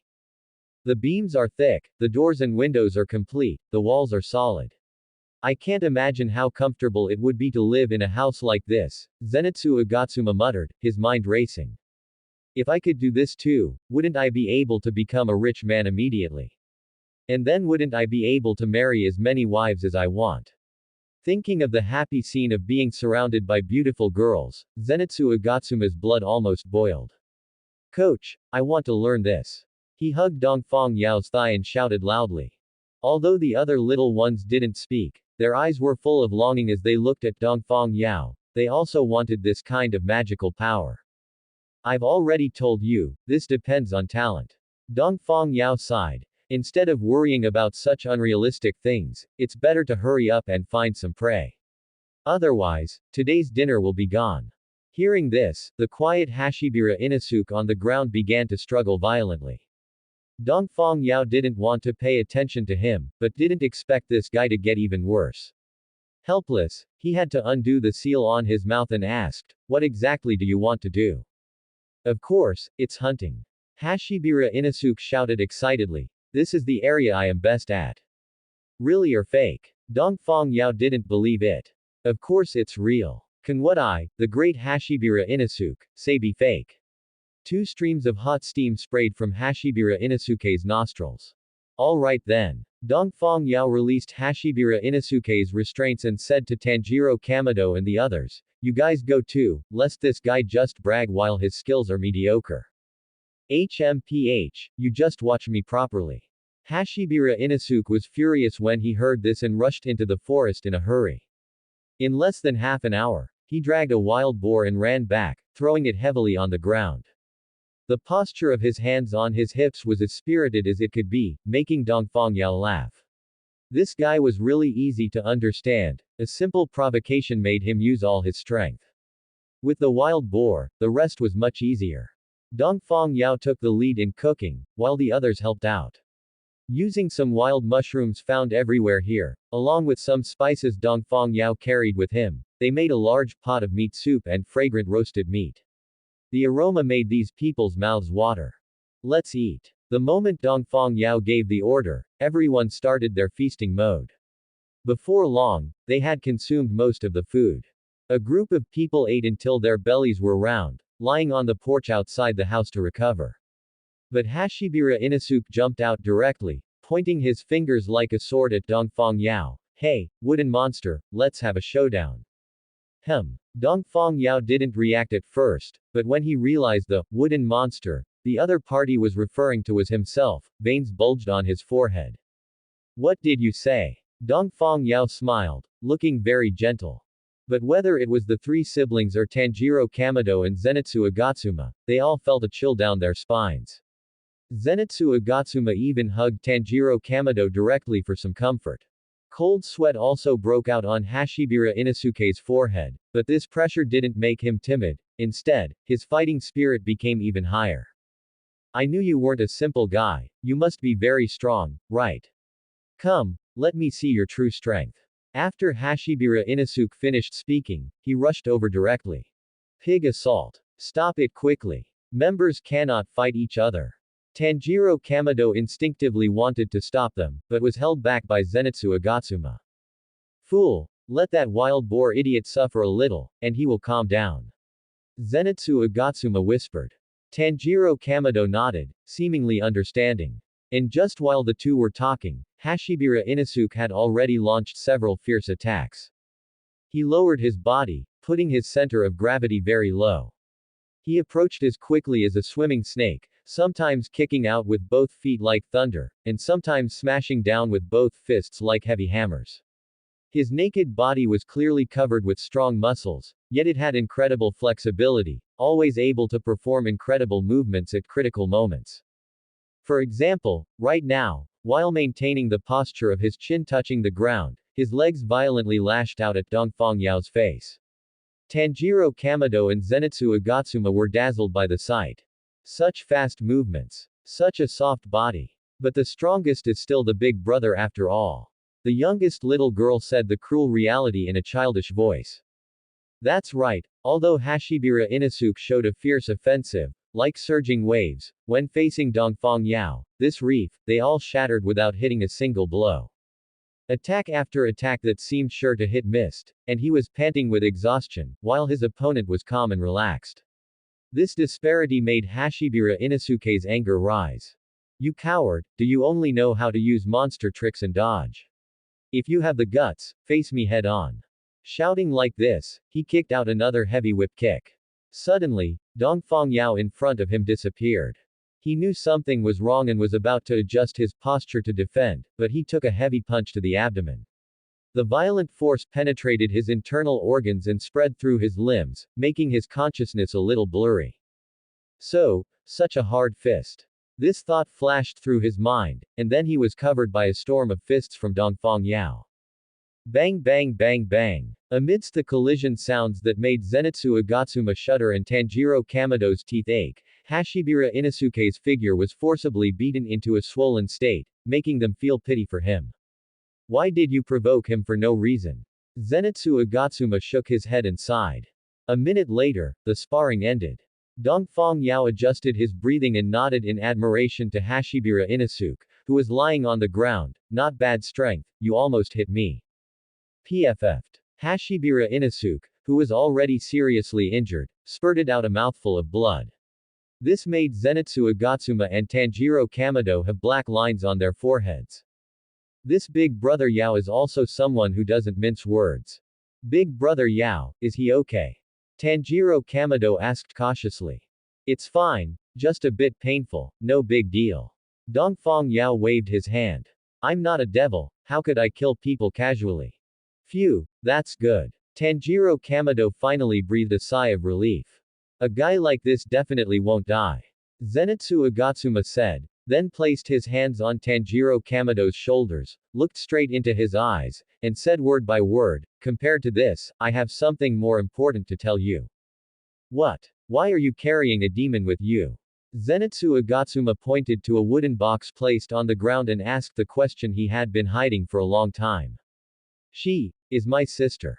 Tanjiro Kamado's eyes were full of tenderness as he looked at the box, and then he slowly recounted his story to everyone. Like many members of the Demon Slayer Corps, they originally had their own lives that were not perfect but still happy, but because of the existence and intrusion of demons, they became a mess. In the blink of an eye, their family was destroyed, and almost all their relatives were lost overnight. The only surviving family member, his sister, was also turned into a demon. From that day on, he set a goal, to kill all evil demons and let his sister obtain redemption. For this, he endured hellish training, passed the life and death assessment, and survived one difficult battle after another. But all this is far from enough. Because the root cause of all this tragedy is that king of demons Muzan Kibutsuji. The demon king who has been poisoning the world for 1,000 years, the source of endless tragedy, whose strength and influence are also extremely terrifying. With just his current self, it is far from enough. I must become stronger, stronger, keep getting stronger. Muzan Kibutsuji, only him, I must absolutely kill him. Tanjiro Kamado gritted his teeth, making a creaking sound. Tanjiro Kamado. Zenitsu Agatsuma's expression was complex. He didn't expect that this young man who looked sunny, cheerful, gentle, and kind, actually carried such a heavy destiny. In comparison, he was just cheated out of money by a woman and then met the old man, so he was truly the luckiest of the lucky. He was about to comfort him, but suddenly froze. Because the wooden box behind Tanjiro Kamado opened, and a young girl walked out and hugged him. The girl had long black hair over her shoulders, wore a pink kimono with a hemp leaf pattern, and a black haori over it. Although she had a bamboo tube in her mouth, it did not diminish the girl's beauty at all. Nezuko Kamado. Tanjiro Kamado patted his sister's arm and introduced her to the people around. Everyone, this is my sister, Nezuko Kamado. Nezuko Kamado, these are friends, they are very good people. Nezuko Kamado tilted her little head, then bowed to the few people. Kawaii. Zenitsu Agatsuma suddenly felt his heart was shot by something. That's right, that was the arrow named love. From now on, his destiny will be completely tied to this young girl. Tanjiro Kamado, just for the sake of Nezuko Kamado, I have decided to make you my brother. Don't be afraid, Tanjiro Kamado. As a brother, I will help you. Zenitsu Agatsuma's face was firm, unprecedentedly firm. Thank you, Zenitsu Agatsuma. Tanjiro Kamado was very moved, and then he saw Zenitsu Agatsuma's face rippling, twisting his body towards Nezuko Kamado, and then the two started playing a chase game in the yard. Tanjiro Kamado. Hasty. I thought this guy was righteous, but I didn't expect he had other motives. Demon King. Sounds good. A rough voice sounded from the side. Decided, Muzan Kibutsuji's head belongs to me. Yo, Inosuke, are you okay? Tanjiro Kamado said happily. HMPH, mere flesh wounds, how could they stump me? Inosuke snorted. Then he looked at Dongfang Yao. Although I lost this time, I will continue to work hard to become stronger, and I will come to challenge you later. Waiting for you anytime. Dongfang Yao smiled. This guy, although his mouth is a bit foul, is also straightforward and cute. Then, he turned to Tanjiro Kamado. Kid, you want to kill Muzan Kibutsuji? That's right. Tanjiro Kamado nodded heavily. No matter how bitter or difficult it is, I will never give up. I didn't ask you to give up. Dongfang Yao shook his head. If you want to kill Muzan Kibutsuji, that power is already in your body. In my body. Tanjiro Kamado was stunned, then looked at his own hands. Does he have this power? Why didn't he know? Big brother Yao, what exactly is this power? Tanjiro Kamado asked eagerly. Hinokami Kagura, remember. Dongfang Yao showed a smile. That set of breathing techniques is the key to defeating the enemy. Hinokami Kagura. But isn't that a sacrificial dance? How did it become the key to killing Muzan Kibutsuji? Tanjiro Kamado's little brain was completely confused. That's a long story. Dongfang Yao cleared his throat. A long time ago, a genius swordsman suddenly appeared on this land. At only 7 years old, he could defeat a samurai who had practiced for many years without any swordsmanship training. And after formally practicing swordsmanship, he became invincible in the world in just a few years. Later, he created the world's first breathing technique, sun breathing. Relying on this breathing technique, the swordsman's strength reached an inhuman level, even forcing Muzan Kibutsuji into a desperate situation. If it weren't for that guy running fast enough, he would have died long ago. Because of this swordsman's deterrence, Muzan Kibutsuji hid his name for 100 years. He only dared to come out and cause trouble after the swordsman died. Dongfang Yao's words made Tanjiro Kamado and the others tremble, and they all swallowed their saliva. Forcing the arrogant demon king into a desperate situation, and deterring the other party from making trouble for 100 years in one battle. What kind of power, what kind of strength is this? But this, what does it have to do with our family's Hinokami Kagura? Tanjiro Kamado found the blind spot. This swordsman couldn't kill Muzan Kibutsuji, and in his despair, he met your ancestor and formed a deep friendship. The swordsman felt that the future was bleak, so he passed this breathing technique to your ancestor, and it has been passed down to this day. Gulp. The others looked at Tanjiro Kamado in unison, and Tanjiro Kamado looked at his own hands. His hands were trembling. So, that's how it is. Tanjiro Kamado recalled his father's various abnormal performances, such as killing a large grizzly bear with one blow while sick on a snowy night. He didn't think there was anything before, but looking back now, everything could be explained. Thank you very much, Big Brother Yao. He stood up and bowed deeply to Dongfang Yao. You're welcome, I have a purpose too. Dongfang Yao said to Tanjiro Kamado, I need you to demonstrate Hinokami Kagura for me. Demonstrate. Hinokami Kagura. Tanjiro Kamado was slightly stunned, but after realizing what was asked, his gaze became firm. I understand. I will demonstrate it for you right now, Brother Yao. As he spoke, he drew his Nichiren sword and walked to the open space in front of the house. Both Zenitsu Agatsuma and Hashibira Inosuke were greatly interested in this legendary strongest breathing technique. They sat up straight, hands on their knees, holding their breath as they watched Tanjiro Kamado's movements. Only Nezuko Kamado tilted her little head, watching everything, seemingly not understanding what was happening. I'm starting. Tanjiro Kamado took a deep breath and began to demonstrate the Hinokami Kagura, which had been passed down through his family. First form. Dance. Second form. Clear blue sky. Third form. Raging sun. Fourth form. Parhelion rainbow. Fifth form. Fire wheel. Sixth form. Solar heat haze. Seventh form. Beneficent radiance. Eighth form. Sunflower thrust. Ninth form. Dragon sun halo head dance. 10th form. Shining ray of grace. 11th form. Fake rainbow. 12th form. Flame dance. Every movement of the Hinokami Kagura from his memory was displayed by Tanjiro Kamado one by one. While everyone watched in a trance, Dongfang Yao had already activated his Sharingan and copied all of these movements. After the set of movements was completed, Hashibira Inosuke and Zenitsu Agatsuma stared blankly ahead, somewhat dazed. This is the strongest breathing technique. Hashibira Inosuke turned his head to look at Dongfang Yao, but his index finger pointed at Tanjiro Kamado. Is this the strongest breathing technique? Yeah, rather than a swordsman, isn't it more like dancing? Zenitsu Agatsuma hit the nail on the head. Yes. When father passed it on to me, he explicitly stated that this is a dance to offer to the fire god. Tanjiro Kamado was also a bit confused, he hadn't felt anything unusual about it. The key lies in the breathing. Dongfang Yao smiled and pointed to his temple to remind Tanjiro Kamado. Kid, there is a method to what we call breathing. A breathing method that prevents fatigue no matter how much you move.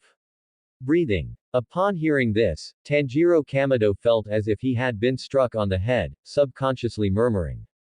That's right. As long as you can breathe correctly, Tanjiro Kamado, you will be able to keep dancing forever. Neither cold nor fatigue will be able to stop you. At this moment, Dongfang Yao's voice became very gentle, like a kind old father guiding his child. Tanjiro Kamado stared blankly into the distance, seemingly lost in a flashback. Seeing this, the corners of Dongfang Yao's mouth curled up slightly. Clang! The Nichiren sword was drawn from its scabbard, and Dongfang Yao rushed toward Tanjiro Kamado holding the sharp blade. Having learned thunderclap and flash, Dongfang Yao's speed at this moment was as fast as lightning. Wait! Zenitsu Agatsuma's expression changed drastically, completely bewildered by the sudden turn of events. Weren't they all friends? Why were they suddenly calling for a fight? Hashibira Inosuke's hair stood on end, because his beastly intuition had just sensed a bone-chilling cold, that was killing intent so intense it felt as if it had materialized. Facing this thrust aimed directly at his vital point, Tanjiro Kamado stood frozen in place as if he were stunned. Move, you idiot. X2. Hashibira Inosuke and Zenitsu Agatsuma both roared in their hearts, their bodies already rushing forward. 1 meter. Half a meter. 10 centimeters. Seeing that Tanjiro Kamado was about to be pierced through the heart, Hashibira Inosuke and Zenitsu Agatsuma felt their hearts almost jump into their throats.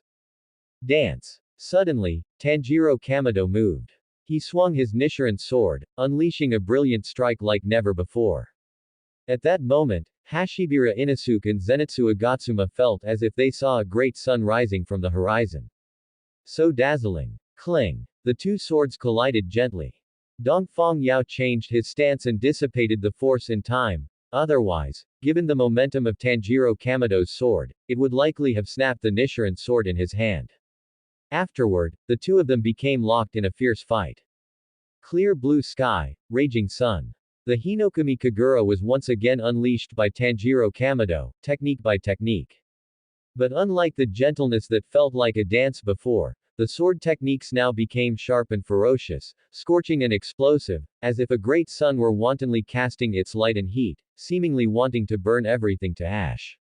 So amazing. Both Hashibira Inosuke and Zenitsu Agatsuma watched in a daze. At this moment, Tanjiro Kamado seemed like a completely different person. His movements had improved by several orders of magnitude. If his previous movements were like an old ox walking slowly, now he was a galloping thoroughbred. It was fortunate that he was fighting Dongfang Yao. If it had been them, they would likely have been defeated in a few rounds. Was this guy actually this strong? Hashibira Inosuke clenched his fists, an unprecedented sense of crisis rising in his heart. He, Lord Hashibira Inosuke, had never been inferior to anyone in his life. How could he be left behind by that guy? No, I must increase my training intensity. I must have more and more battles. Hashibira Inosuke secretly made up his mind. As for Zenitsu Agatsuma, this guy's thoughts were much simpler. Is my future brother-in-law this amazing? Doesn't that mean I've found another powerful person to rely on? This guy only had that much ambition. This battle did not last long. After barely performing 5 sword forms, Tanjiro Kamado was already so tired that he squatted on the ground, panting heavily. So, sorry, Brother Yao, I can only do this much. Tanjiro Kamado's chest heaved like a bellows, his face covered in large beads of sweat. It was easy to see how severe the physical burden of the previous movements had been on him. No, you have done very well. Dongfang Yao said. This was not just comfort, but the truth. Why was sun breathing not widely spread? It was because its power was too overbearing. Ordinary people simply could not withstand that power, so they had to settle for the next best thing and develop various derivative breathing techniques. Tanjiro Kamado, a rookie who had just left the novice village not long ago, was already able to perform these few moves, which was already beyond Dongfang Yao's expectations. Rest for a while, and we'll do it again later. Yes. Tanjiro Kamado agreed readily. After all, carrying a blood feud, he was thinking about how to improve himself every moment. Now that the opportunity was right in front of him, he naturally had to grasp it tightly. Just like that, Tanjiro Kamado would rest for a while and then demonstrate the Hinokami Kagura for a while. Dongfang Yao used his Sharingan to copy all the principles of his movements and breathing, quickly mastering this breathing technique perfectly. Because his own physical fitness far exceeded Tanjiro Kamado's, the fluidity and completion of his movements left Tanjiro Kamado speechless. So much so that not long after, Tanjiro Kamado went from being a teacher to a student, listening to Dongfang Yao's guidance. And Dongfang Yao was naturally not stingy with his pointers, which could be considered a repayment for Tanjiro Kamado's generosity. During this process, Hashibira Inosuke on the side also felt his hands itching, so he held his dual swords and joined the fray, honing his own combat skills. 2 days passed quietly just like that. Early this morning, the group, having rested for the night, was full of energy. Just after eating lunch, they heard the ear-piercing cry of the Kasugai crow in the sky. Run! Run! Tanjiro Kamado, Zenitsu Agatsuma, Hashibira Inosuke, run quickly. All 3 of you must go to Mt. Natagumo. All of you must go to Mt. Natagumo. Hearing the new mission, Tanjiro Kamado and Hashibira Inosuke were both energized. Wahahaha, finally a new mission.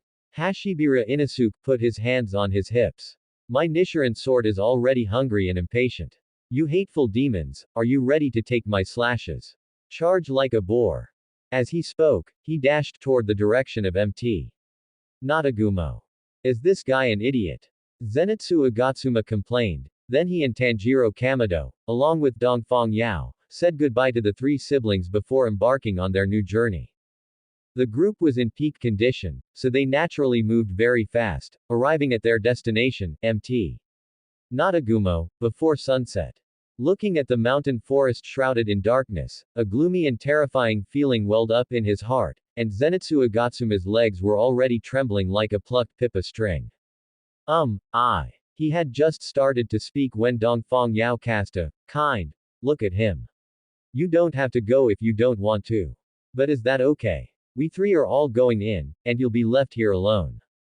Eek. Thinking of that terrible scene, Zenitsu Agatsuma immediately shut his mouth. Tanjiro Kamado smiled, but it was somewhat forced. Because just a moment ago, he had smelled an unusual scent. Ferocious and sinister, making every inch of muscle on his body tremble. A strong enemy. Without a doubt, an unprecedentedly powerful demon. If it were before, he would have hesitated and been lost. But now. I am different now. Soon, Tanjiro Kamado's gaze became firm. He had also grown, and with a powerful companion like Brother Yao, there was nothing to fear. The group continued forward, but their speed was much slower than before. It wasn't anything else, but the spider webs here were too dense, leaving everyone covered in dust and grime, and their moods inevitably became bad. So annoying. There are too many spiders here. Hashibira Inosuke was becoming a bit manic. Suddenly, he heard movement approaching, and his ears twitched. It's footsteps. Someone is coming. Without him needing to remind them, the others also noticed someone approaching. Looking in the direction of the sound, they saw several swordsmen wearing Demon Slayer Corps uniforms walking over unsteadily. Ah, they are fellow members of the Demon Slayer Corps. The smile that was about to bloom on Tanjiro Kamado's face froze, and the same went for Hashibira Inosuke and Zenitsu Agatsuma. It was only because these Demon Slayer Corps members had lifeless eyes and stiff, mechanical movements, just like marionettes. What shocked them even more was that these people were gripping their sword hilts tightly, with sharp blades pointed directly at their fellow companions. Why are you attacking us? Zenitsu Agatsuma said in disbelief, his expression cowering. Aren't we supposed to be companions? The movements are so strange, as if they are being manipulated by something. Tanjiro Kamado observed the anomaly. These people's movements did not conform to human anatomy at all, and many people's joints were twisted in reverse.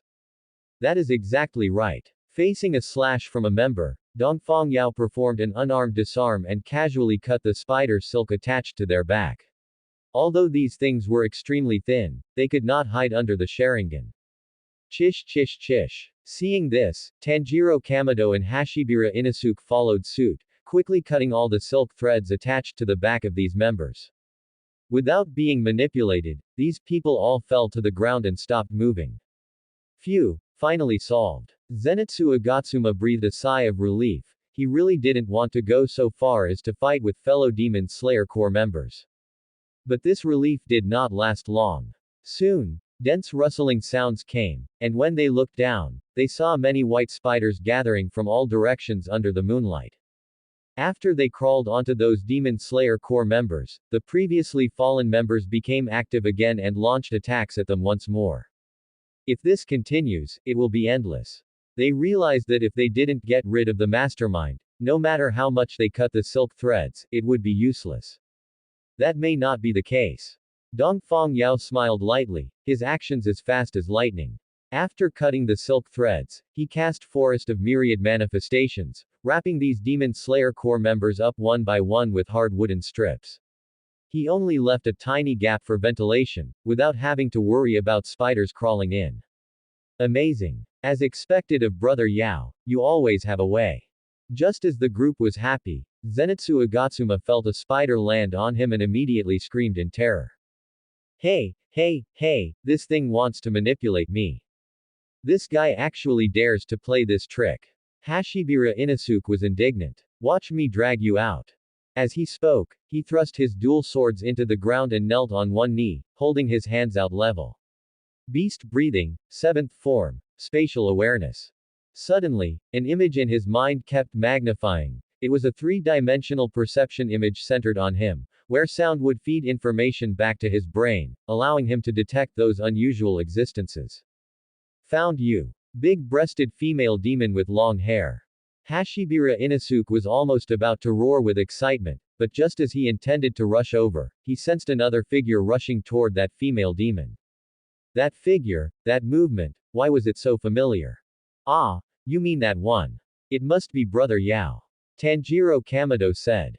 When Hashibira Inosuke widened his eyes, and his nostrils began to puff out hot steam again. Just when you were activating your seventh form. Tanjiro Kamado said. Beaten to it again. Hashibira Inosuke felt a bit hurt. If this continued, wouldn't he be completely useless? Let's go find the other members first. What if they are still alive? Zenitsu Agatsuma felt that it was perfect for Dongfang Yao to go and solve those powerful demons, so they wouldn't have to charge into the front lines, and it would be great to just coast to victory. This suggestion was exactly what Tanjiro Kamado wanted. They didn't need to worry about Dongfang Yao's side, and rescuing those companions of the Demon Slayer Corps was a more urgent matter. Having made up their minds, they hurried into action. On the other side, Dongfang Yao leapt and moved like flying, and before long, he arrived at a clearing in the forest. On a round rock in the center of the clearing sat a female demon with long hair. Her hair was pale, her skin was pale, and only on the bridge of her nose and on both sides of her mouth were there some red dots. This female demon obviously had not expected Dongfang Yao to arrive so quickly, and she was very flustered. Those people are here. No, I must think of a way. Otherwise, Rui will not spare me. Under a heavy sense of crisis, she unleashed her most treasured puppet. Whoosh! A tall figure rushed out. It had no head, only a torso and limbs. Its arms had been modified into sharp blades, and it brandished them as it slashed toward Dongfang Yao. Is this your struggle? It really is pitifully weak. Dongfang Yao thought this, but the Nichiren sword in his hand had already been swung out. Hinokami Kagura, first form, dance. The blade sliced through the sturdy demon smoothly, as easily as cutting butter. Afterward, Dongfang Yao took the momentum to twist his waist and slash horizontally, and the female demon's beautiful head immediately flew into the sky. In the past, there was Tanjiro Kamado's water-breathing beheading, and today, there is Dongfang Yao's sun-breathing one cut. My first attempt at sun-breathing, it feels pretty good. Dongfang Yao flicked his long blade, shaking off the blood droplets, and commented casually. However, he heard a trembling female voice beside his ear. So strong. Dongfang Yao paused, turning his head to look. He saw the female demon staring straight at him, her yellow pupils filled with 5 parts shock, 4 parts relief, and 1 part worry. He was stunned. It was the first time he had seen such a complex expression on a demon's face. Especially since this creature had just had its head chopped off by him, how could it be so relieved? Oh, right. This creature had been subjected to domestic violence from both its husband and child. It had probably had enough, so being so calm about death made sense. Finally, everything is over. The female demon whispered, then warned, be careful, that guy is lower rank 5. She had assumed that after hearing her son's title, Dongfang Yao would be greatly shaken, or perhaps even terrified. After all, it was lower rank 5. But what did she see? Got it. Thanks for the warning. Dongfang Yao's expression was indifferent, as relaxed as if he had just heard the news that lunch today is rice. Don't be careless. The female demon's head had already dissipated halfway, but she was still trying to convince Dongfang Yao. But just then, a familiar voice rang out, causing her to feel as if she had fallen into an ice cellar. At death's door, and you're still revealing your son's intel to the enemy. You really are a good mother to me. Is that Rui? Almost like a conditioned reflex, her heart gave a sharp twitch. But before she could react any further, a large foot stepped down heavily, crushing the remaining half of her head into pieces. The one who did this was a burly demon. It stood at 1.9 meters tall, with a mouth full of sharp fangs. Its face had no other features, only decorations resembling glass beads, making it look quite anthropomorphic. If it walked down the street, it would probably scare the children. Demon Slayer, you dare to break into my home and harm my most important family. Have you decided how you want to die? The one who said this was a small, thin boy with disheveled white hair, the character, lower 5, engraved in his left eye.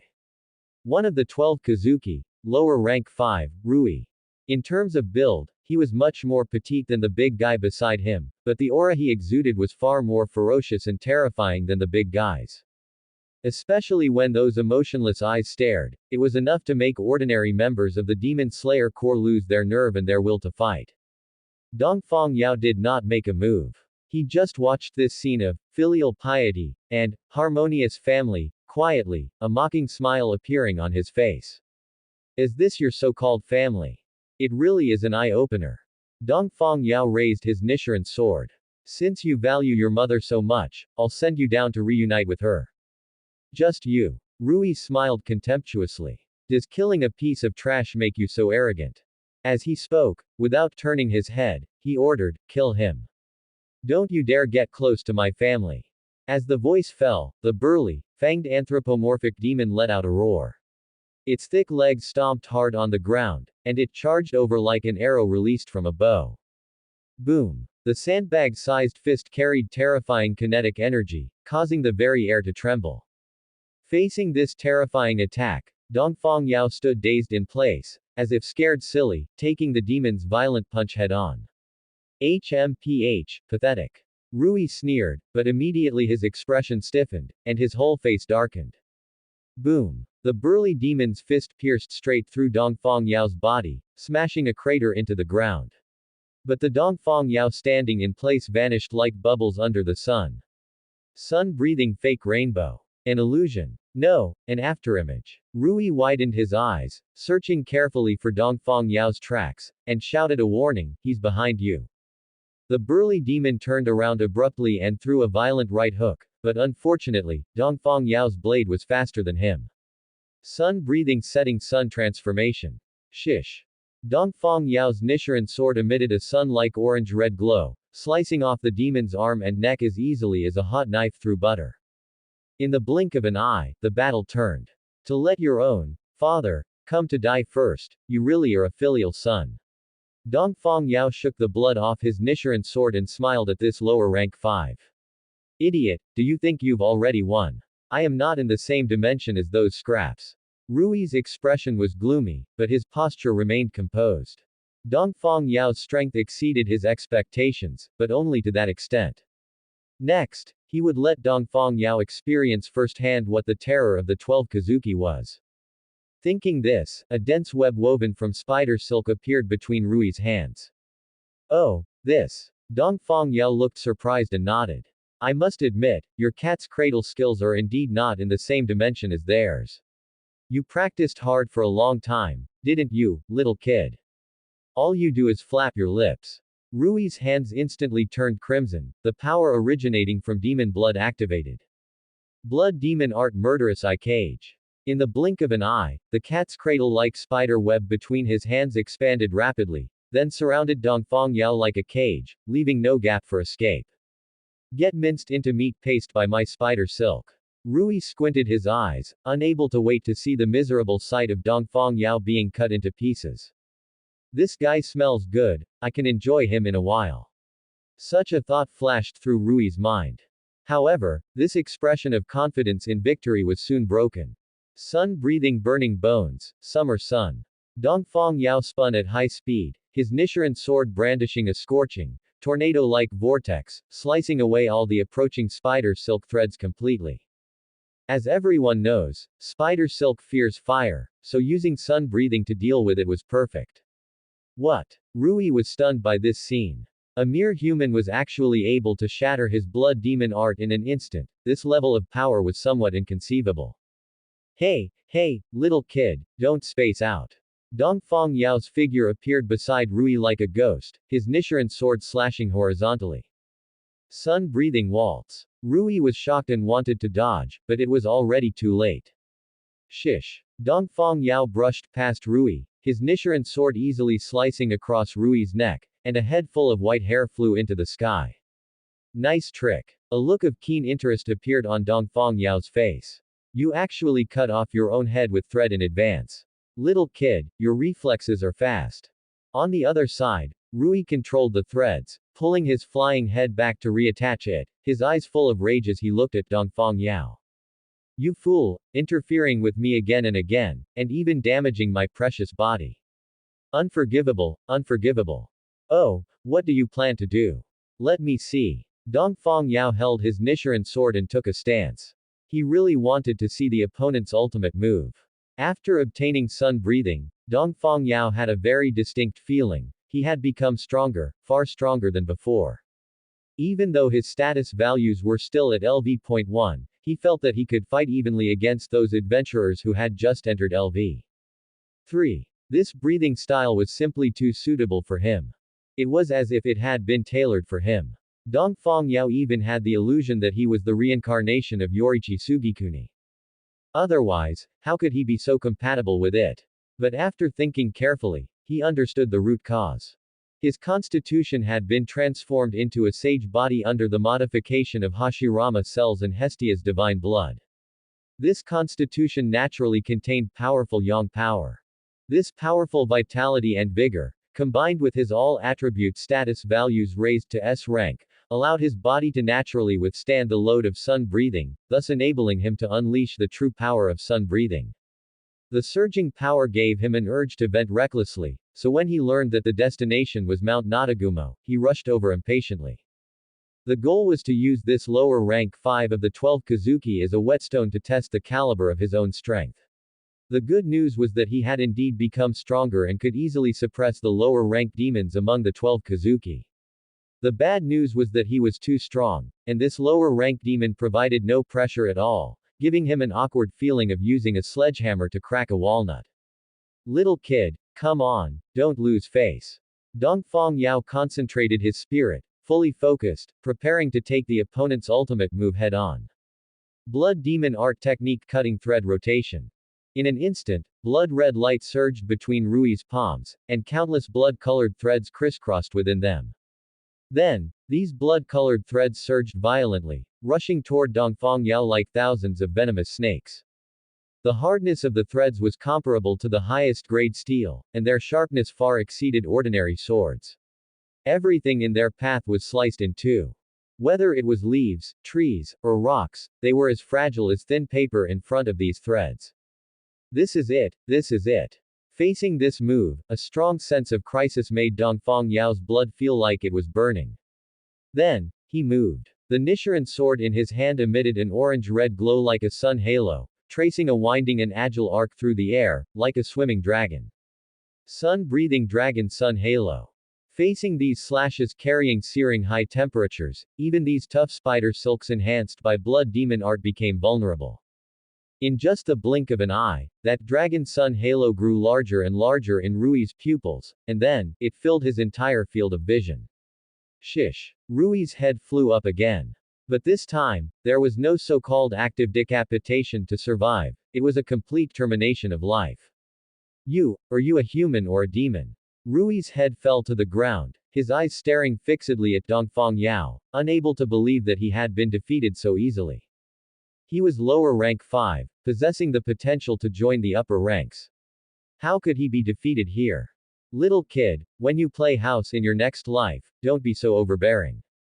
Dongfang Yao did not answer his question but said this, turned around, and left. Leaving behind only Rui, who died with his eyes wide open. Who tilde ha tilde who tilde ha tilde. On the hillside, several slender figures were sprinting wildly. They were Rui's family, existences named sister and brother. In the past decades or even longer, they had been forcibly kept here, accompanying Rui to play the twisted game of house, satisfying this superior's twisted view of family. Although they would suffer various forms of cold and hot violence, at least they wouldn't be targeted and decapitated by some demon slayer. But now, Rui was dead. The family member who had always protected them, the powerful 12 Kazuki, lower rank 5, was dead. The moment Rui died, they knew about it through the mysterious connection in their bloodlines. Then, panic erupted like a volcano. If even the godlike, powerful Rui could be killed, what would happen to small fries like them? Run. Must run. Run as far as possible. No matter what, stay far away from that devil. These guys were all demons, with stamina far exceeding that of ordinary people. They quickly passed through the vast mountain forest and were about to leave this dangerous territory. Freedom seemed to be in sight. Quick, we'll be safe soon. The leading sister shouted in surprise. The others also perked up and quickened their pace. But just then, several figures appeared in front of them. A half-naked man wearing a boar's head mask, a red-haired, red-eyed boy wearing Hanafuda earrings, and a timid boy with blonde hair and blonde eyebrows. These were naturally Inosuke, Tanjiro Kamado, and Zenitsu, who had entered the mountain to search for other Demon Slayer Corps members.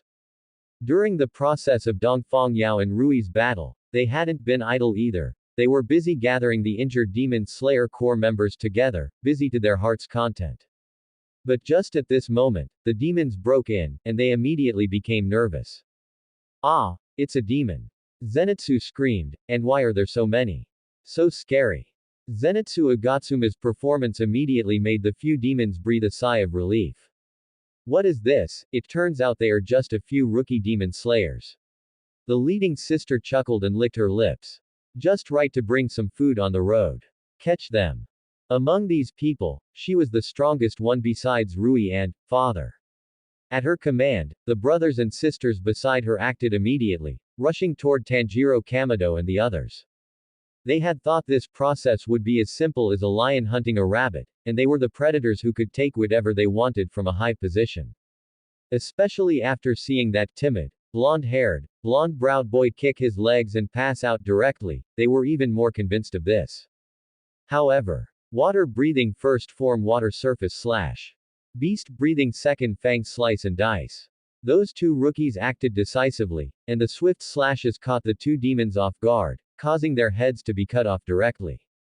Nani. This sister was shocked, subconsciously summoning countless threads to grab Zenitsu.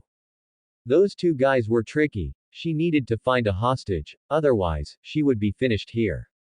Unfortunately. Thunder-breathing first form, thunderclap and flash. A flash of lightning streaked before her eyes. She only felt a pain in her neck, and then her consciousness fell into eternal darkness. Phew, there are actually so many demons here. Tanjiro Kamado wiped the cold sweat from his forehead and exclaimed. Wahahaha, perfect, just perfect. Let Hashibira Inosuke slash to his heart's content. Hashibira Inosuke held his dual blades high and shouted excitedly. Come on, come again, you pieces of trash demons. Hashibira Inosuke's great blades are already thirsty and impatient. Wah, what happened? Why were so many demons killed all of a sudden? Zenitsu Agatsuma, having just woken up, couldn't help but shriek as he looked at the corpses of the demons scattered all over the ground, ready to dissipate. Seeing Tanjiro Kamado and Hashibira Inosuke looking at him with strange expressions, he suddenly remembered something and slapped his palm. I see, so you guys did it. I never expected this, your strength has grown to such a level. While exclaiming, he felt fortunate in his heart. The stronger his companions were, the smoother his plan of coasting to victory behind his teammates would go. Snap. Blue veins bulged on Hashibira Inosuke's forehead as he brandished his dual blades, ready to make trouble for Zenitsu Agatsuma. You guy, are you mocking me? You must be mocking me, right? Watch me chop you into 3 pieces. Clearly, this guy had killed the most just now, yet he still came over to flatter them. Was this flattery? This was clearly malicious mockery. Showing off that he killed more demons, right?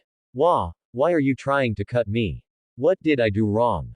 Zenitsu Agatsuma scrambled behind Tanjiro Kamado, shouting at Hashibira Inosuke with great indignation. Wah, I'm so pissed off. Don Taro, move aside, I have to teach this fool a lesson today. Hot white steam sprayed directly from Hashibira Inosuke's nostrils. Who is Don Taro? My name is Tanjiro. Tanjiro Kamado. Tanjiro Kamado corrected him loudly while holding back the rampaging Hashibira Inosuke. Don't be like this, Inosuke, Zenitsu is probably just joking. What do you mean joking? I'm not joking at all, Zenitsu Agatsuma said very seriously. Tanjiro, you guys are so strong, you'll have to look after me from now on. Upon hearing this, Tanjiro Kamado and Hashibira Inosuke looked at each other, only then confirming that this guy really wasn't mocking them. Zenitsu, actually, half of them were killed by you. Tanjiro Kamado pointed to an area, his face showing admiration. Your speed is really fast, just like lightning. You took out several demons in the blink of an eye. It was me. Zenitsu Agatsuma pointed at himself, his large eyes turning into dots, his heart filled with disbelief. Was he really that strong? Stop kidding around. If he were truly that strong, his grandfather would have happily ascended to heaven long ago. Would he really be beating him up every other day just for fun? Just as Tanjiro Kamado and Hashibira Inosuke were about to explain further, they heard a dense, rustling sound by their ears and immediately stopped talking. Both of them gripped their Nichiren swords and looked around vigilantly. Are there still enemies? Zenitsu Agatsuma also looked in the direction of the sound, trembling with fear. Then, he saw that group of strange things surrounding them. He called them things because he really didn't know how to describe them. The head was a human head, but the body was completely structured like a spider. Furthermore, their faces were as pale as dead people, they were as strange as could be. However, right now, these monsters' faces were full of panic, as if they were being chased by some monster. Wah! Monsters! Zenitsu Agatsuma screamed, terrified to the extreme. Hashibira Inosuke was much more reliable. He brandished his Nichiren sword, intending to send these monsters straight back to dust and earth. But just at this moment, Dongfang Yao arrived in time. Don't be impulsive, they are not enemies. Hearing this, the three little ones were stunned. Demon Slayer Core. Weren't they humans? How did they turn into spiders? It's the effect of one of the demons, toxins, which can turn humans into his spider puppets. Dongfang Yao explained briefly. He had taken care of one on the way here, and these monsters were just running around in a panic because they were scared by him. He didn't expect them to run into these three little ones. Knowing that these people were members of the Demon Slayer Corps, pity couldn't help but rise in their hearts. To change from a human body into such a monster, how much sorrow must they be feeling? Have the Kasugai Crow deliver the message that lower rank 5 has been eliminated. Ask your headquarters to send people. It's best if they have medical skills, there are many wounded here. Dongfang Yao reminded them, then leaned against a tree to close his eyes and rest.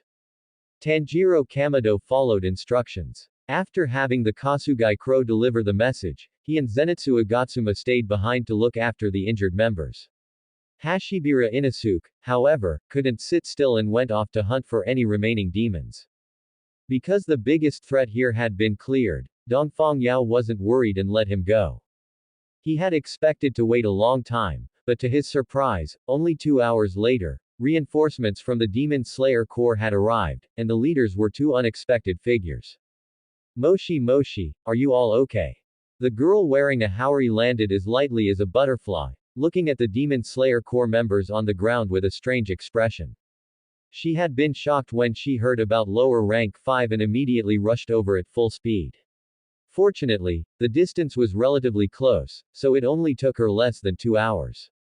She had expected to see a tragic scene with corpses everywhere, but the result was far better than she had anticipated. The vast majority of the Demon Slayer Corps members were still alive. Even though many had broken bones and torn muscles, it was a stroke of fortune in the midst of misfortune. Is it because of him? Shinobu Kocho looked at the handsome young man resting against the tree trunk, a flash of intrigue crossing her eyes. Tanjiro Kamado was overjoyed to see the silent young man wearing a haori with a three-colored tortoise-shell pattern. Giyu Tomioka-san, why are you here? Giyu Tomioka nodded slightly at Tanjiro Kamado without saying much, then walked towards Dongfang Yao and bowed deeply. Thank you very much for your help. Dongfang Yao looked at the taciturn Water Hashira. Oh no, Water Hashira Giyu Tomioka, and smiled. Don't mention it, it was just a small effort. To kill a lower rank with your own strength, you are truly amazing. Shinobu Kocho said with an expression of admiration. Would it be convenient to tell us your background? That's not important. Dongfang Yao shook his head. As long as you are willing to kill demons, we are all comrades, aren't we? That's right. Shinobu Kocho was stunned for a moment, then smiled sweetly. That's right, everyone is a comrade who kills demons. She stopped dwelling on it, turned around, and directed everyone to start treating the wounded on the ground. Zenitsu Agatsuma was already circling around the pretty big sister, while Tanjiro Kamado excitedly rushed over to tell Giyu Tomioka about his experiences during this period. He had always been grateful to this benefactor who had led him on his journey of redemption. Giyu Tomioka listened calmly, maintaining his silence throughout. After Tanjiro Kamado finished speaking, he said sparingly, "You are quite good." "Yes. I will work hard." Tanjiro Kamado nodded heavily, full of joy. Realizing that Dongfang Yao had something to say to Gyu Tomioka, he tactfully ran off to help Shinobu Kocho, leaving the space to the two of them. Something up. Gyu Tomioka remained concise. "That water Hashira, ahem, Gyu, do you want an upper rank?" Hearing this, Gyu Tomioka's pupils constricted instantly. "Tell me more." Just as Dongfang Yao and Gyu Tomioka were plotting, an important meeting was about to be held inside the Infinity Castle.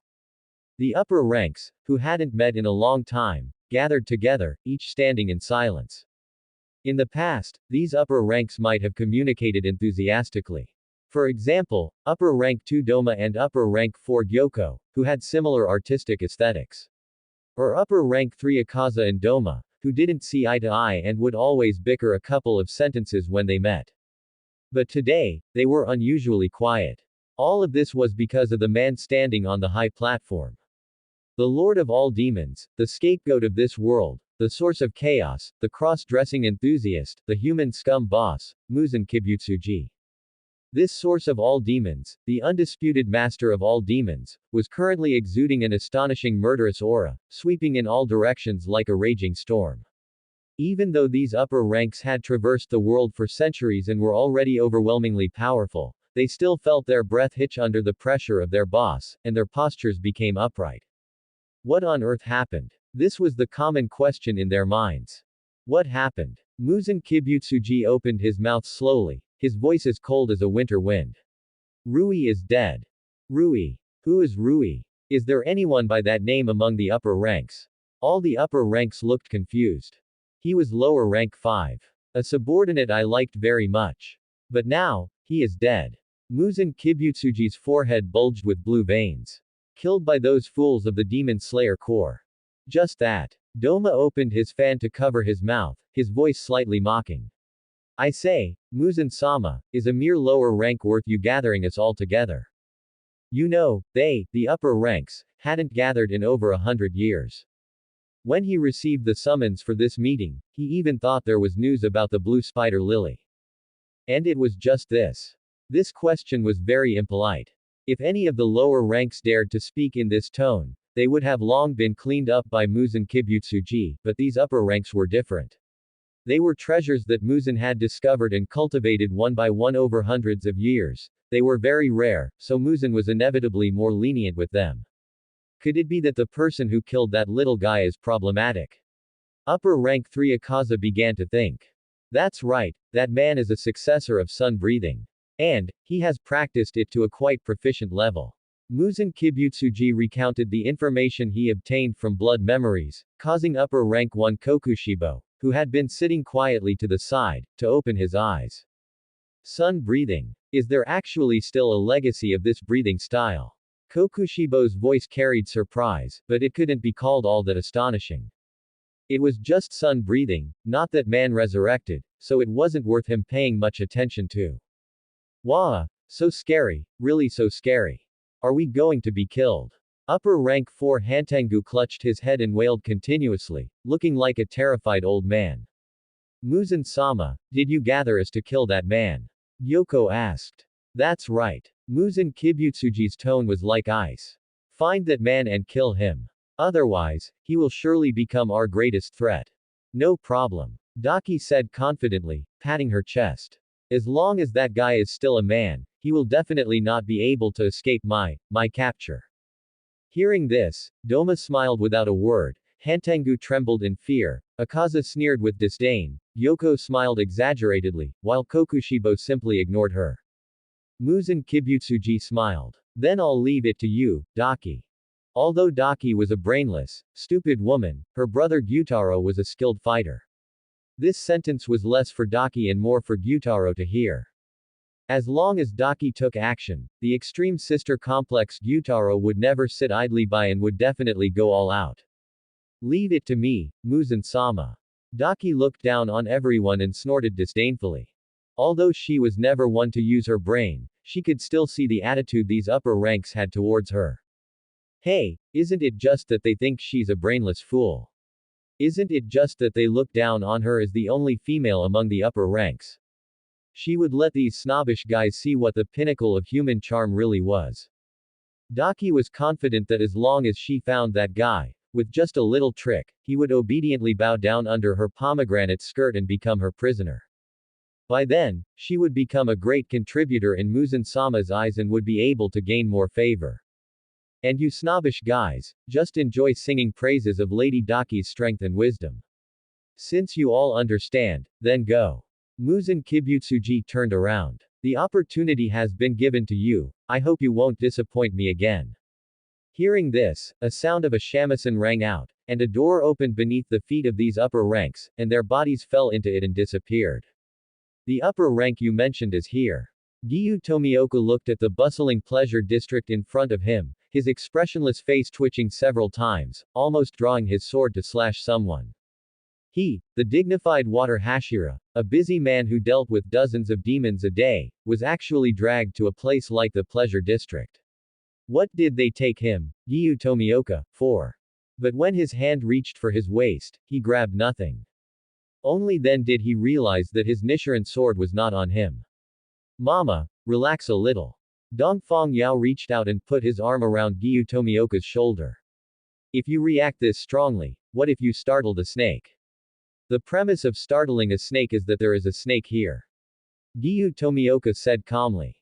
Don't worry, since I brought you here, I naturally have full confidence. Dongfang Yao smiled confidently. Given Daki's personality of loving vanity and attention, she certainly wouldn't hide in some out-of-the-way corner. A pleasure district with such great fame must be her most proud place. Next, all he needed to do was inquire about the most famous Warren here and visit them one by one. Ahem, investigate them one by one, and there would definitely be news. Anyway, he had applied for funding this time, and the funds were very sufficient. Oh my, Boss Ubuyashiki is really a good person. Public funds for investigating intelligence. This boss immediately approved a large sum of funds, it was just too generous. I will keep an eye on you. Giyu Tomioka looked at the money bag at Dongfang Yao's waist. These were all the operating funds of the Demon Slayer Corps, and he would never allow Dongfang Yao to waste even a single bit. Water Hashira, you are still too serious. When you come to a place like this, you have to loosen up a bit. Dongfang Yao pointed at himself. Look, I'm smiling very brightly. That's the end of part 2. Part 3 is coming soon. Thanks for watching. Please subscribe and support our channel for more stories.